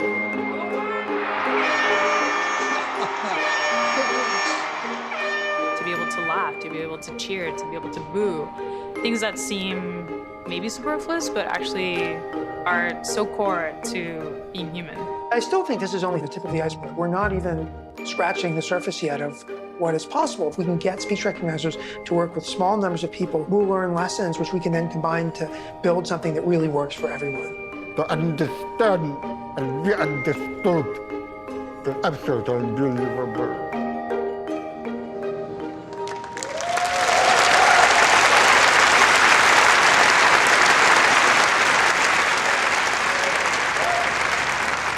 We are working hard to provide these voice recognition models through the Google Assistant in the future.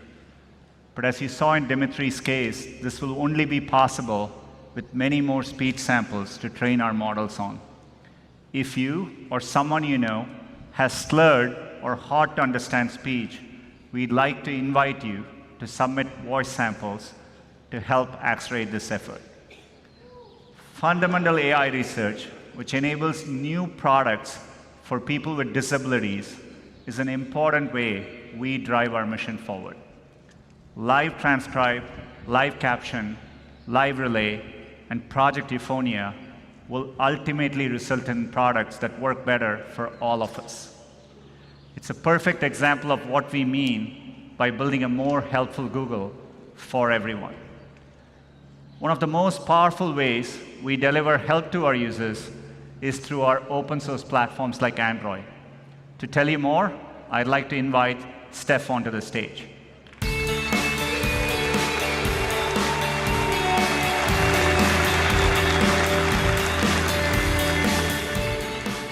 It's amazing we're here to talk about Android's version 10.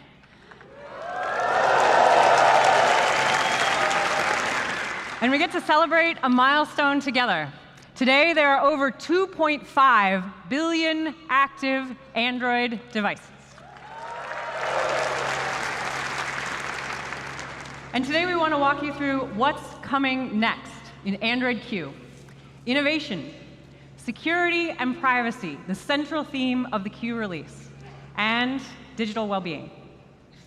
A lot has changed since 1.0. Smartphones have evolved from an early vision to this integral tool in our lives, and they are incredibly helpful. Looking ahead, we see another big wave of innovation coming to make them even more helpful. Q shows Android shaping the leading edge of mobile innovation, with over 180 device makers around the world. Driven by this powerful ecosystem, many innovations have been first on Android, from large screens to the first OLED display. And this year, display technology will take an even bigger leap, with foldables coming from multiple Android OEMs. These devices open up a completely new category, which, though early, just might change the future of mobile computing. Foldables take advantage of a completely new display technology. They literally bend and fold from phone to tablet-sized screen. And Q maximizes what's possible on these screens. For instance, foldables are great for multitasking. So I can watch some funny videos my sister sent me while we chat about what we're going to do for my mom on Mother's Day. But the feature I'm most excited about is screen continuity. So let's say we finish chatting. It's time to head out, and I'm standing around waiting for my ride. So I start playing a game on the folded, smaller screen. When I sit down and unfold, the game seamlessly transfers to the larger screen. It is so cool. And I can pick up exactly where I was playing. Now, multiple OEMs will launch foldables this year, all running Android.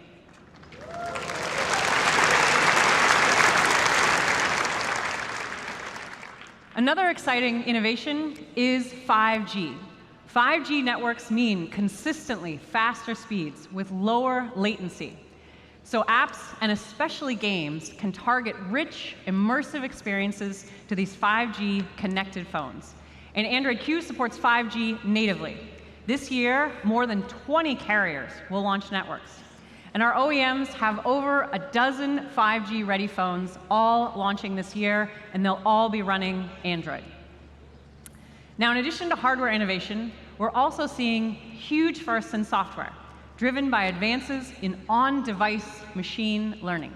Sundar showed live caption. Now, I would really like you to see it in action and then take you under the hood. Please welcome Tristan.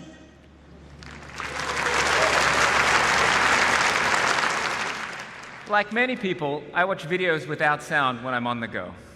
With captions, I can still keep up, even if I'm in a crowded space or I'm sitting in a meeting. So for me, they're super helpful. But for the almost 500 million people who are deaf or hard of hearing, captions are critical. Today, loads of mobile content embeds audio, from video to voice messages and everything in between. Without captions, this content is nowhere near as accessible. Live caption in Q takes audio and instantly turns it into text. Let's take a look at this video my friend Heather sent me yesterday. To turn it on, I open the volume rocker and tap the live caption button. Hey cutie, do you want to give your puppy a hug? Oh, I guess not. Puppy is walking away. So as you can see, these captions appear in real time over a video that would normally never have captions. You can expand them, contract them, move them up and down. It's a lot of fun.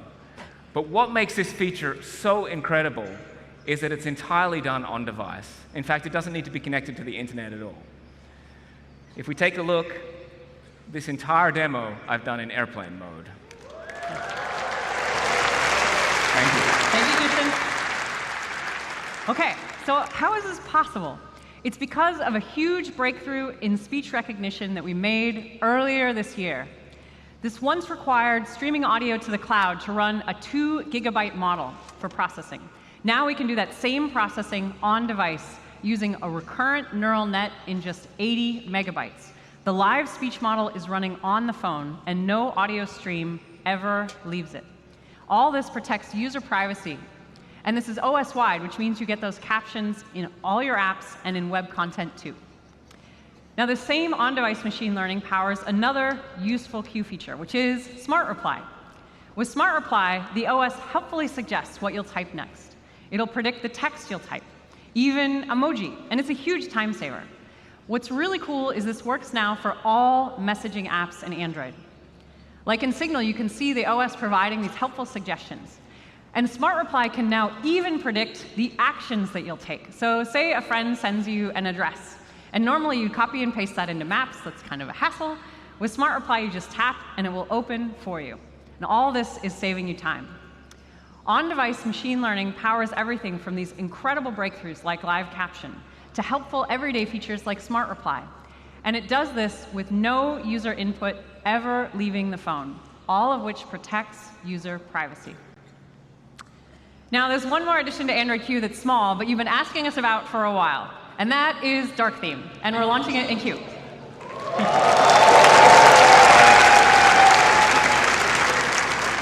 So you can activate it by using the quick tile or by turning on Battery Saver, and in fact, it will help you save battery. Your OLED display is one of the most power-hungry components in your phone, so by lighting up less pixels, will save you battery.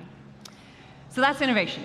But we feel all innovation must happen within a frame of security and privacy. People now carry phones constantly, and we trust them with a lot of personal information. You should always be in control of what you share and who you share it with. And that's why the second area we'll cover, and the central focus of the release, is security and privacy. Now, over the years, Android's built out a huge set of protections already.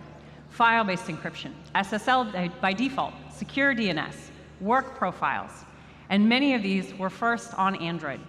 Android has the most widely deployed security and anti-malware service of any OS, with Google Play Protect. It runs on every device, and it scans over 50 billion apps a day.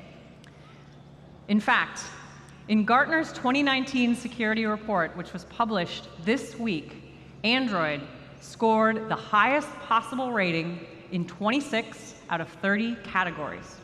It's ahead on multiple points, from authentication to network security to malware protection and more. At the same time, we wanted to go much further.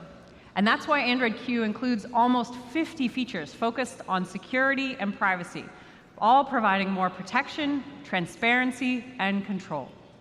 So first, in Q, we've brought privacy to the top level in settings, and there you'll find a number of important controls all in one place. Activity data, location history, ad settings, and you decide what's on or off. Now, location is another place we've created tools for more transparency and control. Now, location can be really helpful, especially when you're lost in a new place. But it's also some of your most personal information, and you should, again, always be in control of who you share it with and how they can use it. So first, if you're wondering which apps can be accessing your location, we make it easy for you to know. With Q, your device will give you helpful reminders whenever an app accesses location when you're not actively using that app. So you can review and decide, do you want to continue sharing or not? Second, Q will give you more control over how you share location data with apps. For example, say you want to get pizza delivered. You can choose to share your location only while the app is in use. And as soon as you close, you'll stop sharing location. Finally, what if you're wondering, what kind of location do all my apps have? In Q, we've brought location controls to the forefront in settings, so you can quickly review every app and change location access with simple controls. Now, there are many, many more enhancements to security and privacy throughout the OS, like TLS v3, encryption for low-end devices, randomizing your MAC address by default, and many more. And you can read about all of these in our blog post this week. But there's one more really big thing for security. Now, your Android device gets regular security updates already, but you still have to wait for the release, and you have to reboot when they come. We want you to get these faster, even faster. And that's why in Q, we're making a set of OS modules updatable directly over the air. So now these can be updated individually as soon as they are available and without a reboot of the device.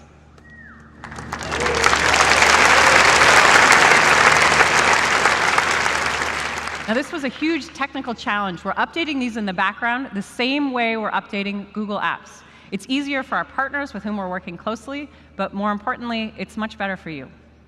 You can learn more about this at the session, What's New in Android? Now, there's one more thing that's changed since the early days of Android. Now, people carry smartphones everywhere because they're really helpful, but we're also spending a lot of time on phones. And people tell us sometimes they wish they'd spent more time on other things. We want to help people find balance and digital well-being. And yes, sometimes this means making it easier to put your device away entirely and focus on the times that really matter. That's why last year, we launched digital well-being tools with dashboards, app timers, flip to shush, and wind down to help you set the phone down and get to sleep at night. And these tools are really helping.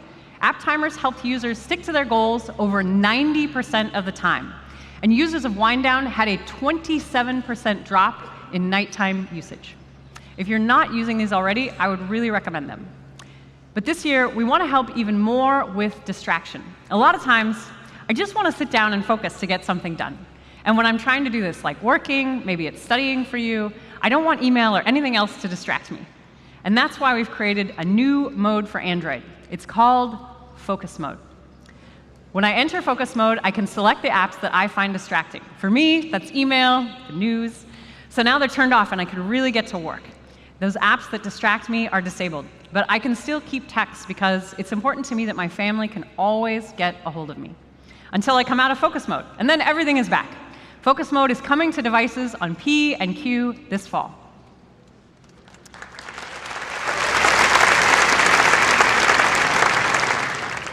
Now, finally, I want to talk about families. For 84% of us parents, technology use by our kids is a top concern. In the US, the average age of kids getting phones is now 8. In Q, Family Link parental controls will be built right into the settings of the device. So when you set up a device for someone in your family, Family Link will help connect it to a parent. And you can review any apps that your child wants to install. After that, you can set daily screen time limits. You can check, where are the apps where my kids are spending time? And you can set a device bedtime so your kids can disconnect and get to sleep. And now in Android Q, you can set time limits on specific apps. And when your child hits that device bedtime, if you want to give them just 5 more minutes, now we have bonus time.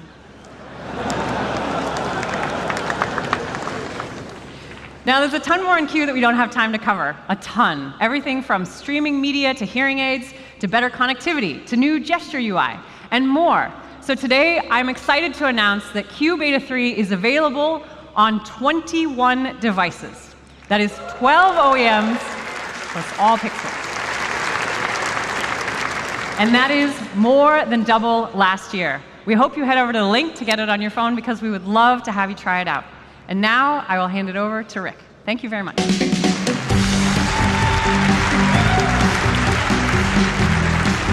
Thanks, Steph. Well, we've heard about some terrific innovations today in Android, AI, and the Assistant, and real breakthroughs in how we're able to help our users. I'd like to spend a few minutes and talk about how some of those come to life in our Made by Google products. Now, we continue to believe that the biggest breakthroughs are happening at the intersection of AI, software, and hardware. Whether that's a tensor processing unit, an entire data center, the phone in your hand, or a helpful smart display in your home. Let's start there. The smart home of today is frustrating.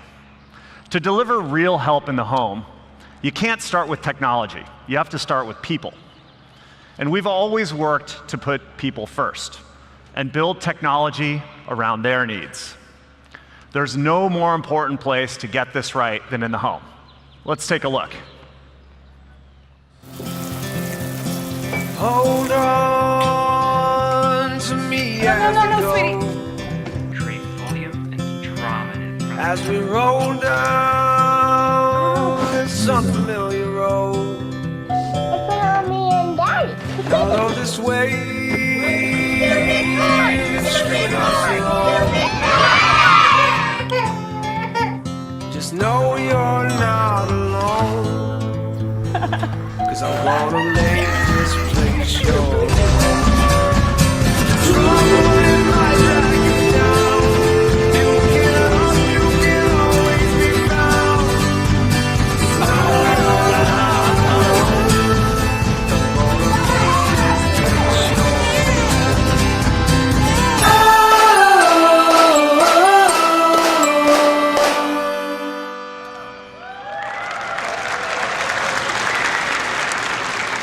Your home is the most special place in your life, so we need to be thoughtful about the technology we create for it.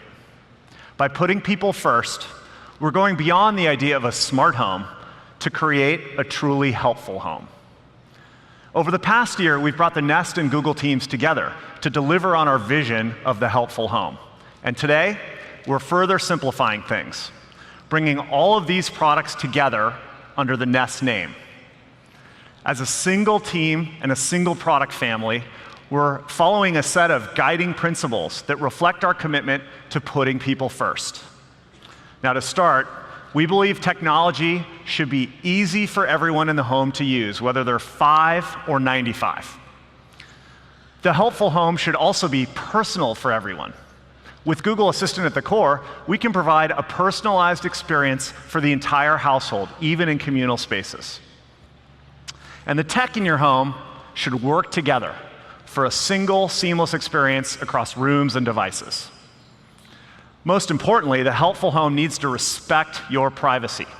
And today, we're publishing privacy commitments for our home products that clearly explain how they work, the data we're storing, and how it's used.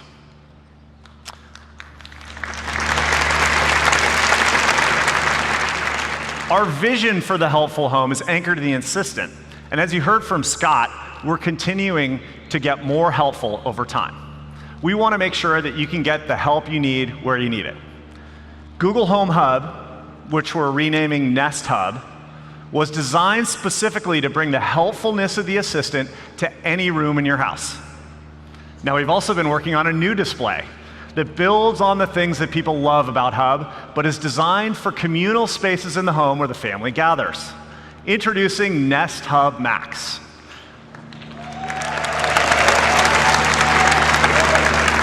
It's a new product that has a camera and a larger 10-inch display, which is perfect for the center of your helpful home. Hub Max pulls together your connected devices together into a home view dashboard where you can see your Nest cams, you can switch on lights, control your music, and adjust your thermostat. Hub Max also supports Thread. So just like Nest Connect, it communicates directly with Thread-supported devices that need a low-power connection, like door locks or motion sensors. And we've designed Hub Max with an incredibly helpful camera. If you want to know what's going on in your home, you can choose to use it like a Nest Cam. You can turn it on when you're away from home. You can check on things right from the Nest app in your phone. And just like a Nest Cam, it's easy to see your event history, enable home and away assist, and you also get a notification if the camera detects any motion or sees someone it doesn't recognize in your home. Now, video calling is easy too with Google Duo. The camera has a wide-angle lens, and it automatically adjusts to keep you centered in the frame. You can chat with any iOS or Android device, or a PC with a Chrome browser. You can also use Duo to leave video messages for members of your household. Hub Max is designed to give you full control over the camera. Nothing is streamed or recorded unless you intentionally enable it. and you'll always know when the camera's on with a green indicator light. You have multiple controls to disable camera features, and a physical switch on the back electrically disconnects the camera and the microphones. And you can see all these controls clearly on the display. Hub Max, thank you. Hub Max is designed to be used by multiple people in your home and provide everyone with the help they need in a personalized way. Now, to help with that, we've offered users the choice to enable voice match, so the assistant can recognize your voice and respond directly to you. But today, we're also extending the options to personalize using the camera with a feature we call face match. For each person in your family that chooses to turn it on, the assistant guides you through a process of creating a face model, which is then encrypted and stored on the device. Then, whenever you walk in front of the camera, Hub Max recognizes you and shows just your information and not anyone else's. Face Match's facial recognition technology is processed locally on the device using on-device machine learning, so the camera data never leaves the device. And in the morning, I can walk into the kitchen, and the assistant knows to greet me with my calendar, my commuting details, the weather, and any other information I need to start my day. And when I get home, Hub Max welcomes me home with any reminders that might be waiting for me. And the assistant offers personalized recommendations for music and TV shows, and I can even see if anyone's left me a video message. One of my favorite things about Hub Max is that it's a great digital photo frame. No matter what kind of day I'm having, nothing makes me feel better than seeing some of my favorite memories on this beautiful screen. And the Google Photos integration makes this whole process really simple. I can select my family and friends, and Hub Max displays the best photos of them from years ago or from earlier today. And now, with a simple voice command, sharing my favorite shots is easier than ever. The big screen also makes Hub Max the kitchen TV you've always wanted. Tell it what you want to watch, or if you need help deciding, just ask the assistant to pull up our new on-screen guide. Hub Max can stream your favorite live shows and sports on YouTube TV. But unlike your kitchen TV, it can also teach you how to cook, see who's at the front door, and play your music. You're also getting full stereo sound with a powerful rear-facing woofer. And now when the volume's up, instead of yelling at the assistant to turn it down or pause the game, with the camera, it's as simple as a gesture. You just raise your hand.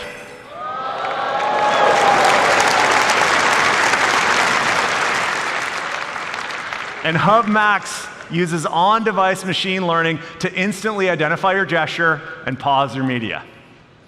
Hub Max is a Google Assistant smart display that's also a smart home controller, a TV for your kitchen, a great digital photo frame, an indoor camera, and it's perfect for video calling. All this will be available on Nest Hub Max later this summer for just $229.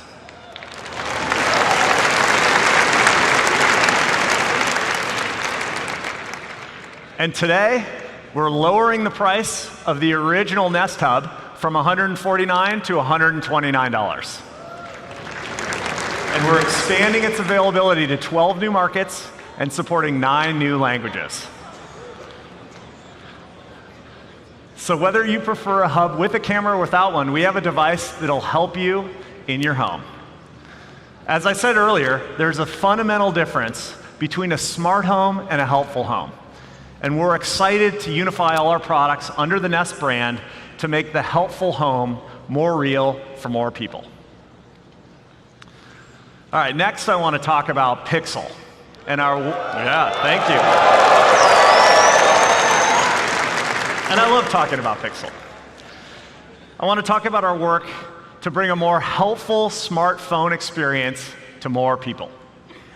A core element of Google's mission is to make technology more available and accessible for everyone. And Sundar said it earlier.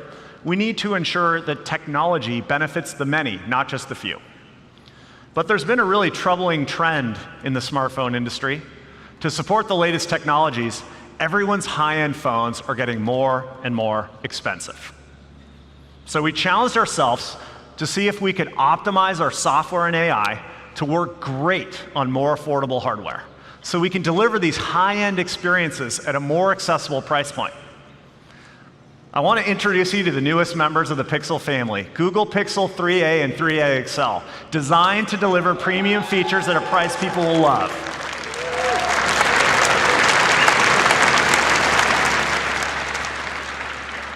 We didn't compromise on the capabilities and performance you'd expect from a premium device, which is why we branded them Pixel.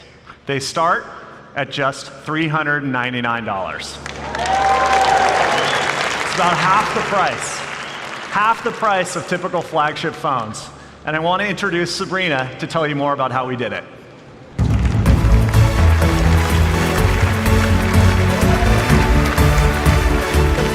Thanks, Rick. Delivering premium features with high performance on a phone at this price point. It's been a huge engineering challenge, and I'm really proud of what our team has been able to accomplish with Pixel 3a. So let's start with the design. Pixel 3a follows the design language of the Pixel family, the familiar two-tone look, smooth finish, and ergonomic unibody design. It feels good in your hand, and it looks beautiful. Pixel 3a comes in 3 colors: just black, clearly white, and a new color, purple-ish. Everything looks amazing on the vibrant OLED display, and your music, your podcasts, they sound great in premium stereo. Pixel 3a supports Bluetooth 5.0 and USB-C digital audio, and we've also included a 3.5 millimeter audio jack. Because we've heard some people want more headphone options. But what Pixel is really known for is its incredible camera. And with software optimizations, we found a way to bring our exclusive camera features and our industry-leading image quality into Pixel 3a, so photos look stunning in any light. What other smartphone cameras try to do with expensive hardware, we can deliver with software and AI, including high-end computational photography. So here's what that means. Pixel 3a can take amazing photos in low light with night sight. It's one of Pixel's most popular features. We've also enabled Pixel's portrait mode on both the front and rear cameras. And our Super Res Zoom applies computational photography, so you can get closer to your subject while still maintaining a high degree of resolution. And all of your beautiful photos are backed up for free in high quality with Google Photos.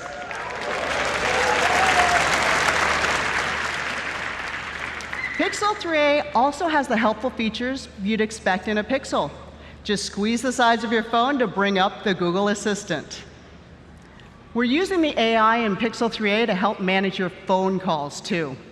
I'm pretty sure we all hate getting robocalls. And Call Screen uses Google speech recognition and natural language processing to help you filter out those unwanted calls. It's already screening millions of them. Now, you might remember last year, we shared our vision for using AR in Google Maps. Starting today on Pixel phones, when you use walking directions, instead of staring at that blue dot on your phone, you're going to see arrows in the real world to tell you where to turn next. We're just beginning our journey with AR and Maps, and we're really excited for Pixel users to experience this early preview. Battery life. It's one of the most important features on a smartphone. It makes sense. People need to know that their phone won't quit on them before the end of their day. Pixel 3a has adaptive battery. It uses machine learning to optimize based on how you use your phone. So you can get up to 30 hours on a single charge.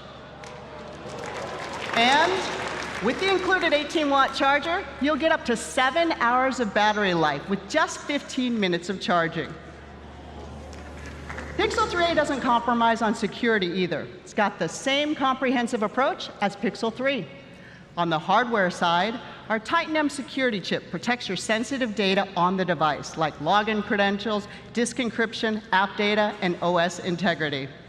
On the software side, you get the latest Google security patches and updates for 3 years, including Android Q this summer. So instead of getting slower and less secure over time, your Pixel gets better with every update. We think this hybrid approach provides the strongest data protection.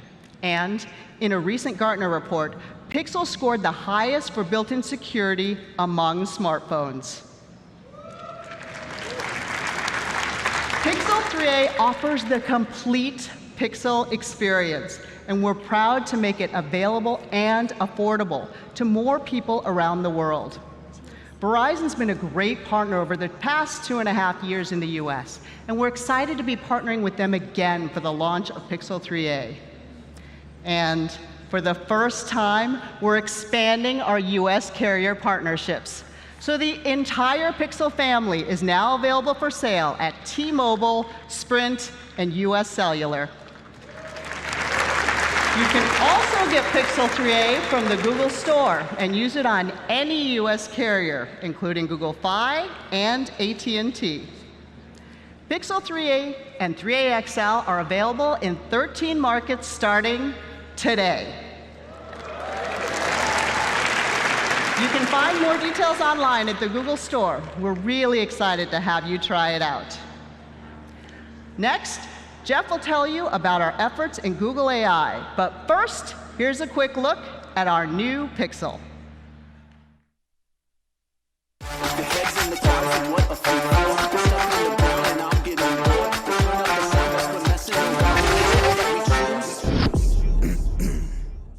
So what you want to do?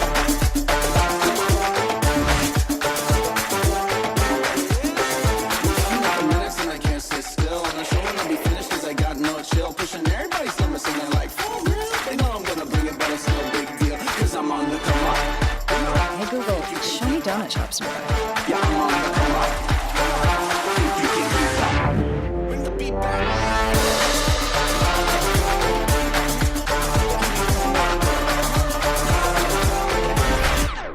For real?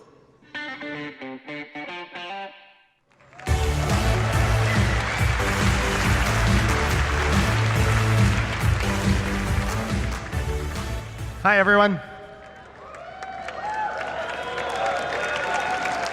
Everything from building a low-cost premium device like the one you just saw without compromising on capabilities to developing a truly helpful assistant are all built on a tremendous amount of research and innovation under the covers. And they're examples of what we do at Google AI. Google AI is a collection of teams focused on making progress in artificial intelligence research across a wide range of different domains. We focus on solving fundamental computer science challenges in order to solve problems for people. That includes things like improving speech recognition models to answer questions faster or let you interact with your device quickly, or pushing the boundaries of computer vision to help people interact with their worlds in new ways, as you've seen today. We publish papers, release open source software, and apply our research to Google products.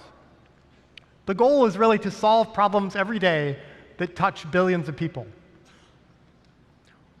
One of the things I'm most excited about is progress in language understanding. As Scott mentioned earlier, so much of our daily life depends on actually understanding language, reading traffic signs and shopping lists, writing emails, communicating with the people around us. We'd really want computers to have the same fluency with language that we do. Not just understand surface forms of the words, but actually understand what sentences mean.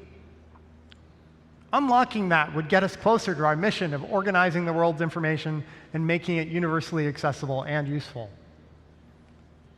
In the past few years, we've made major strides.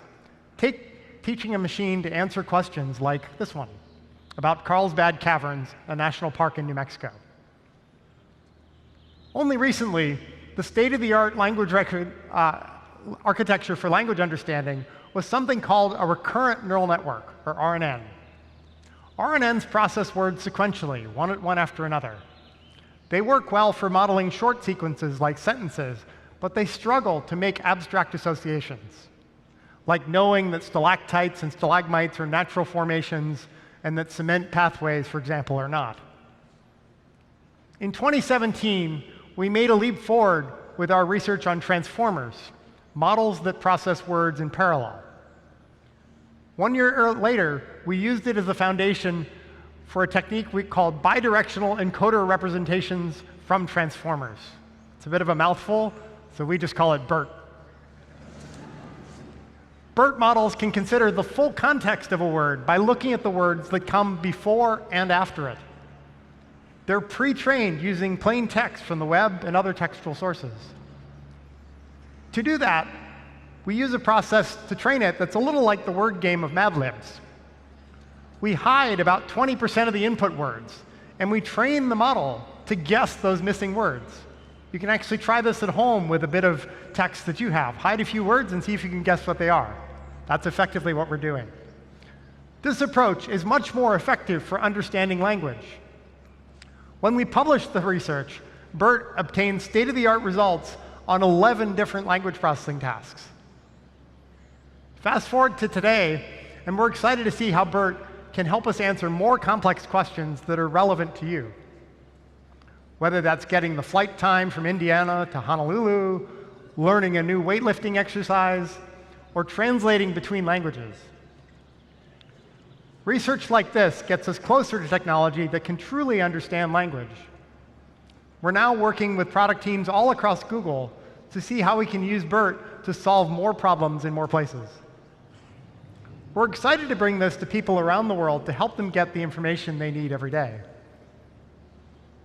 All this machine learning momentum, though, wouldn't be possible without platform innovation. TensorFlow is the software infrastructure that underlies our work in machine learning and artificial intelligence. When we developed TensorFlow, we wanted everyone to be able to use machine learning, so we made it an open source platform. And while it's been essential to our work, we've been amazed to see what other people outside of Google have used it for all kinds of different things. We've seen engineers at Roma Tre University in Italy parsing handwritten medieval manuscripts.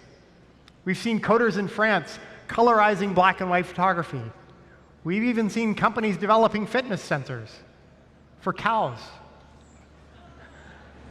The work that people are doing is really inspiring to us. It pushes us to keep asking ourselves, how can machine learning crack open previously unsolvable problems in order to help more people? One example is our work in the field of healthcare. We're really optimistic that our research can create real-world impact in medicine by improving solutions and establishing new diagnostic procedures. To share more, here's Dr. Lily Peng from the Google AI healthcare team.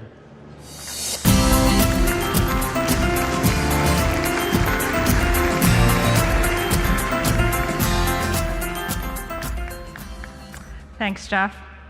So as a doctor, what I care about most is improving patients' lives. And that means good care and accurate diagnoses. That's why I was so excited 2 years ago at I/O when we shared our work in diabetic retinopathy. This is a complication of diabetes that puts over 400 million people around the world at risk for vision loss. Since then, we've been piloting this work with patients in clinical settings. Our partners at Verily recently received European regulatory approval for the machine learning model, and we have clinical deployments in Thailand and in India that are already screening thousands of patients. In addition to diabetes, one of the other areas we think AI can help doctors is in oncology. Today, we'd like to share our work on another project in cancer screening, where AI can help catch lung cancer earlier. So lung cancer causes more deaths than any cancer. It's actually the most common cause of death mortality, of death globally, accounting for 3% of annual mortality. We know that when cases are diagnosed early, patients have a higher chance of survival. But unfortunately, over 80% of lung cancers are not caught early. Randomized controlled trials have shown that screening with low-dose CTs can help reduce mortality, but there's opportunity to make them more accurate. So in a paper we are about to publish in Nature Medicine, we describe a deep learning model that can analyze CT scans and predict lung malignancies. To do it, we trained a neural network with de-identified lung cancer scans from our partners at the NCI, the National Cancer Institute, and Northwestern University. By looking at many examples, the model learns to detect malignancy with performance that meets or exceeds that of trained radiologists. So concretely, how might this help? Very early stage cancer is minuscule and can be hard to see, even for seasoned radiologists, which means that many patients with late-stage lung cancer have subtle signs on earlier scans. So take this case, where an asymptomatic patient with no history of cancer had a CT scan for screening. This scan was interpreted as normal. 1 year later, that same patient had another scan. It picked up a late-stage cancer, one that's much harder to treat. So we used our AI system to review that initial scan. So let's be clear, this is a tough case. We showed this initial scan to other radiologists, and 5 out of 6 missed this cancer. But our model was able to detect these early signs 1 year before the patient was actually diagnosed, translate to an increased survival rate of 40% for patients like this.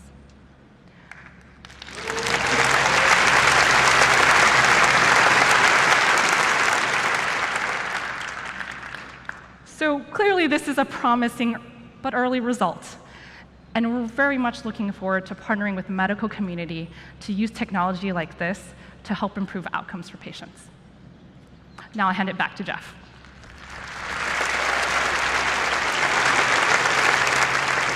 Thanks, Lily. The same technologies that you just saw driving healthcare innovation have applications across almost every field imaginable. Our AI for Social Good program brings together our efforts to use AI to explore and address some of the world's most challenging problems. Last year, we announced the program and its 2 pillars, research and engineering, and building the external ecosystem. Let's talk first about research and engineering. One project where we're working that's already creating impact is our work on flood forecasting. Floods are the most common, deadliest natural disasters on the planet. Every year, they affect up to 230 million people across the world, more than storms and earthquakes combined. 20% of flood fatalities happen in India alone. This is a problem that we're even seeing this week with the impact from Cyclone Fani. Floods prevent kids from being able to play in their neighborhoods, or parents from protecting and providing for their families, often because they don't have enough advance warning. And without consistent, accurate warning systems, people are prone to ignore warnings and be unprepared. That's especially detrimental in areas hit with annual monsoons. That's why, last fall, we shared our work on flood forecasting models that can more accurately predict flood timing, location, and severity. Through a partnership with India's Central Water Commission, we began sending early flood warnings to the phones of users who might be affected. Today, we're thrilled to announce the expansion of our detection and alerting system for the upcoming monsoon season. The expanded area will cover millions of people living along the Ganges and Brahmaputra river areas. Not only are we increasing the area of coverage, but we're also better forecasting where the floods will hit hardest. Through a new version of our public alerts, people can better understand whether they'll be affected so they can protect themselves and their families. Our model simulates water behavior across the floodplain, showing the exact areas that will be affected. We combine thousands of satellite images to create high-resolution elevation maps using a process similar to stereographic imaging to figure out the height of the ground. We then use neural networks to correct the terrain so it's even more accurate, And then we use physics to simulate how flooding will happen. We also collaborate with the government to receive up-to-date stream gauge measurements and send forecasts in real time. We're excited to continue working with partners to increase the accuracy and precision of these models, which we hope will make people safer from flooding all around the world. Research like this is critical. But we also know that AI will have the biggest impact when people from many different backgrounds all come together to develop new solutions to problems they see. That's why the second pillar of our AI for Social Good program is to build the external ecosystem. We want to empower everyone to use AI to solve problems they see in their communities. Last year, we partnered with Google.org to launch the Google AI Impact Challenge. It was a call for nonprofits, social enterprises, and universities to share their ideas for using AI to address societal challenges. We've received applications from 119 countries across 6 continents, representing all kinds of sizes and types of organizations. Today, we're really excited to announce the 20 selected. We even have a few of them with us today. Let's give them a warm welcome.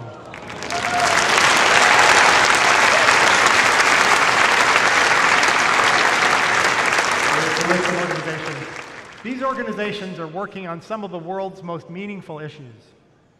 La Fondation Médecins Sans Frontières is using image recognition to help medical staff analyze antimicrobial images in order to prescribe the right antibiotics for bacterial infections. New York University, in partnership with the Fire Department of New York City, is building a model to help speed up emergency response times. This could really improve public health and safety.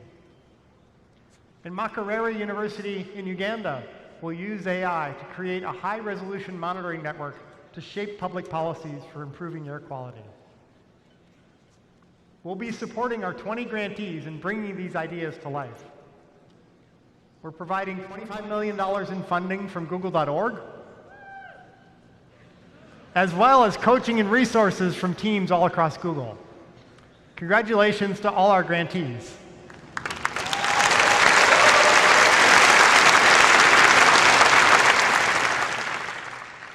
As we head into the next decade, I'm really excited about what's to come. There are so many promising avenues for fundamental research. For instance, machine learning models today, typically we can get them to be good at solving individual tasks. But what if they could generalize across thousands of tasks, solving new problems faster, and with just a few examples to learn from?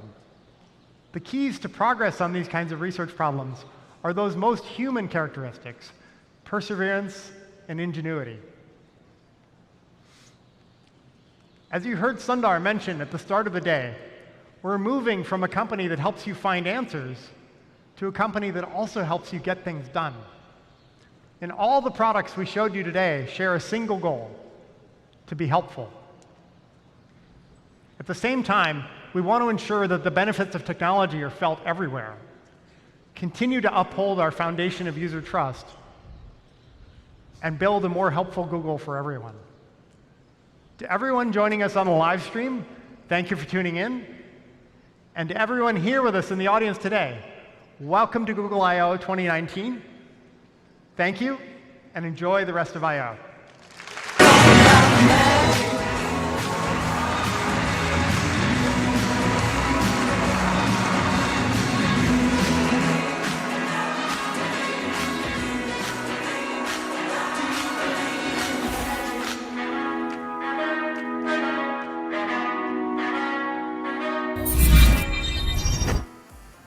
ඉතින් ඔන්න keynote එක මේ විදිහට ඉවර වුණා. ඇත්තටම අපි බලාපොරොත්තු වුණ දේවල්, බලාපොරොත්තු නොවුණු දේවල් ගොඩක් අපිට දැනගන්න අවස්ථාව හම්බුණා. ඉතින් ඒ වගේම මෙතනදී අපි පොඩ්ඩක් ඇත්තටම කතා කරමු. පොඩ්ඩක් කෙටියෙන් විනාඩි 5ක් වගේ ඇතුළත මොනවද ඇත්තටම මෙතනදී කතා කරේ කියලා සහ ඉස්සරහට අපි සෝෂල් මීඩියා හරහා මේ දේවල් ටිකක් ඩීප් කතා කරන්න සූදානම් වෙලා ඉන්නවා. ඉතින් ඒ වගේම තෑගි දිනපු අය දැන් එනවුස් කරන්න අපි ලෑස්ති වෙලා ඉන්නවා. ඉතින් තෑගි 50ක් හම්බ වෙනවා. මොනවද හම්බ වෙන්නේ කියලා මේ වෙනකොටත් දන්නවා. ඊට කලින් අපි කෙටියෙන් කතා කරමු. ඇත්තටම මොනවද මේ කීනෝට් එකේදී අපිට වැදගත් දේවල් උනේ කියලා. මලින්ද පොඩ්ඩක් ඔයාට ඉන්ට්‍රස්ට් දේවල් ටික කතා කරොත්. ඔව් මුලින්ම අපි කතා කරන්න ඕන augmented reality ගැන. මම ගොඩක් කාලයක් තිස්සේ විශ්වාස කරා මේ virtual reality කියන්නේ මොකක්ද headset එකක් දාගෙන මේ environment එකෙන් අයින් වෙලා වැඩ කරන එක නෙමෙයි future එක කියලා මම personally විශ්වාස කරා. ඉතින් කොහොම හරි දැන් Google keynote එක බැලුවට පස්සේ අපිට පේන්න තියෙනවා ඒගොල්ලන්ගෙත් ගොඩක් ලොකු focus එකක් තියෙනවා augmented reality වලට. ඉතින් ඕගලන්ට මේ අපේ ටීෂර්ට් එකේ තියෙන ඩිසයින් එකෙනුත් ඕගොල්ලෝ augmented reality experience එක අරන් ඇති මේ වෙනකොට. ඉතින් Google Lens පාවිච්චි කරලා ඕගලන්ට ඕන නම් ඒ experience එක ආයි ගන්න පුළුවන්. මොකද augmented reality තමයි දැන් අපිට පේන විදියට අනාගතේ අපිට මේ ගොඩක් වැඩිපුර දකින්න හම්බෙන්නේ ෂණු. එතනදී මලින්දයි අර සර්ච් එක සාමාන්‍යයෙන් අපි සර්ච් කරාට පස්සේ සාමාන්‍යයෙන් ටෙක්ස්ට් එකක් වීඩියෝ එකක් බලා ගන්න පුළුවන් වෙනවා. නමුත් මේ AR සර්ච් එකේදී අපි මොන හරි දේවල් එතන ද එක්සැම්පල් එකකට පෙන්නේ සර්ච් කරලා ගත්තාට පස්සේ මේ මසල් එක වැඩ කරන හැටි. අපි සර්ච් කරන එක ඇනිමේෂන් එකක් විදිහට බලන්න පුළුවන් විතරක් නෙමෙයි මේක අපේ අපිට ඕන මේස උඩට අරගෙන ඇවිල්ලා බලන්න පුළුවන්. ඒ වගේම ඔයාලා දකින්න ඇති ෂාක් කෙනෙක්ව ගෙන්නවා. ඔව් අපිට ඕන එන්වයරන්මන්ට් එකකට ඔග්මන්ට් කරන්න පුළුවන් හැකියාව තියෙනවා. ඒක තමයි. ඒත් එක්කම අපිත් කලිනුත් අපි චමීරත් එක කතා කරා නේද? මේ ඔව් ඇත්තටම මෙතනදී ඔයාලා දකින්න ඇති AR ගැන කතා කළා සහ ඒකේදී ඔයාලට මතක් වෙන්න ඇති මේ මොකද්ද උනේ කියලා. අනිත් ඒවා මලින්දයි දැන් Google Translate app එකේදී ඔයත් පාවිච්චි කරලා ඇති ගොඩක් වෙලාවට අර මේ අපි හිතමු මොකක් හරි වාහනයක ජපාන් හරි ජපනීස් හරි චයිනීස් හරි අපිට තේරුම් ගන්න බැරි එකක් අපිට පුළුවන් මේ Google Translate app එක හරහා කැමරාව through කන්වර්ට් කරගන්න. ඒක මේගොල්ලෝ ටිකක් ඇඩ්වාන්ස් කරලා තිබුණා. සාමාන්‍ය පොඩි වචනයක් දෙකක් විතරක් මෙහෙම තිබුණාට මේගොල්ලෝ ලොකු වාක්‍යයක් පවා අපිට ට්‍රාන්ස්ලේට් කරලා බලන්න පුළුවන් විදිහට ඒක නිර්මාණය කරලා තිබුණා. ඔව් ඒ වගේම තමයි මේ Google Maps ගැනත් කියන්න ඕන. Google Maps වැඩ කරනකොට සාමාන්‍යයෙන් අපි යන්න ඕන තැන ගැහුවට පස්සේ නිල් පාට ඉරකින් පෙන්වනවා. යන්න ඕන තැන අපි යනකොට ඒක හිමීට අප්ඩේට් වෙනවා. ඉතින් දැන් තියෙනවා live view එකක්. ඒ live view එකේ අපිට යන්න ඕන තැන ඇත්තටම ඊතලයකින් පෙන්වනවා. ඇත්ත environment එකේදී. ඒ වගේම හරි තැනට ආවට පස්සේ drop pin එක ඔයගොල්ලෝ දන්නවා රතු පාට drop pin එක අපිට ෆෝන් එකේ ස්ක්‍රීන් එක through බලා ගන්නත් පුළුවන්. ඉතින් මේ ඔක්කොම මේ augmented reality වල මේ ගොඩක් important දේවල්. ඒ වගේම චනුක්ස් අපි කලින් නිකන් මේක prediction ගැන කතා කරනකොට ඔයා කිව්වා මේ ගොඩක් වෙලාට Google focus කරයි කියලා touchless. ඉතින් අපිට එකක් දකින්න හම්බුණා නේද? touchless එක සම්පූර්ණ මේගොල්ලෝ ඩොප්ලෙක්ස් එක තමයි ඒගොල්ලෝ කතා කරන්න පටන් ගත්තා. ඊට පස්සේ ඒක Google Assistant දක්වා ගියා. ඒ යනකොට අපිට තේරුම් ගන්න පුළුවන් වුණා touchless වගේම අර වාහනවලට Android drive mode එක ඒගොල්ලෝ නිර්මාණය කරලා තිබුණා.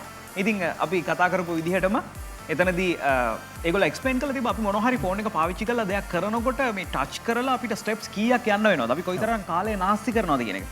ඉතින් ඒක අපි මේ voice commands වලින් එහෙම නැත්නම් touchless system එකට හැදුවට පස්සේ කොයිතරම් අපිට command එකක් දෙන්න කාලේ ඉතුරු කරගන්න පුළුවන්ද කියන එක. අනිත් එක අපි දෙන්න ගොඩක් ඉම්ප්‍රෙස් වුණ දෙයක් තමයි Hey Google. ඔව් අපි සාමාන්‍යයෙන් මලින්ද මම ගෙදර මේක පාවිච්චි කරනකොට මොනවා හරි අපි සර්ච් එකක් දානකොට Hey Google ප්‍රශ්නයක් අහනවා. ආයෙත් Hey Google ප්‍රශ්නයක් අහනවා. Hey Google ප්‍රශ්නයක් අහනවා. නමුත් මේ අලුත් අප්ඩේට් එකේදී හැකියාව වෙලා දෙන එක සැරයක් අපි Hey Google කිව්වට පස්සේ අපිට දිගටම මේක කන්ටිනියු කරගෙන යන්න පුළුවන්. ඔව් ඒකත් සෑහෙන හොඳ දෙයක්. අනිත් එක ෂනුක්ස් දැන් Google Assistant ෆෝන් එකේ ඔෆ්ලයින් වැඩ කරනවා නේද? ඔව් ඒක ඇත්තම මේ GB එකක්වත් නැහැ. GB භාගයක් වගේ කියලා තමයි ඒගොල්ලෝ කිව්වේ. භාගයක් විතර කියලා තමයි කිව්වේ. ඉතින් එහෙම වුණොත් මම හිතන්නේ දැන් ගොඩක් වෙලාවට ඔන්ලයින් අපි ප්‍රශ්න අහන දේවල් වලට වඩා අපේ මේ ෆෝන් එකේ වැඩ ටික උදාහරණයක් විදිහට කාට හරි කෝල් එකක් ගන්න. මේකේ තියෙන settings වලට Bluetooth on කරන්න, Bluetooth off කරන්න. ඉතින් මෙන්න මේ වගේ දේවල් ගොඩක් ඉස්සරහට offline කරගන්න. එහෙම නැත්නම් internet connection එකක් නැතුව වැඩ කරගන්න මේකෙන් හැකියාව ලැබෙයි. මොකද අපි keynote එකේ දැක්කා switch on the flashlight කියනවා, switch it off කියපු ගමන් අපිට හිතා ගන්න බැරි වේගෙන් ඒක වැඩ කරනවා දැක්කා. ඉතින් ඒ වගේම චනුක්ස් කලින් වාගේ prediction එකක් තමයි මේ driving mode එක. අපිට ඒක දකින්න හම්බුණා ඒ විදිහටම. ඉතින් ඊළඟට අපි Android ගැන අනිවාර්යෙන් කතා කරන්න ඕනේ. ඔව් Android Q එක අපි කිව්වා වගේම ફોකස් කරලා තිබුණා මේ foldable කියන එකට. ඉතින් මට තාම මම එක්ස්පීරියන්ස් කරා Huawei Mate X එක. ඒ වගේම තාම Samsung foldable phone එක එක්ස්පීරියන්ස් කරන්න හම්බුනේ නැහැ. නමුත් ඔයාලට අන්තර්ජාලය හරහා මේවා බලා ගන්න පුළුවන් වෙයි. ඉතින් මේවා සක්සස් වුණත් නැතත් Google ලා තමන්ගේ software solution එක මේකට දෙනවා. ඉතින් අන්න ඒ නිසා තමයි Android මං හිතන්නේ emulate එක පවා Android Studio එකට emulate එක පවා අපිට ඉස්සරහට බලා ගන්න පුළුවන් වෙයි මේ foldable design එකට. ඉතින් ඒ වගේම අර seamless ඒ කියන්නේ game එකක් අපි play කර ඉන්නවා එක screen එකේ. එහෙම නැත්නම් single screen mode එකේ. ඒ game එකම මේ foldable phone එකේ දිග ඇරියට පස්සේ ආයෙත් play කරන්න විදිහට තමයි මේගොල්ලෝ example එකක් පෙන්නුවේ. ඇත්තටම මේක මට experience කරන්න හම්බුණා PUBG phone එක. හිතා ගන්නවත් බැරි තරම් අමුතු experience එකක්. foldable phone ගැන මොකද හිතන්නේ? Oceanox Pro මගේ personal idea එක නම් ඔයා අහන්නේ. මම තාමත් පොඩ්ඩක් නිකන් සැකසහිත අඩියක ඉන්නේ මේ foldable phone එකමද මේක ඊළඟ evolution එක කියලා. හැබැයි කොහොමුණත් ෆෝල්ඩබල් ෆෝන්ස් දැන් තියෙනවා. ඒ ටෙක්නොලොජි එක ටික ටික ස්මූත් වෙනවා. ඉතින් Google ලගේ ජොබ් එක තමයි ඒගොල්ලන්ගේ software polish කරන එක. ඒගොල්ලෝ software උපරිමයට polish කරලා තියෙනවා. අපි දැක්ක notch එක එනකොට ඒගොල්ලෝ ටග් ගාලා notch එක include කරා. ඊළඟට දැන් foldable phone trend එකක් එනකොට ඒගොල්ලෝ foldable phone වලට මේ ඔක්කොම software user interfaces ඔක්කොම design කරලා තියෙනවා. ඉතින් එතනින් එහාට ඒක කොහොමද use කරන එක manufacturers ලගේ වැඩ. හැබැයි Google ඒගොල්ලන්ගේ ජොබ් එක කරලා තියෙනවා. ඊළඟට software තව ටිකක් Android Q එකේදී features ගැන කතා කරා, privacy එක ගැන ඒගොල්ලෝ කතා කරා. ඊට පස්සේ තමයි මේගොල්ලන්ගේ hardware part එක. ඉතින් ඇත්තටම Snapdragon 670 Snapdragon 670 chip එකත් එක්ක flagship level එකේ කැමරා එකක් දෙන්න තමයි Google මේ smartphone එක. Google Pixel 3a smartphone එක නිර්මාණය කරලා තියෙනවා. ඒ වගේ මේගොල්ලෝ ඒකේ මිල සඳහන් කරා $399ක් මට මතක විදියට. ඒ කියන්නේ සාමාන්‍ය flagship device එකකට ගානත් එක්ක සාමාන්‍ය $1000ක් විතරනේ වෙන්නේ. භාගයටත් අඩුයි. ඉතින් ඒ නිසා ඔන්න මේ smartphone flagship විතරක් කරලා හරියන්නේ නැහැ. mid range වලට බහින්න ඕනේ කියලා Google ලත් හිතලා තියෙනවා. ඉතින් ඒ වගේම අපි මේගොල්ලන්ගේ තව AI ගොඩක් කතා කරා. මට ගොඩක්ම හිත ඇදිලා ගිය එකක් තමයි අර කියවන්න බැරි අයට අර ඉන්දියාවේ පොඩි කොටසක් එකද මේක පොඩ්ඩක් කතා කරොත්. ඔව් චනුක්ෂ්‍රවත්. ඇත්තට මෙතන තිබුණේ මෙන්න මේ වගේ දෙයක්. ලංකාවේ ගොඩක් කට්ටිය ඉන්නවා හින්දි ෆිල්ම් බලන. ඉතින් හින්දි මොන හරි කිව්වම ඕන කෙනෙක්ට තේරෙනවා. අපිටත් සමහරලාට සමහර වචන තේරෙනවා. හැබැයි අපි හින්දියෙන් මොන හරි ලියලා තියෙන එකක් කියවන්න තරම් අපේ හින්දි දැනුම ඒ තරම් හොඳ නැහැ. ඉතින් මේ ඇප් එකෙන් පුළුවන් මේ Google Lens එකේම තිබුණේ නේද? ඔව්. ස්කෑන් කරලා එතකොට ඒක හින්දියෙන් අපිට කියවනකොට අපිට ඒක තේරුම් ගන්න පුළුවන්. මොකද ලංකාවේ ගොඩ දෙනෙක් ඉන්නවා ඉංග්‍රීසි භාෂාව කතා කරන්න පුළුවන්. හැබැයි ලියන්න කියවන්න බැරි අය. ඒගොල්ලන්ට මේ වගේ ටූල් එකක් සෑහෙන වැදගත් වෙයි. ඊළඟ එක තමයි Google Home Hub එක. ඒකට අලුත් අප්ඩේට් එක. එහෙම නැත්නම් අලුත් ඩිවයිස් එකක් මේගොල්ලෝ නිර්මාණය කරලා ඒකට ඒගොල්ලෝ නම් දාලා තිබ්බේ Nest Hub Max කියලා. ඉතින් ගොඩක් ඩිවයිසස් එකතු කරලා තමයි මේක නිර්මාණය කරලා තිබුණේ. ඇත්තටම ඒකෙන් අපිට ගොඩක් දේවල් කරන්න පුළුවන් වෙයි. Home අපි කලින් කතා කරා. Home එක වෙනම තියෙනවා. Google Hub එක වෙනම තියෙනවා. ඇත්තටම මේකේ වැඩ දෙකක් තැන් දෙකක තිබුණේ. නමුත් Google ලා තේරුම් ගන්න තියෙනවා මේ හැම එකක්ම එකට කරලා තමයි අපිට අවස්ථාව දෙන්න ඕනේ කියලා. ඉතින් ඒ වගේ මේකේ built-in කැමරා එකක් පවා තියෙනවා. එතකොට අපි හිතමු පවුලේ කීප දෙනෙක් ඉන්නවා නම් මේ Google Home Hub එක ඉස්සරහට ආවට පස්සේ Google එක දන්නවා මේ වෙලාවේ ඉන්නේ ගෙදර කවුද? මේ වෙලාවේ අම්මා ඉන්නේ, මේ වෙලාවේ තාත්තා ඉන්නේ, මේ වෙලාවේ පුතා ඉන්නේ. ඉතින් තමන් මේ device එක ඉස්සරහට ආවම එයාගේ profile එක load කරලා එයාට අවශ්‍ය දේවල් විතරක් දෙන්න මේ device එකට එතකොට හැකියාව ලැබෙනවා. ඒ වගේම YouTube live streaming සහ මොකද්ද Google ලගේ call app එක Duo කියන app එකත් මේකේ built-in පාවිච්චි කරන්න පුළුවන් අවස්ථාවක් තියෙනවා කියලා තමයි කියන්නේ. ඒ වගේම මේක කැමරා එකක් තියෙන device එකක්. ඒ හින්දා ඒ කැමරා එකනොත් අපිට වැඩ ගන්න පුළුවන්. හැබැයි කැමරා එකක් තියෙන device එකකින් ඒක privacy ප්‍රශ්නයකුත් වෙනවා. මොකද අපි කාමරේ එහෙම ඕක තියලා තිබුණොත් එහෙම අපිට පොඩ්ඩක් සැක හිතන්න වෙනවා ඒ ගැන. ඉතින් ඒ නිසා අපි කන්සර්න් කරන්න ඕනේ මේක පබ්ලික් තැන් වල ගේ ඇතුලේ පබ්ලික් තැන් වල පාවිච්චි කරන එක. ඉතින් ඒකටත් අපිට ටිකක් විශ්වාසදායක දැන් Google ලට කියන්න පුළුවන්. ඒ කැමරා එක වැඩ කරද්දී මේ ලයිට් එක පත්තු වෙනවා ඒ ටික කියන්න පුළුවන්. හැබැයි මේකේ තියෙනවා ෆිසිකල් ස්විච් එකක් චනුක්ෂ්‍රෝ. ඔව්. ඒ ෆිසිකල් ස්විච් එකෙන් මේක මෙකැනිකලි කියන්නේ ඉලෙක්ට්‍රිකලිම ඒ මයික් එකයි කැමරා එකයි ඕෆ් කරලා දාන්න පුළුවන්. ඉතින් ඒකත් හොඳ ෆීචර් එකක්. ඒතර අපිට පොඩ්ඩක් විශ්වාසදායකව මේක පාවිච්චි කරන්න පුළුවන් නේද?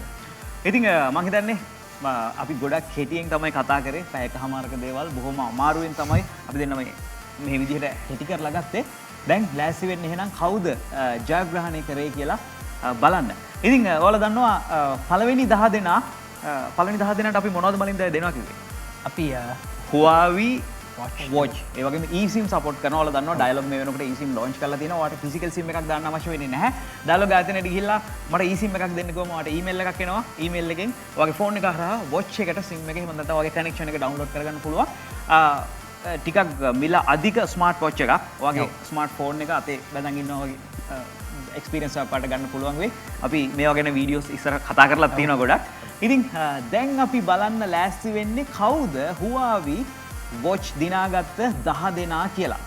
ඉතින් අපිට පාලක මැදිරියෙන් මේ වෙලාවේ මේ ජයග්‍රහණය කරපු 10 දෙනා පෙන්නයි කියලා තමයි බලාපොරොත්තු වෙමින් ඉන්නේ.